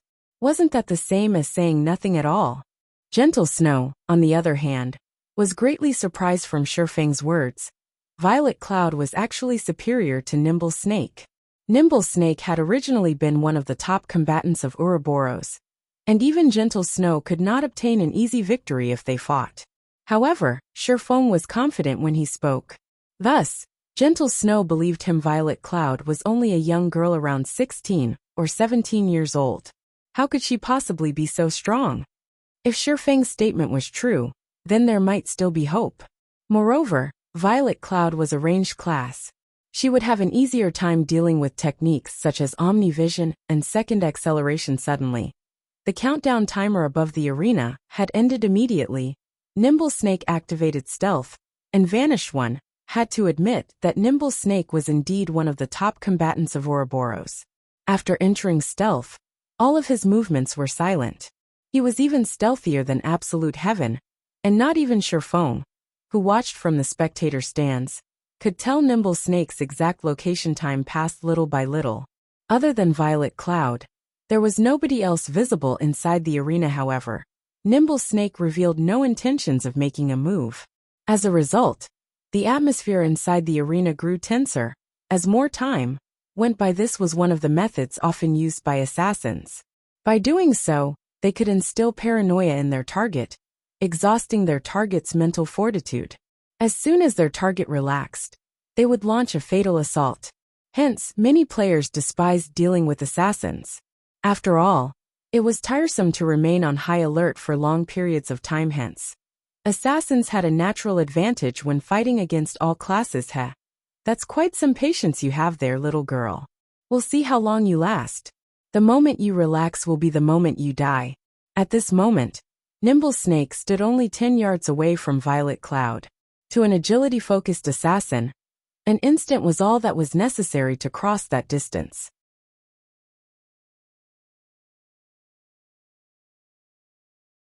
Chapter 409. The Difference of Tears. The seconds ticked past. The crowd seated in the spectator stands were on the edge of their seats. Although they were not the ones fighting, they were just as focused on the battle as the combatants in the arena. This was the final match. The result of this match would determine the fates of both sides. The winner would become the guild leader of Ouroboros, and their team members would obtain success and prestige. The loser, however, would have to leave God's domain forever, and those who followed them would struggle in the future as a result. The tension was practically tangible in the stands. Even the elders observing the fight from the side felt heavy. Nimble Snake, show yourself if you dare. It has already been more than 20 minutes. Yet, you still act like a coward. Even with the advantage of your class, you play such a dirty trick. Aren't you ashamed of yourself? Zhao Yueru shouted. Her crescent brows tightened as she frowned at the quiet arena. From the beginning, Nimble Snake had shown no sign of attacking. Zhao Yueru was greatly tempted to charge into the arena and fight the assassin with Violet Cloud. Nimble Snake was cunning. In order to gain victory, he would willingly act unscrupulously to guard against her opponent. Violet Cloud had to stay on high alert, focusing her senses to detect any movements at best. An ordinary person could only maintain their concentration for half an hour or so. If pushed any longer, not only would they greatly exhaust their mental fortitude, but they would also become susceptible to distractions. Soon, they would unconsciously reveal flaws in their defense. However, this was a type of defense mechanism, so it was unavoidable. Meanwhile, the match had stretched on for almost half an hour. Now even Zhao Yueru felt her concentration begin to reach its limit. If this stalemate dragged on any longer, she would definitely falter. When experts fought each other, even the slightest distraction could mean death. Ha ha ha. We never set a time limit for the matches, so it is up to them to choose how they fight. If you must blame someone, blame yourselves for not thinking of this beforehand. Don't you think it's a little too late to regret it now? Blackheart Arrow laughed triumphantly. Zhao Yueru was suddenly speechless. The statement was not false. It was true that they had not set a time limit for this competition. However, nobody ever expected Nimble Snake to do something so underhanded. Originally, Zhao Yueru had thought that she knew how low Nimble Snake would go. However, it would seem that she still underestimated the treacherous bastard. It turned out that he did not have even the basic self-respect of an expert. He actually planned on dragging the match on for over half an hour. It was my mistake. I had forgotten to set a time limit despite knowing that we would face an assassin. Gentle Snow said remorsefully as she watched Violet Cloud, who already began to show signs of mental exhaustion. She had blundered during such a crucial competition. Without a doubt, Her mistake had significantly decreased Violet Cloud's chances of victory. Don't be too nervous. Just watch.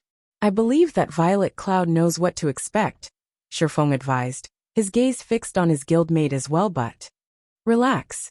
Shifeng was not the slightest bit worried at this moment. Although Nimble Snake was indeed skilled, he still had a long way to go if he wanted to defeat Violet Cloud finally. Half an hour had passed since the match had begun. It seems that this little girl is close to reaching her limit all this time.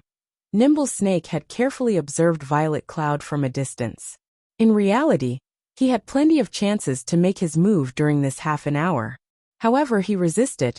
To be 100% certain that he would kill the cleric, he chose to wait until this very moment. Sweat had already appeared on Violet Cloud's forehead. It was obvious that her concentration had reached its limit. Nimble Snake even slipped up deliberately and made a little noise when he was about 10 yards from her. An expert with acute senses would detect the sound. However, Violet Cloud failed to sense it at all. Sure enough, she has grown tired. Nimble Snake was overjoyed. He then circled to Violet Cloud's back, silently drawing closer. 10 yards, 5 yards, 3 yards. Soon, Nimble Snake arrived behind Violet Cloud and unsheathed his gleaming dagger before stabbing it between the girl's shoulders. Ambush placed the target in a fainted state for 4 seconds. During the early stages of God's domain, control removal skills were extremely rare. As long as his attack landed, Nimble Snake could kill her quickly with a chain of skills to ensure his victory. Nimble Snake had even used second acceleration. Even if Violet Cloud discovered his attack, it would still be impossible for her to block it. The moment before Nimble Snake's dagger sank into the cleric, Violet Cloud released a mighty roar. Terrorizing Roar. Terrorizing Roar feared all enemies within a radius of 8 yards. Feared players would lose all control over their bodies suddenly. Ambush struck Violet Cloud, and she entered a fainted state. While Nimble Snake had been feared by Terrorizing Roar, Violet is amazing. She actually managed to use Terrorizing Roar at the very last second. Now neither side can attack each other. Moreover, now that Nimble Snake has been exposed, he has also lost the initiative of this fight. Next, once Violet distances herself from Nimble Snake, she can wear him down and finish him. Zhao Yueru exclaimed after seeing Violet Cloud's performance. However, Gentle Snow said, "No. Snow, is there a problem?" Zhao Yueru asked curiously. Nimble Snake is level 24, but Violet is only level 22. Though both of their control skills have a duration of 4 seconds. As Nimble Snake is 2 levels higher, the effect of Violet's Terrorizing Roar will definitely be slightly weaker. It is highly possible that the skill's effect will only last 3-5 seconds. However, Violet will remain incapacitated for a full 4 seconds. Nimble Snake can do a lot of things during that 0.5 second gap, Gentle Snow said with a grim expression. Although Violet Cloud's counterattack was marvelous, there was a small level gap between them. Does that mean we've lost? Zhao Yueru's expression suddenly became melancholic. Xiao Qinghua had also revealed a victorious smile as soon as the control effect on Nimble Snake ended. The result of this match would be set in stone. However, Shifeng suddenly smiled and said, "No, we've won." "Won?" Zhao Yueru turned to look at Shifeng. Whispering, she said, "But Violet's fainted duration is longer than Nimble Snake's. How is she going to win?" "You'll find out." Shifeng laughed. "What?" Shifeng confused every spectator. However, since an expert like Shifeng had said such a thing, he had his own reasons. "What nonsense." Blackheart Arrow scoffed as he glanced at the distant Shifeng. Ridiculing, he said, "It is common sense that the level suppression in God's domain is severe. One will only suffer if there is a difference of 3 levels. Although Nimble Snake is only 2 levels higher, it is enough to weaken a skill's effects significantly. What an ignorant fool." However, before Blackheart Arrow could finish, inside the arena, Violet Cloud suddenly recovered ahead of Nimble Snake. "No. How is this possible? It hasn't even been 3 seconds. Blackheart Arrow's eyes nearly popped out of their socket. Shifeng was the only player who was not surprised. None of them could understand how Violet Cloud recovered first. "What a pity. You might be 2 levels above me, but I am 1 tier above you." Violet Cloud looked at Nimble Snake, who currently shivered uncontrollably on the spot, smiling faintly as she waved her staff. A black magic array then formed beneath Nimble Snake's feet. Good. I still have a chance. Nimble Snake, who had originally begun to despair, suddenly saw hope. Violet Cloud had foolishly chosen a spell with a long casting time. Although Nimble Snake still had no control over his body, he could see and hear without any issues. The magic array forming beneath him needed 1 second to complete. Meanwhile, he was less than 1 second from reaching the 3.5-second duration of his feared state. At that time, he could simply use Vanish to avoid Violet Cloud's spell. However, as if ignorant of this fact, Violet Cloud continued chanting her incantation just as the 3.5 seconds were almost up, and Nimble Snake was about to use Vanish. What's going on? Nimble Snake suddenly noticed that he still had no control over his own body. Meanwhile, the magic array Violet Cloud summoned began to activate Tier 1 advanced spell, Black Coffin.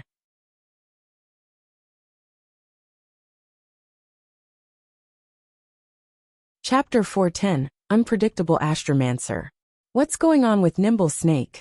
Chao Chunghua asked, having paid attention to the system clock all this time. Isn't he 2 levels higher than that cleric girl? Nimble Snake had clearly been incapacitated for over 3.5 seconds now, yet he was still feared. Meanwhile, Violet Cloud had long since regained her freedom. This series of events had shattered Chao Chunghua's understanding of God's domain completely. Even Zhao Yueru, who had thought that they had lost, was dumbfounded by what she saw. Gentle Snow's gaze also held doubt as she watched the battle inside the arena. The scene happening before her made no sense among the crowd. Only Shifeng knew that Nimble Snake had fallen into a trap. Compared to level suppression, tier suppression was far more powerful. It was like comparing the fist of an infant and a fist of an adult. The combatants were on completely different levels. As a Tier 1 player, even if Violet Cloud fought a Tier 0 player, who was 10 levels above her, her control skills would be 100% effective or more. On the other hand, when a Tier 0 player used a control skill against a Tier 1 player 10 levels below them, the effect of their control skills would weaken by at least 30%.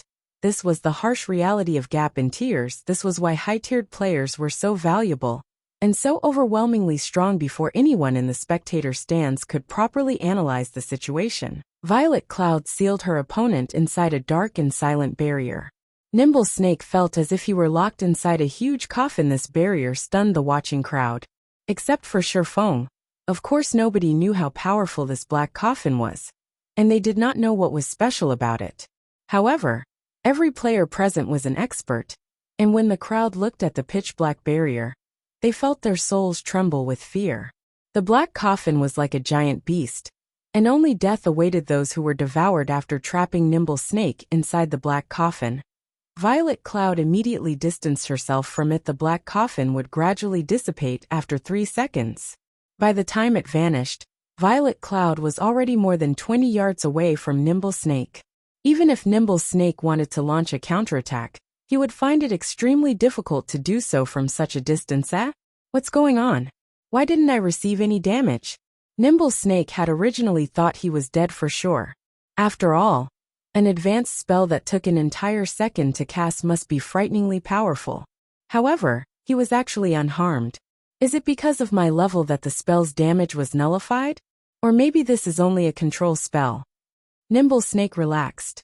He then focused his gaze on the distant Violet Cloud. Although this distance was slightly disadvantageous to him, he had many ways to resolve this minor problem. Suddenly, Violet Cloud waved her staff, and sacred sanctions descended from the sky, falling towards the assassin. In response, Nimble Snake sneered as he started moving. With little effort, he dodged the attack and charged at Violet Cloud. However, Nimble Snake quickly discovered that something was amiss. Somehow, his HP suddenly fell by 500 points, and a moment later, it had fallen by another 500 points. Nimble Snake only had slightly more than 3,100 HP. Now that he had suddenly lost 1,000 HP, he only had around 2,100 HP left. But nothing hit me. Nimble Snake was 100% certain that he had dodged the several sacred sanctions before Nimble Snake could figure out what had happened. Violet Cloud sent another barrage of sacred sanctions towards him. Nimble Snake advanced once more to dodge the attacks. However, he lost another 500 HP the moment he moved. Violet Cloud sent an attack once more. Knowing that he could no longer afford to lose HP, Nimble Snake started using his daggers to fend off the sacred sanctions. This time, he did not receive any damage. I was found out? Violet Cloud giggled. Astromancers possessed very few spells that dealt high damages. A majority of their attacks were strange and unpredictable. This was what Violet Cloud had discovered after researching her new class. Even until now, Violet Cloud had yet to grasp the true essence of an astromancer. Completely Black Coffin was one such skill. Any players caught by the spell would lose HP when they moved. Meanwhile, the amount of HP they lost depended on the spellcaster's intelligence. In addition, Black Coffin also had a silence effect. This spell worked wonders on a melee classes. By now, Nimble Snake had grasped the general gist of the situation. However, when he thought about how he could neither move nor use any skills, only enduring a beating, he suddenly grew sullen. The crowd was also amazed upon seeing the effects of Violet Cloud's skill. This skill is so powerful. So that's why little sister Violet used it. Nimble Snake is dead for sure. By the time he reaches little sister Violet, his HP will have fallen to nothing. Zhao Yueru exclaimed. Although it is powerful, this move has a glaring flaw. Shifeng said, smiling. Flaw? Zhao Yueru wondered but quickly understood. In just a moment, her excited heart froze. Since Nimble Snake lost HP whenever he moved, he would be fine if he stood still. With Nimble Snake's capabilities, he could easily block the cleric's attacks. Unless Violet Cloud could suddenly become an elementalist. Moreover, since it was a spell's effect, it had a duration. When the spell's duration ended, Nimble Snake could move freely once again. Since Zhao Yueru could figure out this simple solution, Nimble Snake could certainly figure it out as well. Indeed, Nimble Snake had simply chosen to remain where he was for now as he waited for time to pass. Surprisingly, upon seeing Nimble Snake's actions, Shifeng smiled. To do nothing and give a casting class so much time? Was that really a good idea? Delaying for time? Violet Cloud smiled faintly. She then increased the distance between them to almost 30 yards before she began chanting an incantation and waving her staff. Compared to when she had cast Black Coffin, the channeling time for her current spell was much shorter. It was clear that she was not using an advanced spell, as she had before. Although Nimble Snake had revealed a throwing weapon, Violet Cloud had long since prepared for it, as she cast a sacred shield on herself, the spell capable of absorbing a significant amount of damage. In addition, Violet Cloud could physically dodge the attacks sent at her. After all, an assassin was not a specialized ranged class, so Violet Cloud effortlessly defended against all attacks thrown at her. As a result, Nimble Snake could only stare at Violet Cloud helplessly. When the cleric finished channeling her spell, she pointed her jade-like finger at Nimble Snake, who stood 30 yards away from her. Suddenly, her opponent felt a powerful suction, pulling him towards Violet Cloud. Although he tried to resist, his efforts were futile as he moved closer to Violet Cloud. Moreover, the speed at which he approached her increased as he grew nearer. The moment Nimble Snake arrived before Violet Cloud, multiple damages of -500 appeared above his head, and his HP decreased rapidly. Nimble Snake knew that he was finished. A distance of 30 yards was sufficient to deplete his remaining 2,100 HP. To hell with it. A hint of madness surfaced in Nimble Snake's eyes. Now that the two were in such proximity, his daggers could reach Violet Cloud easily in a flash. Nimble Snake tightened his grip on his daggers and sent over half a dozen blades of silver light flying towards Violet Cloud. In response, Violet Cloud simply flicked her finger. All of a sudden, an incomparably strong pressure slammed down on Nimble Snake, holding him in place. Even the two daggers he brandished froze centimeters away from Violet Cloud. In the next moment, the assassin abruptly shot backward. Flying over 20 yards away, his body smashed into the wall of the arena. Victor of the fifth match, Violet Cloud.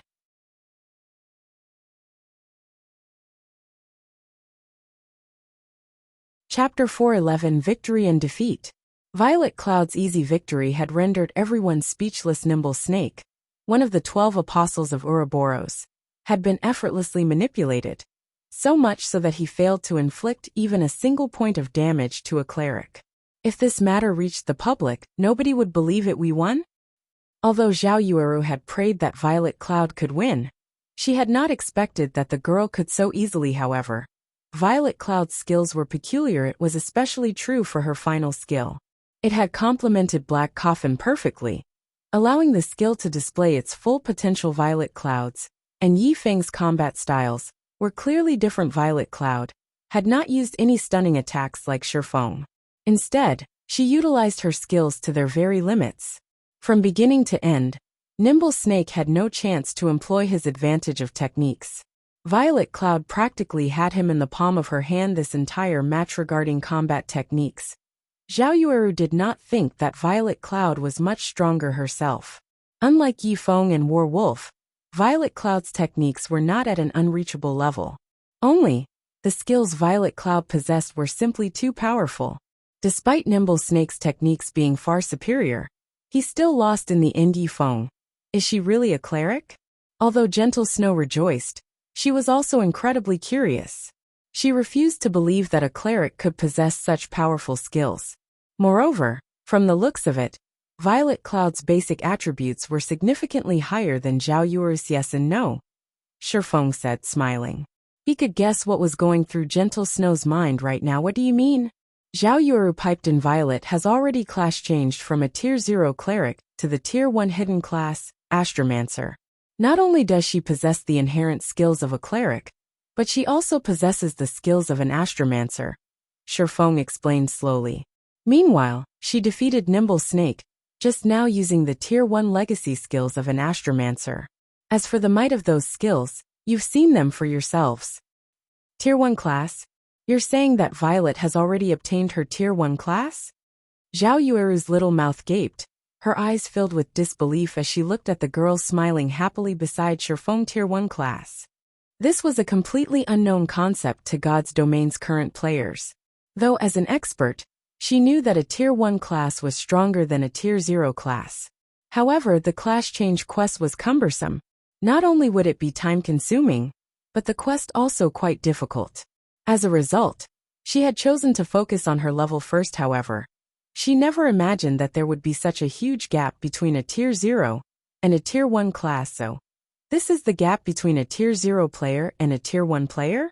When Zhao Yueru thought back to how effortlessly Violet Cloud had defeated Nimble Snake, her heart was suddenly eager to challenge her class change quest. Meanwhile, after listening to Shifeng's explanation, Gentle Snow had also come to a realization. It was no wonder the two of them were only level 22. It turned out that they had taken the time to complete their class change quest. Zero Wing is indeed filled with crouching tigers and hidden dragons. Gentle Snow inwardly sighed as she looked at Violet Cloud. It seems that Ouroboros needs to challenge the class change quests as well. A Tier 1 class was actually so powerful. If Zero Wing had a large number of Tier 1 players, could Zero Wing even find a dungeon they could not raid? With such strength, leveling up would also be much easier in comparison. They had only been wasting their time and efforts by leveling up and raiding dungeons at this time. The 5 matches of the competition had come to a close. Naturally, Gentle Snow was the overall winner. As for Chao Qinghua, the loser, at this moment his eyes were bloodshot. He glared at Nimble Snake, as thoughts of strangling the assassin filtered through his mind. Despite all of his calculations and machinations, he had never expected that the 2 outsiders Gentle Snow had invited would be so powerful. However, his thoughts were meaningless now, because the main god system had already begun enforcing the conditions of the contract. Chao Qinghua's body began to slowly fade out of existence as the main god system expelled him from God's domain permanently. Just like that, the acting guild leader of Ouroboros, a relatively influential character in the virtual gaming world, could not log into God's domain ever again without Chao Qinghua supporting them. Blackheart Arrow and the recently resurrected Nimble Snake were at a loss from now on. Gentle Snow would be the guild leader of Ouroboros. It would be a piece of cake for her to deal with them. Regret turned Nimble Snake's stomach. Originally, he thought his future would be set if he followed Chao Qinghua. Yet now, just as Nimble Snake and Blackheart Arrow began to panic, War Wolf, the outsider invited by Chao Qinghua, stood and walked up to Gentle Snow. Miss Snow, we meet again. War Wolf greeted, a faint smile on his face. Do you have any business with me? Gentle Snow asked. Somewhat surprised. In the past, War Wolf had felt only disdain towards guild players like her, refusing to even speak with her. Now, however, he had actually initiated a conversation. It was beyond unusual. Even Shifeng was curious as to what War Wolf had to say. I only wish to congratulate Miss Snow for becoming the guild leader of Ouroboros. War Wolf spoke softly. Thank you. Gentle Snow answered politely. In regards to the man named War Wolf, Gentle Snow could not see through him in the least. Moreover, the shield warrior gave her a sense of extreme danger, and she was quite uncomfortable, following which, War Wolf shifted his gaze to Shifeng, saying, I truly did not expect to meet a fellow martial arts practitioner here. Although I wish to exchange a few moves with you, unfortunately, I am only a Tier 0 class right now. I can only seek you out once I receive my Tier 1 promotion. However, before I leave, I have something I need to say to Brother Yifeng. It is best if you leave Zero Wing quickly and look for a better guild to develop yourself. Brother War Wolf, what are you trying to say? Shifeng did not think that War Wolf was someone who would speak nonsense. It could be dangerous for me to go into detail, but recently, Zero Wing has attracted too much attention in God's domain. Some people can no longer sit by and have begun to take action. Are you referring to Underworld? No. Even I get a headache just thinking about dealing with those people. If you can hide from them, then hide. In the off chance that Zero Wing provokes them, the consequences would be unimaginable. War Wolf simply smiled and shook his head before departing from the room. Watching War Wolf's departing figure, Shifeng grew confused. He could not figure out who else had targeted Zero Wing. Even an expert like War Wolf feared of them. Forget it. There is no point overthinking things. Let's just take things as they come. Since he could not figure it out, Shifeng no longer bothered thinking about it. Why worry about trouble that might not even come? After War Wolf's departure, Gentle Snow had immediately expelled Nimble Snake and Blackheart Arrow from Ouroboros. Although the two of them were experts, who knew what sort of schemes they would concoct in the future. It was especially true for a sly and treacherous bastard like Nimble Snake. Afterward, Gentle Snow gave both Shifeng and Violet Cloud 30 million credits, each as remuneration for their help. Violet Cloud was stupefied upon seeing the numbers in her virtual bank account. This was her first time seeing such an astronomical sum of money. Shifeng, on the other hand, was rather pleased after receiving the money. With this, he would not have to worry about the guild's development funds, for some time. As Gentle Snow had just become Ouroboros' guild leader, she still had a ton of things she needed to handle. Shifeng and Violet Cloud did not linger either, and they left the underground arena just as Shifeng and Violet Cloud were about to return to White River City. The sound of his communicator ringing suddenly reached his ears. Brother Feng, I have bad news. Something big has happened, Blackie announced.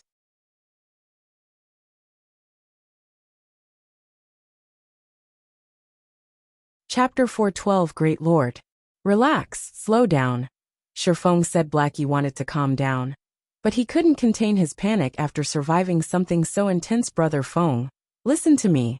A meteorite shower rained down on the White River City region, Black said excitedly. Originally, everyone thought nothing of it.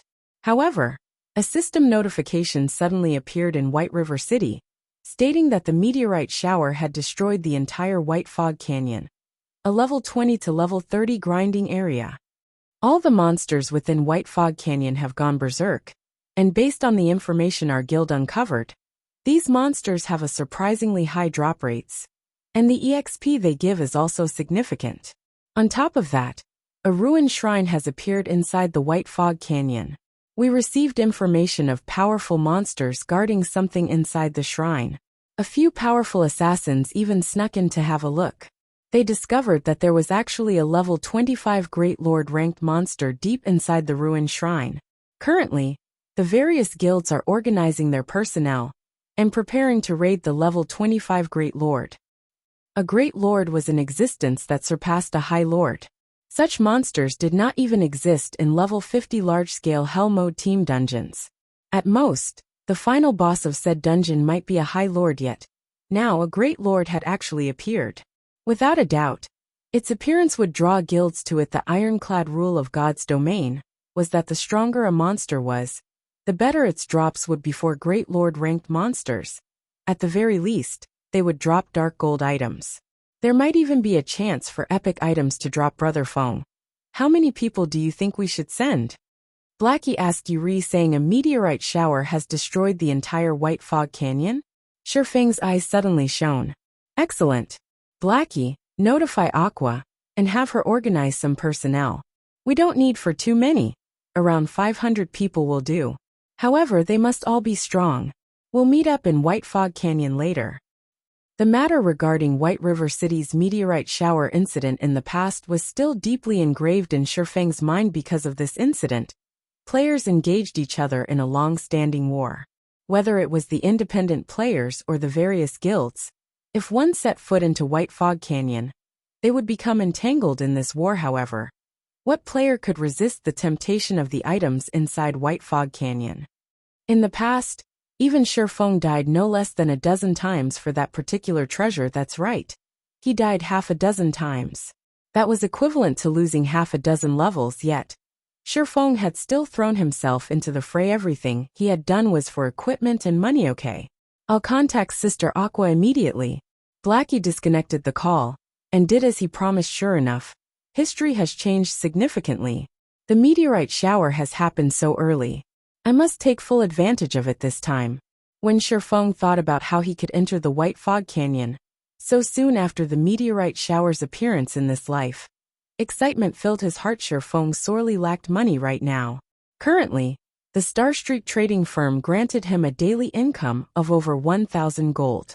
In addition, he received a dozen or so gold when guild members completed quests from the guild residents. Overall, it was a hefty income. However, the Star Street trading firm did not belong to Shifeng. Moreover, his quest still demanded 30,000 gold.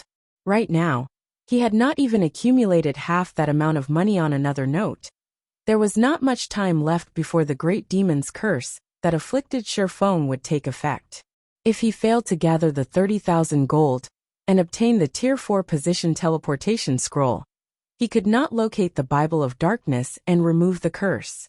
If he failed, Shifeng would only have one end waiting for him: death. Originally, Shifeng had planned to exploit the market and increase his income through the strengthened armor kit's melancholic smile, and the others produced. Now, however, there was no need. His problems would be solved as long as he had the White Fog Canyon. Although the meteorite shower had caused the appearance of the ruined shrine and had driven the monsters in White Fog Canyon berserk, greatly increasing their drop rate and EXP, neither aspect was really important. What mattered the most was the Starfire ore.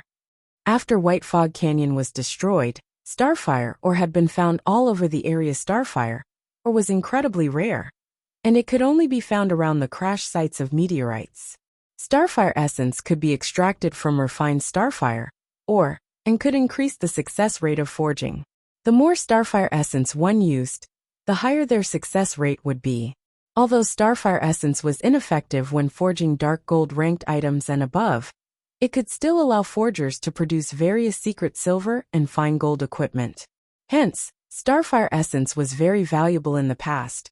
A piece of Starfire ore could sell for 1 silver coin, whereas a piece of Starfire essence could sell for 4 silver coins. Even the independent players of White River City had hungered for Starfire ore in this life. Shifeng would not let this opportunity pass him by. For the moment, everyone was still focused on the Great Lord of the ruined shrine. Nobody had discovered Starfire or realized that it littered the demolished White Fog Canyon, let alone its value. Hence, this was the perfect chance for Shifeng. Half an hour later, Shifeng and Violet Cloud arrived in White Fog Canyon. The layer that previously hid the canyon had dissipated. Instead, craters and flames filled the area. A dilapidated shrine loomed in White Fog Canyon's center. Plenty of monsters also patrolled the surroundings of said shrine after Shifeng arrived. he discovered that players crowded around the entrance to White Fog Canyon. There were tens of thousands of players. However, although all of the guilds of White River City had come, the majority consisted of independent players. Guild leader. From our investigations, we discovered that Overwhelming Smile has dispatched over 6,000 members to White Fog Canyon. Emperor's Light has sent over 2,000. Assassin's Alliance has sent over 2,000 players. And Ouroboros has also sent over 3,000 players. All of these players are elites who are level 21 and above. Yet, we've only brought 500 members with us. Do we really have enough players? Aqua Rose asked worriedly. It's enough. Having too many people isn't necessarily a good thing. Moreover, our goal is different. Shifeng stated before his arrival. Shifeng had done his own calculations. White Fog Canyon was not particularly large. The crash sites were also limited in number. 500 people were just about right for the task he had in mind. Sending any more would just be a waste of manpower. Are we not going to the ruined shrine? Aqua Rose was greatly surprised had they not gathered the top combatants of the guild to raid the Great Lord inside the ruined shrine. It would not benefit Zero Wing if Overwhelming Smile managed to raid the Great Lord successfully first. Currently, their guild also had quite a number of Tier 1 players compared to Overwhelming Smile. They would have a much easier time raiding the Great Lord. Yet that wasn't their goal. How could a Great Lord be defeated that easily? We are here simply to level up. Even if we want to defeat a level 25 Great Lord, at the very least, everyone must be at 25 or above. Since they wish to raid it, just let them raid it. Shifeng laughed. What was a Great Lord? A Great Lord was a monster would only appear as the final boss of a 100-man Hell Mode team dungeon. With only a group of Tier 0 players, what could they possibly hope to achieve? Even if they drowned the Great Lord with corpses, the price they would pay would be unimaginable in the past. Many guilds had attempted to raid the level 25 Great Lord inside the ruined shrine.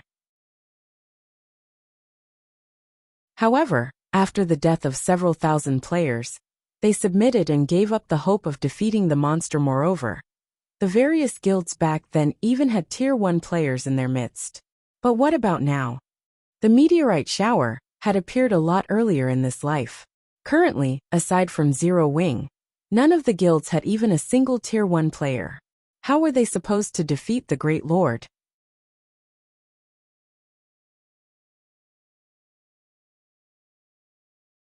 Chapter 413, White Fog Canyon. As Shifeng marked locations on the system map, more players continued to arrive at White Fog Canyon. When Shifeng had arrived, he had changed his appearance to Black Flame. As a result, he received an extraordinary amount of attention. Wow! Isn't that guild leader Black Flame? He's so powerful. Just looking at him makes my heart pound. It would be great if I could become friends with him. Why don't you look in the mirror first? Guild leader Black Flame is the #1 expert in Star Moon Kingdom. Meeting him alone is a rare chance, much less becoming friends with him. Sure enough, One Hit Azura is here as well. Things in the White Fog Canyon will be more interesting now. No duh. Overwhelming Smile's influence in White River City continues to grow. If Zero Wing fails to achieve anything in the competition over White Fog Canyon, it will become the laughingstock of White River City. However, Overwhelming Smile has dispatched an impressive army of players. Look, even Overwhelming Smile's branch leader, Lone Tyrant, has shown up. A huge war is going to break out over the canyon. I hurried here specifically to watch this war unfold. Upon seeing Shifeng, many players began to discuss Zero Wing and Overwhelming Smile. Currently, the atmosphere surrounding White River City grew increasingly tense with each passing day. Despite Overwhelming Smile's clear attempts to suppress Zero Wing, it had not acted directly. Thus far, it had only employed various plots to poach the members of Zero Wing. It was as if Overwhelming Smile was dead set on stealing every single member from Zero Wing. Meanwhile, Shifeng's guild showed no signs of taking action. The guild had only declared that all members who withdrew from Zero Wing were permanently barred from joining the guild again in the future. At the same time, Zero Wing also lowered their recruitment criteria. Both sides appeared strangely calm, as they maintained a delicate balance.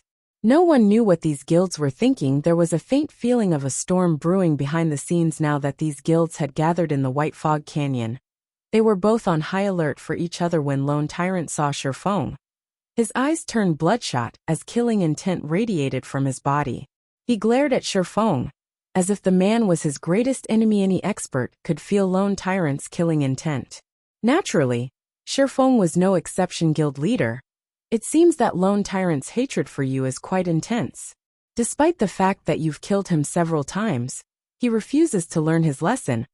Aqua Rose giggled. He can only act this rampant because he has Overwhelming Smile backing him.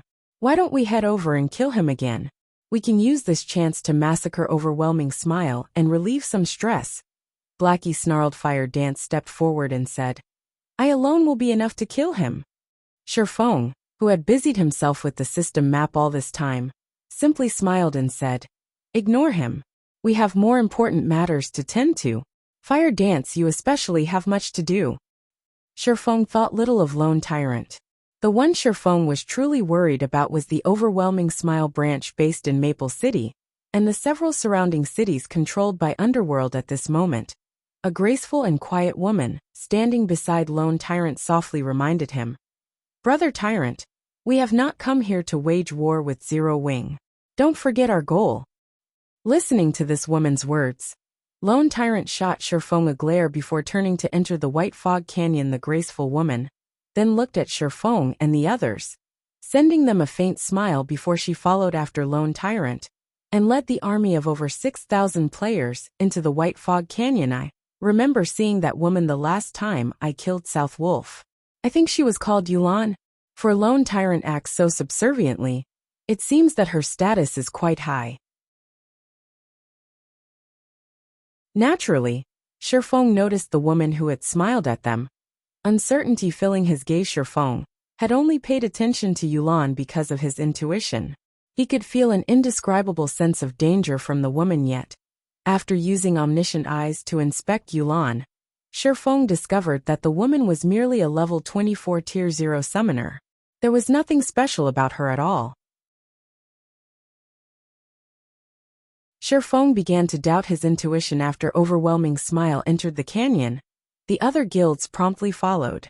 Only Shifeng and the others lingered at the entrance. Guild leader, Overwhelming Smile, Emperor's Light, and Assassin's Alliance have already entered. Are we not going in yet? Aqua Rose asked as she watched guild after guild enter the White Fog Canyon. In a moment. I'll be done soon. Shifeng leisurely responded. White Fog Canyon was a level 20 to level 30 grinding area. Or rather, it had been originally. However, after the meteorite shower, the monsters inside had gone berserk and had become far more difficult to deal with.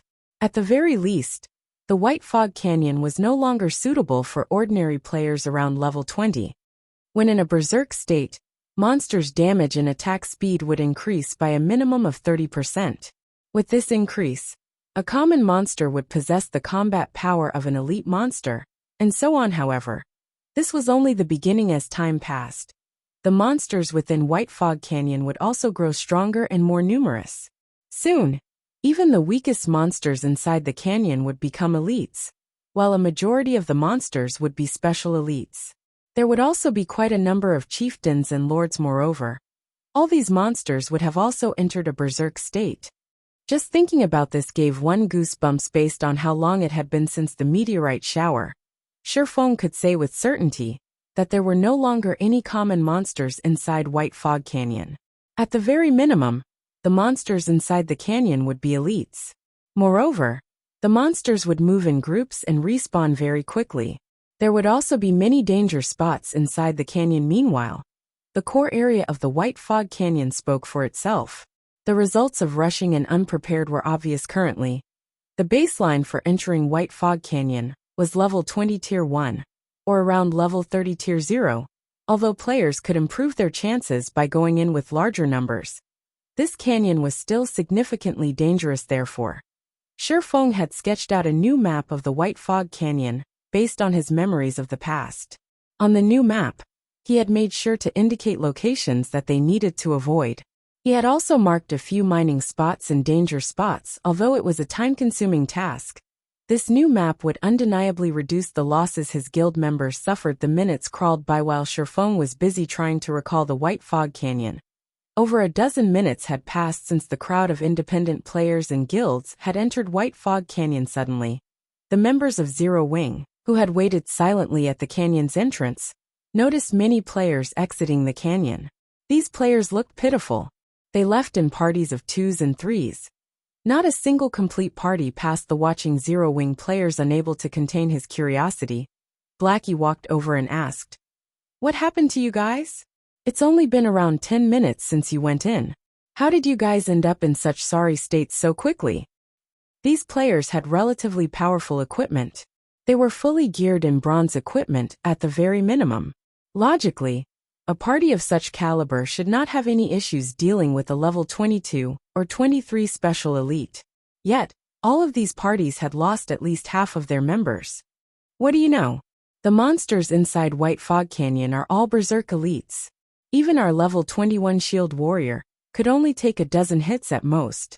Facing one was hard enough. Yet for some reason, the monsters in there move in groups of 3 at least. They also have a massive aggro range, so they are easy to pull. Many had party wiped, and we only managed to escape after much difficulty. We've decided to level elsewhere, until we hit level 25 at least. A level 21 veteran player replied, sighing. At this moment, his heart still trembled when he thought back to those groups of elite monsters. You're tuning in to the Li Mei's Wuxia Whispers YouTube channel. We're so grateful for your support, and don't forget to subscribe to join us on this incredible journey through captivating stories. Your generosity through donations truly makes a world of difference, as it's the primary source of revenue that allows me to expand and enhance this channel for you. Thank you from the bottom of my heart for being a part of this adventure.